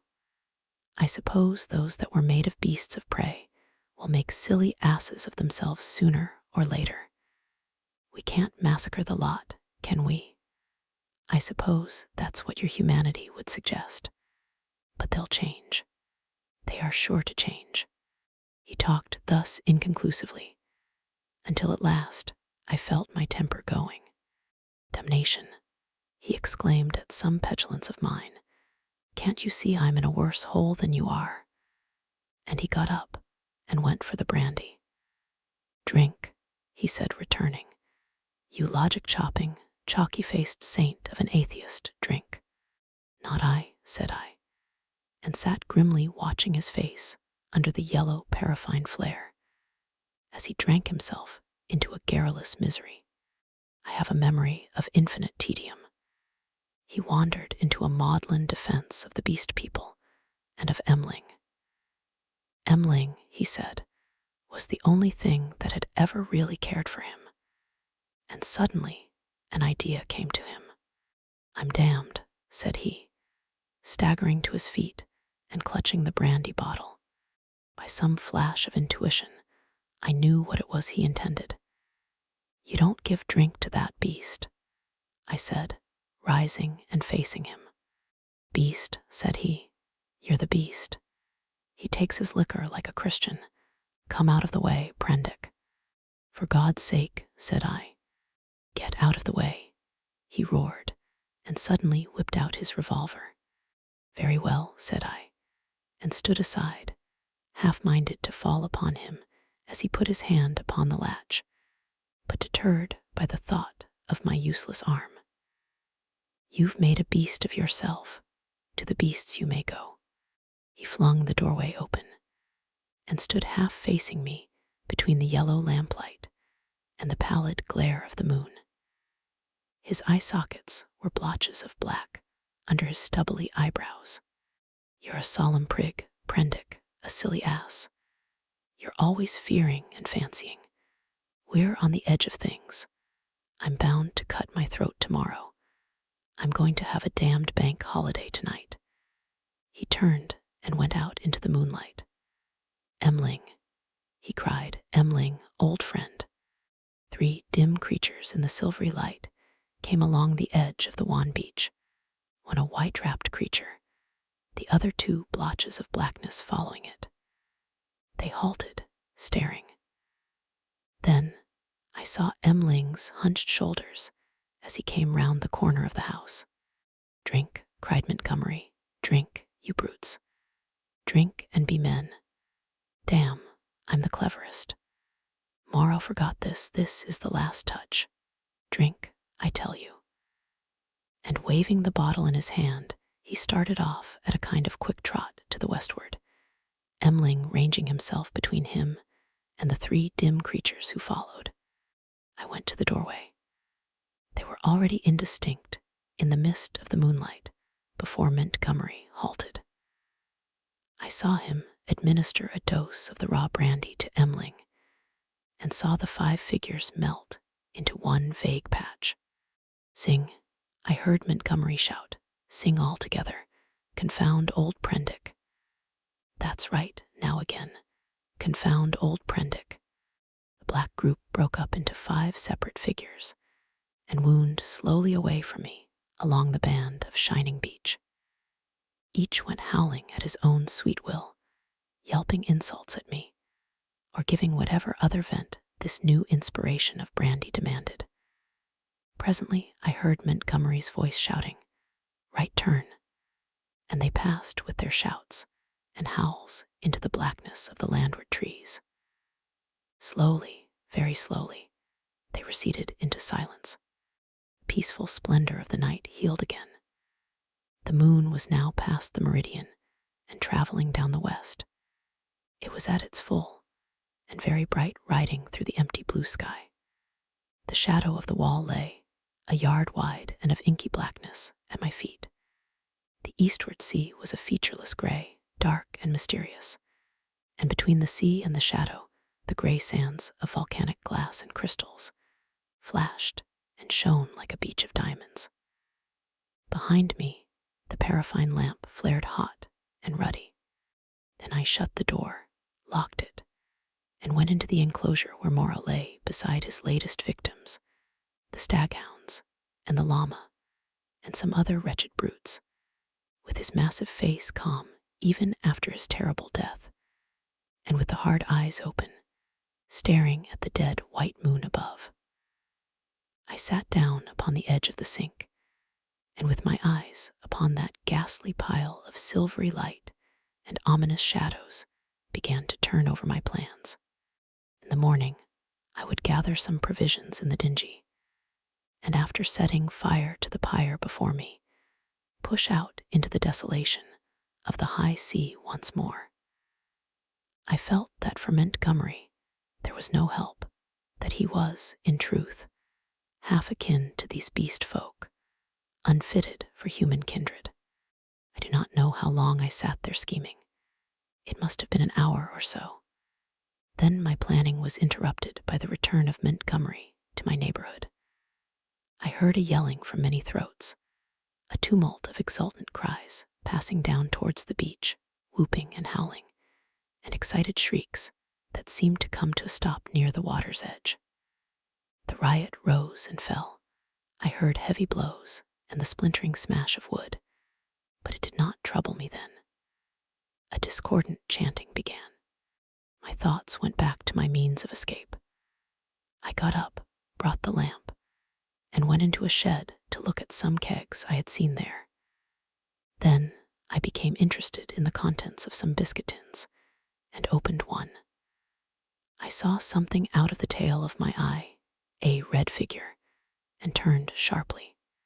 Behind me lay the yard, vividly black and white in the moonlight, and the pile of wood and faggots on which Moreau and his mutilated victims lay, one over another.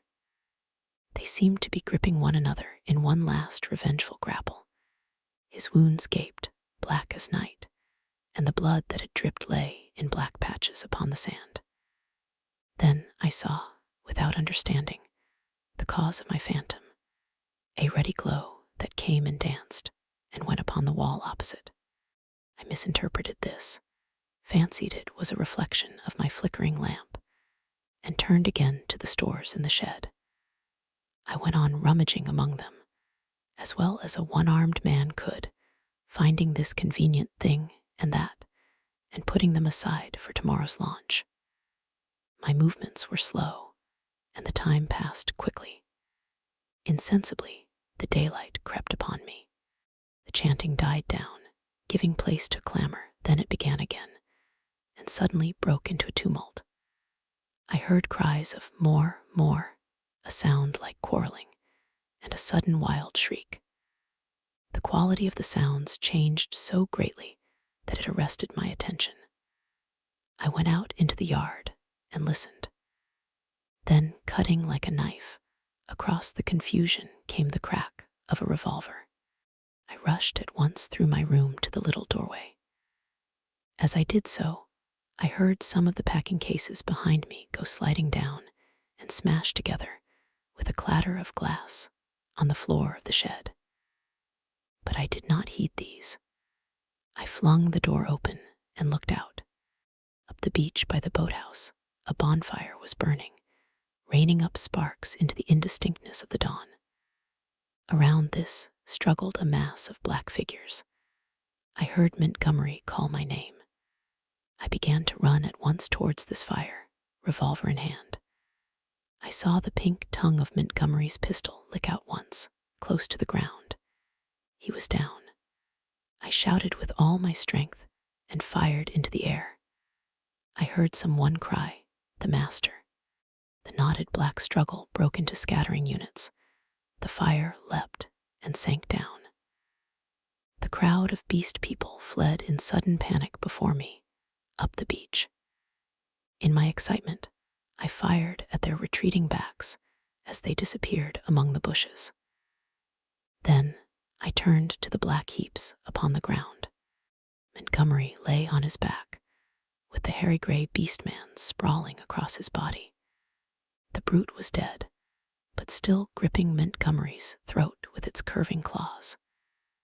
Nearby lay Emling on his face, and quite still, his neck bitten open, and the upper part of the smashed brandy bottle in his hand.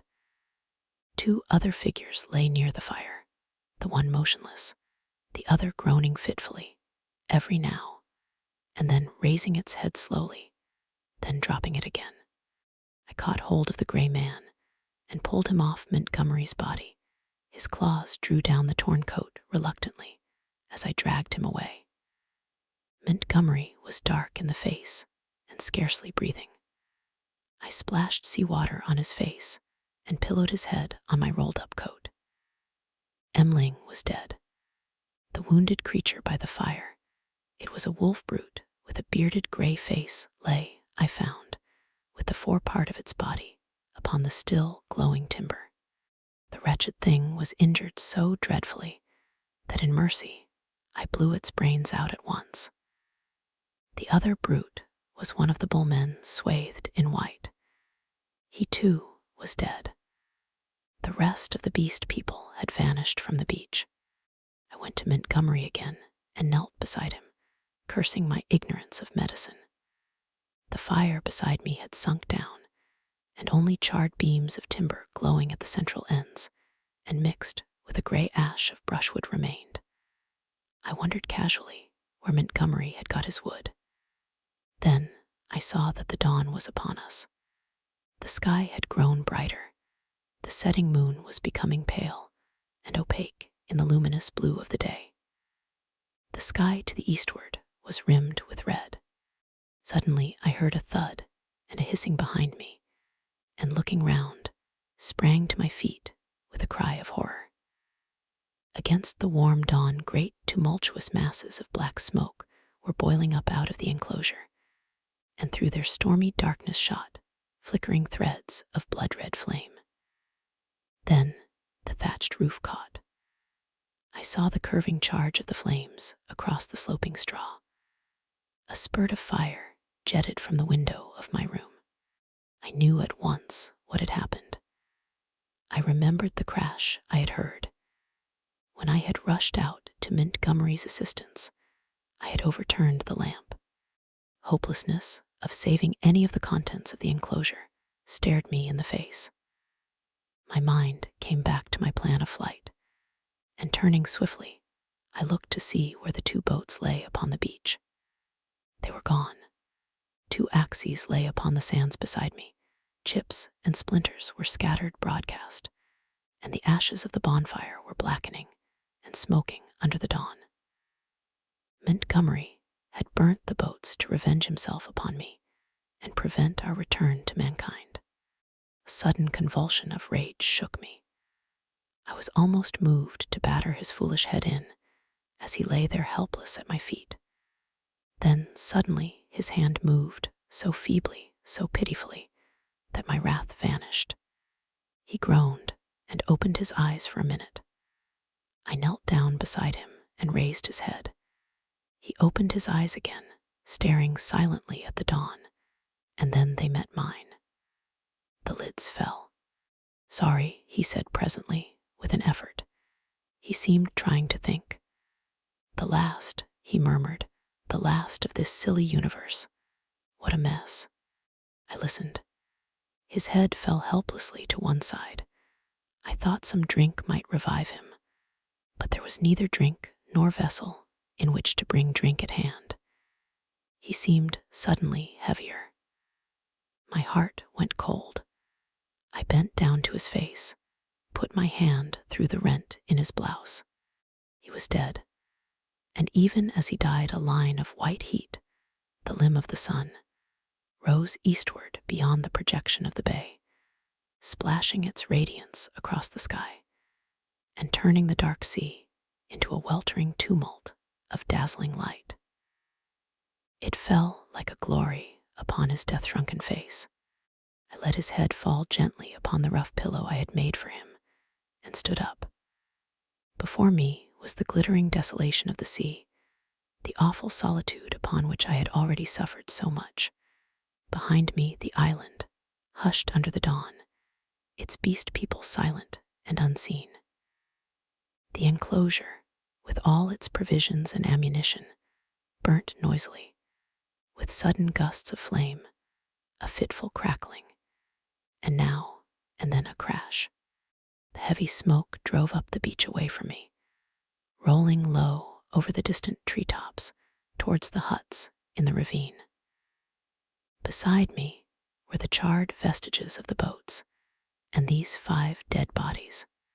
Then out of the bushes came 3 beast people, with hunched shoulders, protruding heads, misshapen hands awkwardly held, and inquisitive, unfriendly eyes, and advanced towards me with hesitating gestures. XX, alone with the beast folk, faced these people, facing my fate in them, single-handed now, literally single-handed, for I had a broken arm. In my pocket was a revolver with 2 empty chambers. Among the chips scattered about the beach lay the 2 axes that had been used to chop up the boats. The tide was creeping in behind me. There was nothing for it but courage. I looked squarely into the faces of the advancing monsters.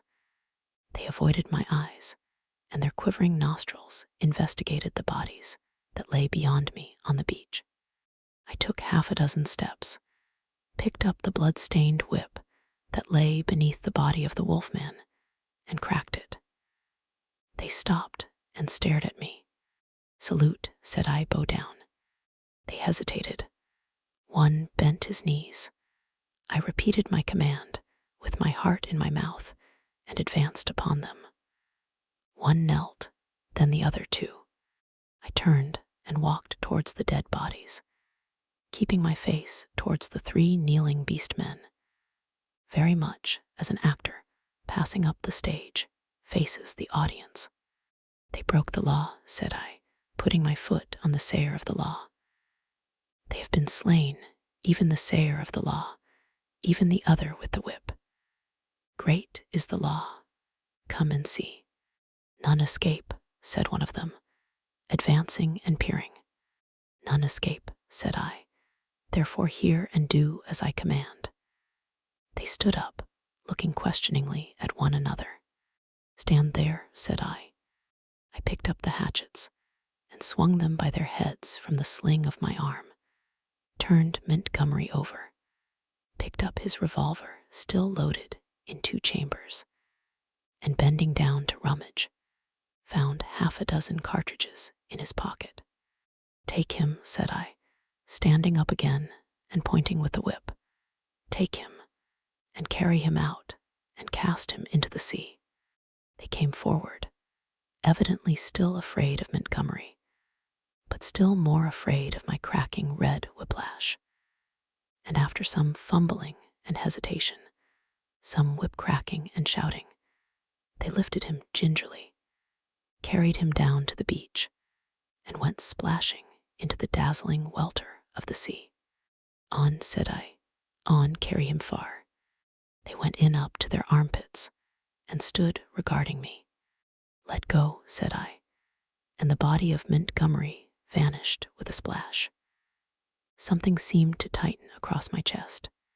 "Good," said I, with a break in my voice, and they came back, hurrying and fearful, to the margin of the water, leaving long wakes of black in the silver. At the water's edge they stopped, turning and glaring into the sea as though they presently expected Montgomery to arise therefrom and exact vengeance. "Now these," said I, pointing to the other bodies. They took care not to approach the place where they had thrown Montgomery into the water, but instead carried the 4 dead beast people slantingly along the beach for perhaps 100 yards before they waded out and cast them away.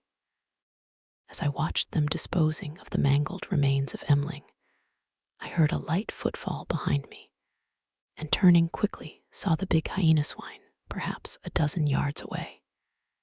His head was bent down, his bright eyes were fixed upon me, his stumpy hands clenched and held close by his side. He stopped in this crouching attitude when I turned, his eyes a little averted. For a moment we stood eye to eye. I dropped the whip and snatched at the pistol in my pocket, for I meant to kill this brute, the most formidable of any left now upon the island, at the first excuse. It may seem treacherous, but so I was resolved. I was far more afraid of him than of any other 2 of the beast folk. His continued life was, I knew, a threat against mine. I was perhaps 12 seconds collecting myself. Then cried I, "Salute, bow down." His teeth flashed upon me in a snarl. "Who are you that I should?" Perhaps a little too spasmodically, I drew my revolver, aimed quickly, and fired. I heard him yelp, saw him run sideways and turn, knew I had missed, and clicked back the cock with my thumb for the next shot. But he was already running headlong, jumping from side to side, and I dared not risk another miss. Every now and then, he looked back at me over his shoulder. He went slanting along the beach and vanished beneath the driving masses of dense smoke that were still pouring out from the burning enclosure. For some time, I stood staring after him. I turned to my 3 obedient beast folk again and signaled them to drop the body they still carried. Then I went back to the place by the fire where the bodies had fallen and kicked the sand until all the brown bloodstains were absorbed and hidden. I dismissed my 3 serfs with a wave of the hand and went up the beach into the thickets. I carried my pistol in my hand, my whip thrust with the hatchets in the sling of my arm. I was anxious to be alone, to think out the position in which I was now placed. A dreadful thing that I was only beginning to realize was that over all this island, there was now no safe place where I could be alone and secure to rest or sleep. I had recovered strength amazingly since my landing, but I was still inclined to be nervous and to break down under any great stress. I felt that I ought to cross the island and establish myself with the beast people and make myself secure in their confidence. But my heart failed me. I went back to the beach and, turning eastward past the burning enclosure, made for a point where a shallow spit of coral sand ran out towards the reef. Here I could sit down and think, my back to the sea and my face against any surprise. And there I sat, chin on knees, the sun beating down upon my head and unspeakable dread in my mind, plotting how I could live on against the hour of my rescue, if ever rescue came. I tried to review the whole situation as calmly as I could, but it was difficult to clear the thing of emotion. I began turning over in my mind the reason of Montgomery's despair. "They will change," he said. "They are sure to change." And Moreau, what was it that Moreau had said? The stubborn beast flesh grows day by day back again. Then I came round to the hyena swine. I felt sure that if I did not kill that brute, he would kill me. The sayer of the law was dead. Worse luck. They knew now that we of the whips could be killed, even as they themselves were killed. Were they peering at me already out of the green masses of ferns and palms over yonder, watching until I came within their spring? Were they plotting against me? What was the hyena swine telling them? My imagination was running away with me into a morass of unsubstantial fears. My thoughts were disturbed by a crying of seabirds hurrying towards some black object that had been stranded by the waves on the beach near the enclosure. I knew what that object was, but I had not the heart to go back and drive them off.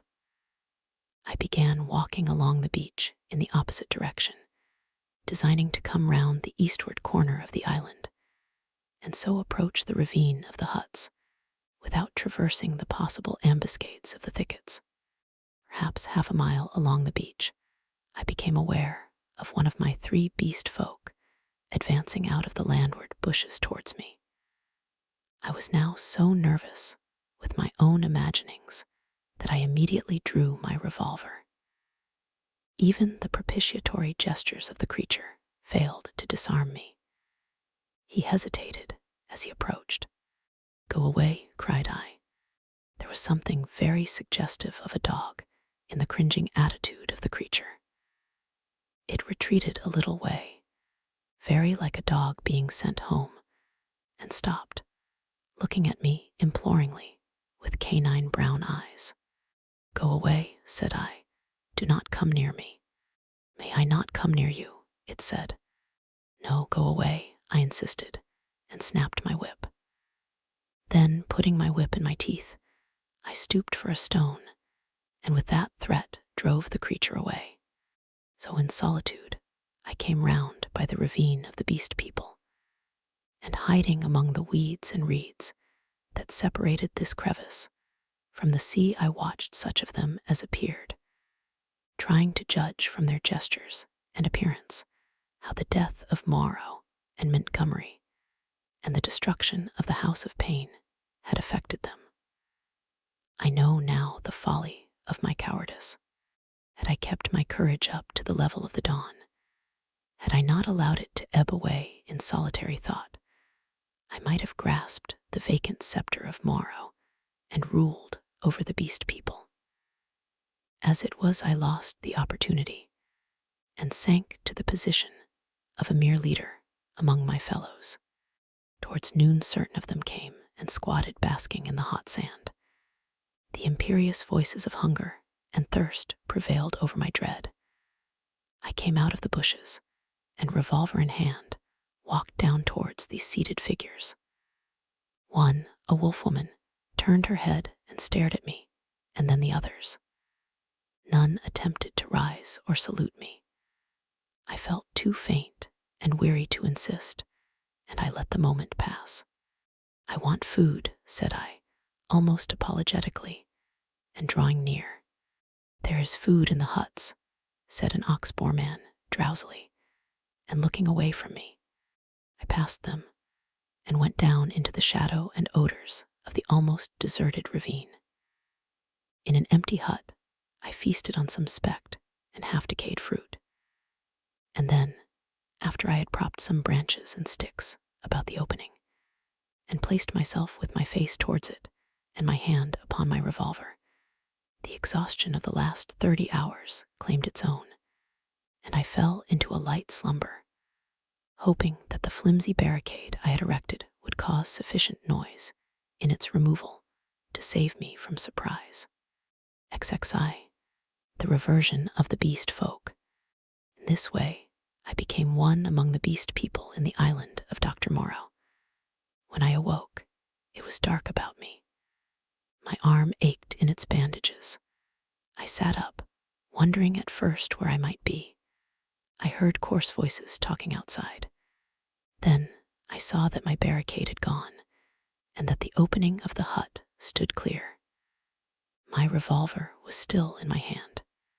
I heard something breathing, saw something crouched together close beside me. I held my breath, trying to see what it was. It began to move slowly, interminably. Then something soft and warm and moist passed across my hand. All my muscles contracted. I snatched my hand away. A cry of alarm began and was stifled in my throat. Then I just realized what had happened sufficiently to stay my fingers on the revolver. "Who is that?" I said in a hoarse whisper, the revolver still pointed. "I, master." "Who are you?" "They say there is no master now. But I know. I carried the bodies into the sea, O walker in the sea, the bodies of those you slew.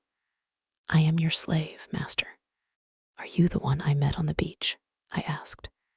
"The same, master." The thing was evidently faithful enough, for it might have fallen upon me as I slept. "It is well," I said, extending my hand for another licking kiss. I began to realize what its presence meant, and the tide of my courage flowed. "Where are the others?" I asked. "They are mad, they are fools," said the dog man. "Even now they talk together beyond there. They say, the master is dead. The other with the whip is dead. That other who walked in the sea is as we are. We have no master, no whips, no house of pain any more. There is an end. We love the law and will keep it. But there is no pain, no master, no whips forever again. So they say. But I know, master, I know." I felt in the darkness and patted the dog man's head. "It is well," I said again. "Presently you will slay them all," said the dog man. "Presently," I answered, "I will slay them all, after certain days and certain things have come to pass. Every one of them save those you spare, every one of them shall be slain. What the master wishes to kill, the master kills, said the dog man, with a certain satisfaction in his voice. And that their sins may grow, I said. Let them live in their folly until their time is ripe. Let them not know that I am the master. The master's will is sweet, said the dog man, with the ready tact of his canine blood. But one has sinned, said I. Him I will kill whenever I may meet him. When I say to you, that is he, see that you fall upon him. And now I will go to the men and women who are assembled together. For a moment, the opening of the hut was blackened by the exit of the dog man. Then I followed and stood up, almost in the exact spot where I had been when I had heard Moreau and his staghound pursuing me. But now it was night, and all the miasmatic ravine about me was black. And beyond, instead of a green, sunlit slope, I saw a red fire, before which hunched, grotesque figures moved to and fro. Farther were the thick trees, a bank of darkness, fringed above with the black lace of the upper branches. The moon was just riding up on the edge of the ravine, and like a bar across its face drove the spire of vapor that was forever streaming from the fumaroles of the island. Walk by me, said I, nerving myself, and side by side we walked down the narrow way, taking little heed of the dim things that peered at us out of the huts. None about the fire attempted to salute me. Most of them disregarded me ostentatiously. I looked round for the hyena swine, but he was not there. Altogether, perhaps 20 of the beast folk squatted, staring into the fire or talking to one another. He is dead, he is dead. The master is dead, said the voice of the ape man to the right of me. The house of pain, there is no house of pain. He is not dead, said I, in a loud voice. Even now he watches us. This startled them. 20 pairs of eyes regarded me. The house of pain is gone, said I. It will come again. The master you cannot see, yet even now he listens among you. True, true, said the dog man. They were staggered at my assurance. An animal may be ferocious and cunning enough, but it takes a real man to tell a lie. The man with the bandaged arm speaks a strange thing, said one of the beast folk. I tell you it is so, I said. The master and the house of pain will come again. Woe be to him who breaks the law. They looked curiously at one another. With an affectation of indifference, I began to chop idly at the ground in front of me with my hatchet. They looked, I noticed, at the deep cuts I made in the turf, and the satyr raised a doubt. I answered him. Then one of the dappled things objected, and an animated discussion sprang up round the fire. Every moment I began to feel more convinced of my present security. I talked now without the catching in my breath, due to the intensity of my excitement that had troubled me at first. In the course of about an hour, I had really convinced several of the beast folk of the truth of my assertions, and talked most of the others into a dubious state. I kept a sharp eye for my enemy, the hyena swine, but he never appeared. Every now and then a suspicious movement would startle me, but my confidence grew rapidly. Then, as the moon crept down from the zenith, one by one the listeners began to yawn, showing the oddest teeth in the light of the sinking fire. And first one and then another retired towards the dens in the ravine, and I, dreading the silence and darkness, went with them, knowing I was safer with several of them than with one alone. In this manner began the longer part of my sojourn upon this island of Doctor Moreau. But from that night until the end came, there was but one thing happened to tell, save a series of innumerable small unpleasant details, and the fretting of an incessant uneasiness. so that I prefer to make no chronicle for that gap of time, to tell only one cardinal incident of the 10 months I spent as an intimate of these half-humanized brutes. There is much that sticks in my memory that I could write, things that I would cheerfully give my right hand to forget, but they do not help the telling of the story. In the retrospect, it is strange to remember how soon I fell in with these monsters' ways and gained my confidence again. I had my quarrels with them, of course, and could show some of their teeth marks still, but they soon gained a wholesome respect for my trick of throwing stones and for the bite of my hatchet. And my St. Bernard man's loyalty was of infinite service to me. I found their simple scale of honor was based mainly on the capacity for inflicting trenchant wounds. Indeed, I may say without vanity, I hope that I held something like preeminence among them. One or two, whom in a rare access of high spirits I had scarred rather badly, bore me a grudge, but it vented itself chiefly behind my back, and at a safe distance from my missiles, in grimaces. Hyena Swine avoided me, and I was always on the alert for him. My inseparable dog-man hated and dreaded him intensely. I really believe that was at the root of the brute's attachment to me. It was soon evident to me that the former monster had tasted blood and gone the way of the leopard man. He formed a lair somewhere in the forest and became solitary. Once I tried to induce the beast folk to hunt him, but I lacked the authority to make them cooperate for one end. Again and again, I tried to approach his den and come upon him unaware, but always he was too acute for me, and saw or winded me and got away. He too made every forest pathway dangerous to me and my ally with his lurking ambuscades. The dog-man scarcely dared to leave my side. In the first month or so, the beast folk, compared with their latter condition, were human enough, and for one or two besides my canine friend, I even conceived a friendly tolerance. The little pink sloth creature displayed an odd affection for me and took to following me about. The monkey man bored me, however. He assumed, on the strength of his 5 digits, that he was my equal and was forever jabbering at me, jabbering the most errant nonsense. One thing about him entertained me a little. He had a fantastic trick of coining new words. He had an idea, I believe, that to gabble about names that meant nothing was the proper use of speech.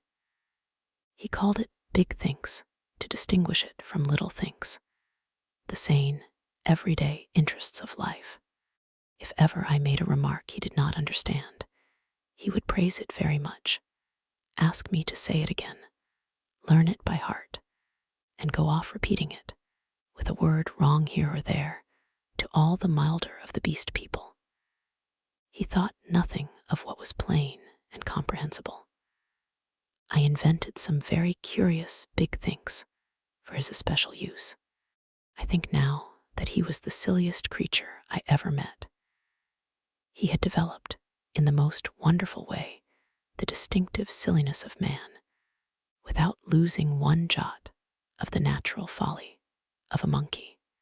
This, I say, was in the earlier weeks of my solitude among these brutes. During that time, they respected the usage established by the law and behaved with general decorum. Once I found another rabbit torn to pieces by the hyena swine, I'm assured, but that was all. It was about May when I first distinctly perceived a growing difference in their speech and carriage, a growing coarseness of articulation, a growing disinclination to talk. My monkey man's jabber multiplied in volume, but grew less and less comprehensible, more and more simian.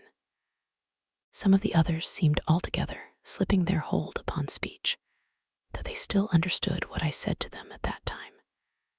Can you imagine language, once clear-cut and exact, softening and guttering, losing shape and import, becoming mere lumps of sound again. And they walked erect with an increasing difficulty, though they evidently felt ashamed of themselves. Every now and then, I would come upon one or another running on toes and fingertips, and quite unable to recover the vertical attitude. They held things more clumsily. Drinking by suction, feeding by gnawing, grew commoner every day. I realized more keenly than ever what Moreau had told me about the stubborn beast flesh. They were reverting, and reverting very rapidly. Some of them, the pioneers in this, I noticed with some surprise, were all females, began to disregard the injunction of decency, deliberately for the most part. Others even attempted public outrages upon the institution of monogamy. The tradition of the law was clearly losing its force. I cannot pursue this disagreeable subject. My dog-man imperceptibly slipped back to the dog again. Day by day, he became dumb, quadrupedal Harry. I scarcely noticed the transition from the companion on my right hand to the lurching dog at my side, as the carelessness and disorganization increased from day to day. The lane of dwelling places, at no time very sweet, became so loathsome that I left it, and going across the island, made myself a hovel of boughs amid the black ruins of Moreau's enclosure. Some memory of pain, I found, still made that place the safest from the beast folk. It would be impossible to detail every step of the lapsing of these monsters, to tell how, day by day, the human semblance left them, how they gave up bandagings and wrappings, abandoned at last every stitch of clothing, how the hair began to spread over the exposed limbs, how their foreheads fell away and their faces projected, how the quasi-human intimacy I had permitted myself with some of them in the first month of my loneliness became a shuddering horror to recall. The change was slow and inevitable. For them, and for me, it came without any definite shock. I still went among them in safety, because no jolt in the downward glide had released the increasing charge of explosive animalism that ousted the human day by day. But I began to fear that soon now that shock must come. My St. Bernard brute followed me to the enclosure every night, and his vigilance enabled me to sleep at times in something like peace. The little pink sloth thing became shy and left me, to crawl back to its natural life once more among the tree branches. We were in just the state of equilibrium that would remain in one of those happy family cages which animal tamers exhibit if the tamer were to leave it forever. Of course, these creatures did not decline into such beasts as the reader has seen in zoological gardens, into ordinary bears, wolves, tigers, oxen, swine, and apes. There was still something strange about each. In each, Moreau had blended this animal with that. One, perhaps, was ursine chiefly, another feline chiefly, another bovine chiefly, but each was tainted with other creatures, a kind of generalized animalism appearing through the specific dispositions, and the dwindling shreds of the humanity still startled me every now and then. A momentary recrudescence of speech, perhaps, an unexpected dexterity of the forefeet, a pitiful attempt to walk erect. I too must have undergone strange changes. My clothes hung about me as yellow rags, through whose rents showed the tanned skin. My hair grew long and became matted together. I am told that even now my eyes have a strange brightness, a swift alertness of movement. At first, I spent the daylight hours on the southward beach watching for a ship, hoping and praying for a ship. I counted on the Ipecacuanha returning as the year wore on, but she never came. 5 times I saw sails and thrice smoke, but nothing ever touched the island. I always had a bonfire ready, but no doubt the volcanic reputation of the island was taken to account for that. It was only about September or October that I began to think of making a raft. By that time, my arm had healed, and both my hands were at my service again. At first, I found my helplessness appalling. I had never done any carpentry or such like work in my life, and I spent day after day in experimental chopping and binding among the trees. I had no ropes, and could hit on nothing wherewith to make ropes. None of the abundant creepers seemed limber or strong enough, and with all my litter of scientific education, I could not devise any way of making them so. I spent more than a fortnight grubbing among the black ruins of the enclosure, and on the beach where the boats had been burnt, looking for nails and other stray pieces of metal that might prove of service. Now and then some beast creature would watch me and go leaping off when I called to it. There came a season of thunderstorms and heavy rain, which greatly retarded my work. But at last the raft was completed. I was delighted with it, but with a certain lack of practical sense, which has always been my bane. I had made it a mile or more from the sea, and before I had dragged it down to the beach, the thing had fallen to pieces. Perhaps it is as well that I was saved from launching it, but at the time my misery at my failure was so acute that for some days I simply moped on the beach and stared at the water and thought of death.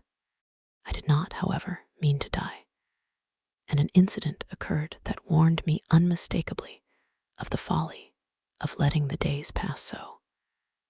For each fresh day was fraught with increasing danger from the beast people. I was lying in the shade of the enclosure wall, staring out to sea, when I was startled by something cold touching the skin of my heel, and starting round, found the little pink sloth creature blinking into my face. He had long since lost speech and active movement, and the lank hair of the little brute grew thicker every day, and his stumpy claws more askew. He made a moaning noise when he saw he had attracted my attention, went a little way towards the bushes, and looked back at me. At first I did not understand, but presently it occurred to me that he wished me to follow him, and this I did at last, slowly, for the day was hot.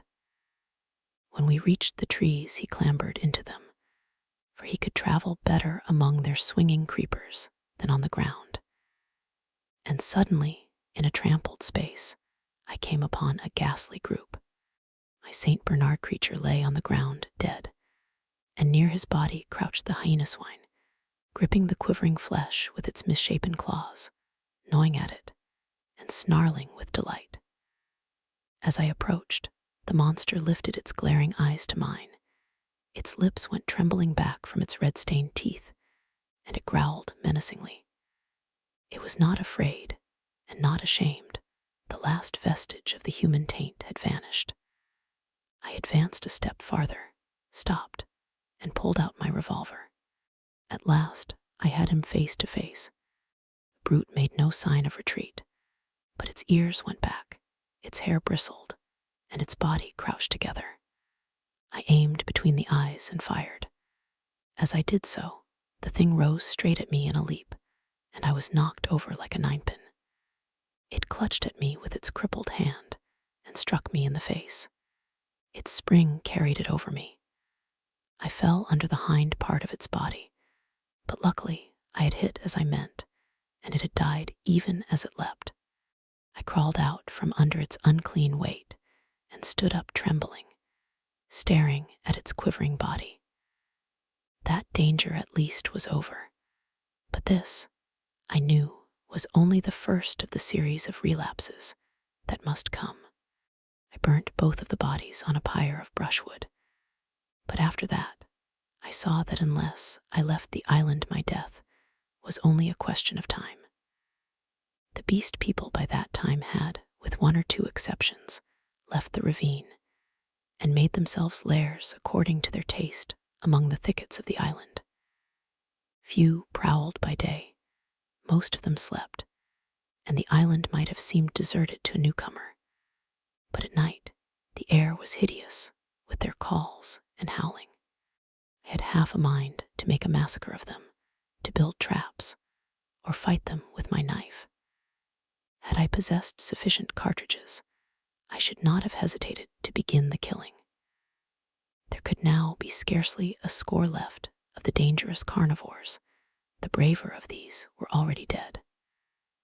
After the death of this poor dog of mine, my last friend, I too adopted to some extent the practice of slumbering in the daytime in order to be on my guard at night. I rebuilt my den in the walls of the enclosure, with such a narrow opening that anything attempting to enter must necessarily make a considerable noise. The creatures had lost the art of fire too, and recovered their fear of it. I turned once more, almost passionately now, to hammering together stakes and branches to form a raft for my escape. I found 1,000 difficulties. I'm an extremely unhandy man. My schooling was over before the days of Slurged, but most of the requirements of a raft I met at last in some clumsy, circuitous way or other, and this time I took care of the strength. The only insurmountable obstacle was that I had no vessel to contain the water I should need if I floated forth upon these untraveled seas. I would have even tried pottery, but the island contained no clay. I used to go moping about the island, trying with all my might to solve this one last difficulty. Sometimes I would give way to wild outbursts of rage, and hack and splinter some unlucky tree in my intolerable vexation. But I could think of nothing, and then came a day, a wonderful day, which I spent in ecstasy. I saw a sail to the southwest, a small sail like that of a little schooner, and forthwith I lit a great pile of brushwood and stood by it in the heat of it and the heat of the midday sun, watching. All day I watched that sail, eating or drinking nothing, so that my head reeled, and the beasts came and glared at me and seemed to wonder, and went away. It was still distant when night came and swallowed it up, and all night I toiled to keep my blaze bright and high, and the eyes of the beasts shone out of the darkness, marveling. In the dawn the sail was nearer, and I saw it was the dirty lug sail of a small boat, but it sailed strangely. My eyes were weary with watching, and I peered and could not believe them. 2 men were in the boat, sitting low down, one by the bows, the other at the rudder. The head was not kept to the wind, it yawed and fell away. As the day grew brighter, I began waving the last rag of my jacket to them, but they did not notice me and sat still, facing each other. I went to the lowest point of the low headland and gesticulated and shouted. There was no response, and the boat kept on her aimless course, making slowly, very slowly, for the bay. Suddenly, a great white bird flew up out of the boat, and neither of the men stirred nor noticed it. It circled round, and then came sweeping overhead with its strong wings outspread. And I stopped shouting, and sat down on the headland, and rested my chin on my hands, and stared. Slowly, slowly, the boat drove past towards the west. I would have swum out to it, but something, a cold, vague fear, kept me back. In the afternoon, the tide stranded the boat, and left it 100 yards or so to the westward of the ruins of the enclosure. The men in it were dead, had been dead so long that they fell to pieces when I tilted the boat on its side and dragged them out. One had a shock of red hair, like the captain of the Ipecacuanha, and a dirty white cap lay in the bottom of the boat. As I stood beside the boat, 3 of the beasts came slinking out of the bushes and sniffing towards me. One of my spasms of disgust came upon me. I thrust the little boat down the beach and clambered on board her. 2 of the brutes were wolf beasts, and came forward with quivering nostrils and glittering eyes. The third was the horrible nondescript of bear and bull. When I saw them approaching those wretched remains, heard them snarling at one another, and caught the gleam of their teeth, a frantic horror succeeded my repulsion. I turned my back upon them, struck the lug, and began paddling out to sea. I could not bring myself to look behind me.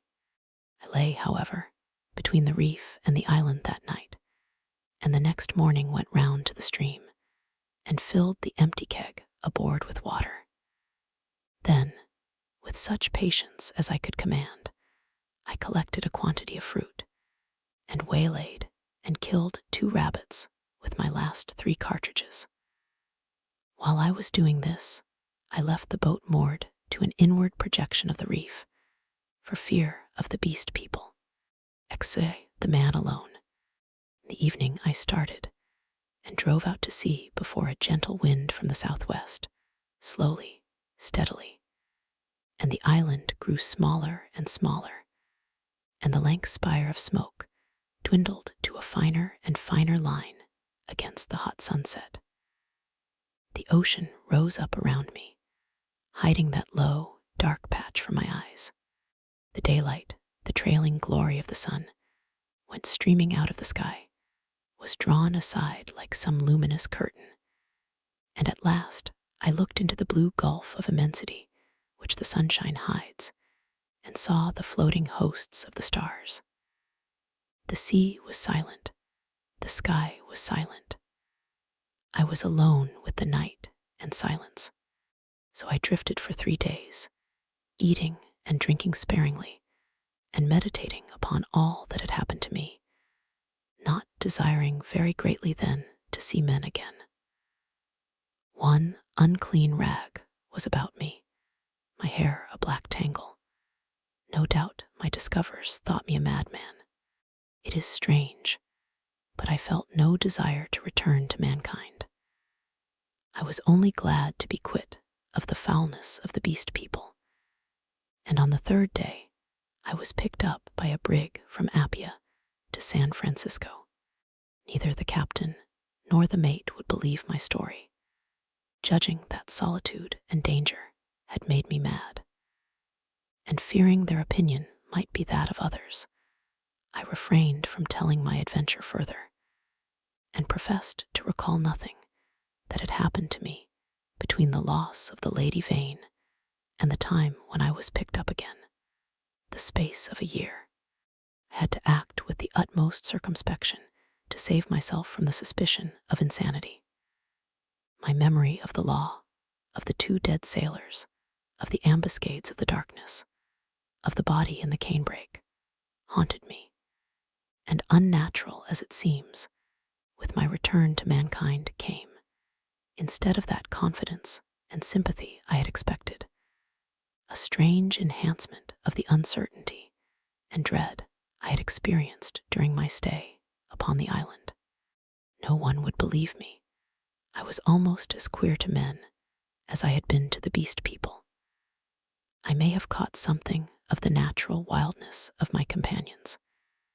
They say that terror is a disease, and anyhow, I can witness that for several years now, a restless fear has dwelt in my mind. Such a restless fear as a half-tamed lion cub may feel. My trouble took the strangest form. I could not persuade myself that the men and women I met were not also another beast people, animals half wrought into the outward image of human souls, and that they would presently begin to revert, to show first this bestial mark, and then that. But I have confided my case to a strangely able man, a man who had known Moreau, and seemed half to credit my story, a mental specialist, and he has helped me mightily, though I do not expect that the terror of that island will ever altogether leave me. At most times it lies far in the back of my mind, a mere distant cloud, a memory, and a faint distrust. But there are times when the little cloud spreads until it obscures the whole sky. Then I look about me at my fellowmen, and I go in fear. I see faces, keen and bright, others dull or dangerous, others unsteady, insincere, none that have the calm authority of a reasonable soul. I feel as though the animal was surging up through them, that presently the degradation of the islanders will be played over again on a larger scale. I know this is an illusion, that these seeming men and women about me are indeed men and women forever perfectly reasonable creatures, full of human desires and tender solicitude, emancipated from instinct and the slaves of no fantastic law, beings altogether different from the beast folk. Yet I shrink from them, from their curious glances, their inquiries and assistance, and long to be away from them and alone. For that reason, I live near the broad free downland, and can escape thither when this shadow is over my soul. And very sweet is the empty downland then, under the wind-swept sky. When I lived in London, the horror was well nigh insupportable. I could not get away from men. Their voices came through windows. Locked doors were flimsy safeguards. I would go out into the streets to fight with my delusion, and prowling women would mew after me. Furtive, craving men glanced jealously at me. Weary, pale workers go coughing by me with tired eyes and eager paces. Like wounded deer dripping blood, old people, bent and dull, pass murmuring to themselves, and all unheeding, a ragged tale of gibing children. And I would turn aside into some chapel, and even there, such was my disturbance, it seemed that the preacher gibbered big things, even as the ape-man had done, or into some library, and there the intent faces over the books seemed but patient creatures waiting for prey. Particularly nauseous were the blank, expressionless faces of people in trains and omnibuses. They seemed no more my fellow creatures than dead bodies would be, so that I did not dare to travel unless I was assured of being alone. And even it seemed that I too was not a reasonable creature, but only an animal tormented with some strange disorder in its brain, which sent it to wander alone, like a sheep stricken with gid. This is a mood, however, that comes to me now, I thank God, more rarely. I have withdrawn myself from the confusion of cities and multitudes, and spend my days surrounded by wise books, bright windows in this life of ours, lit by the shining souls of men. I see few strangers, and have but a small household. My days I devote to reading and to experiments in chemistry, and I spend many of the clear nights in the study of astronomy. There is, though I do not know how there is or why there is, a sense of infinite peace and protection in the glittering hosts of heaven. There it must be, I think, in the vast and eternal laws of matter, and not in the daily cares and sins and troubles of men, that whatever is more than animal within us must find its solace and its hope. I hope, or I could not live. And so, in hope and solitude, my story ends. Edward Prendick. Note the substance of the chapter, entitled Doctor Moreau Explains, which contains the essential idea of the story, appeared as a middle article in the Saturday Review in January 1895. This is the only portion of this story that has been previously published, and it has been entirely recast to adapt it to the narrative form.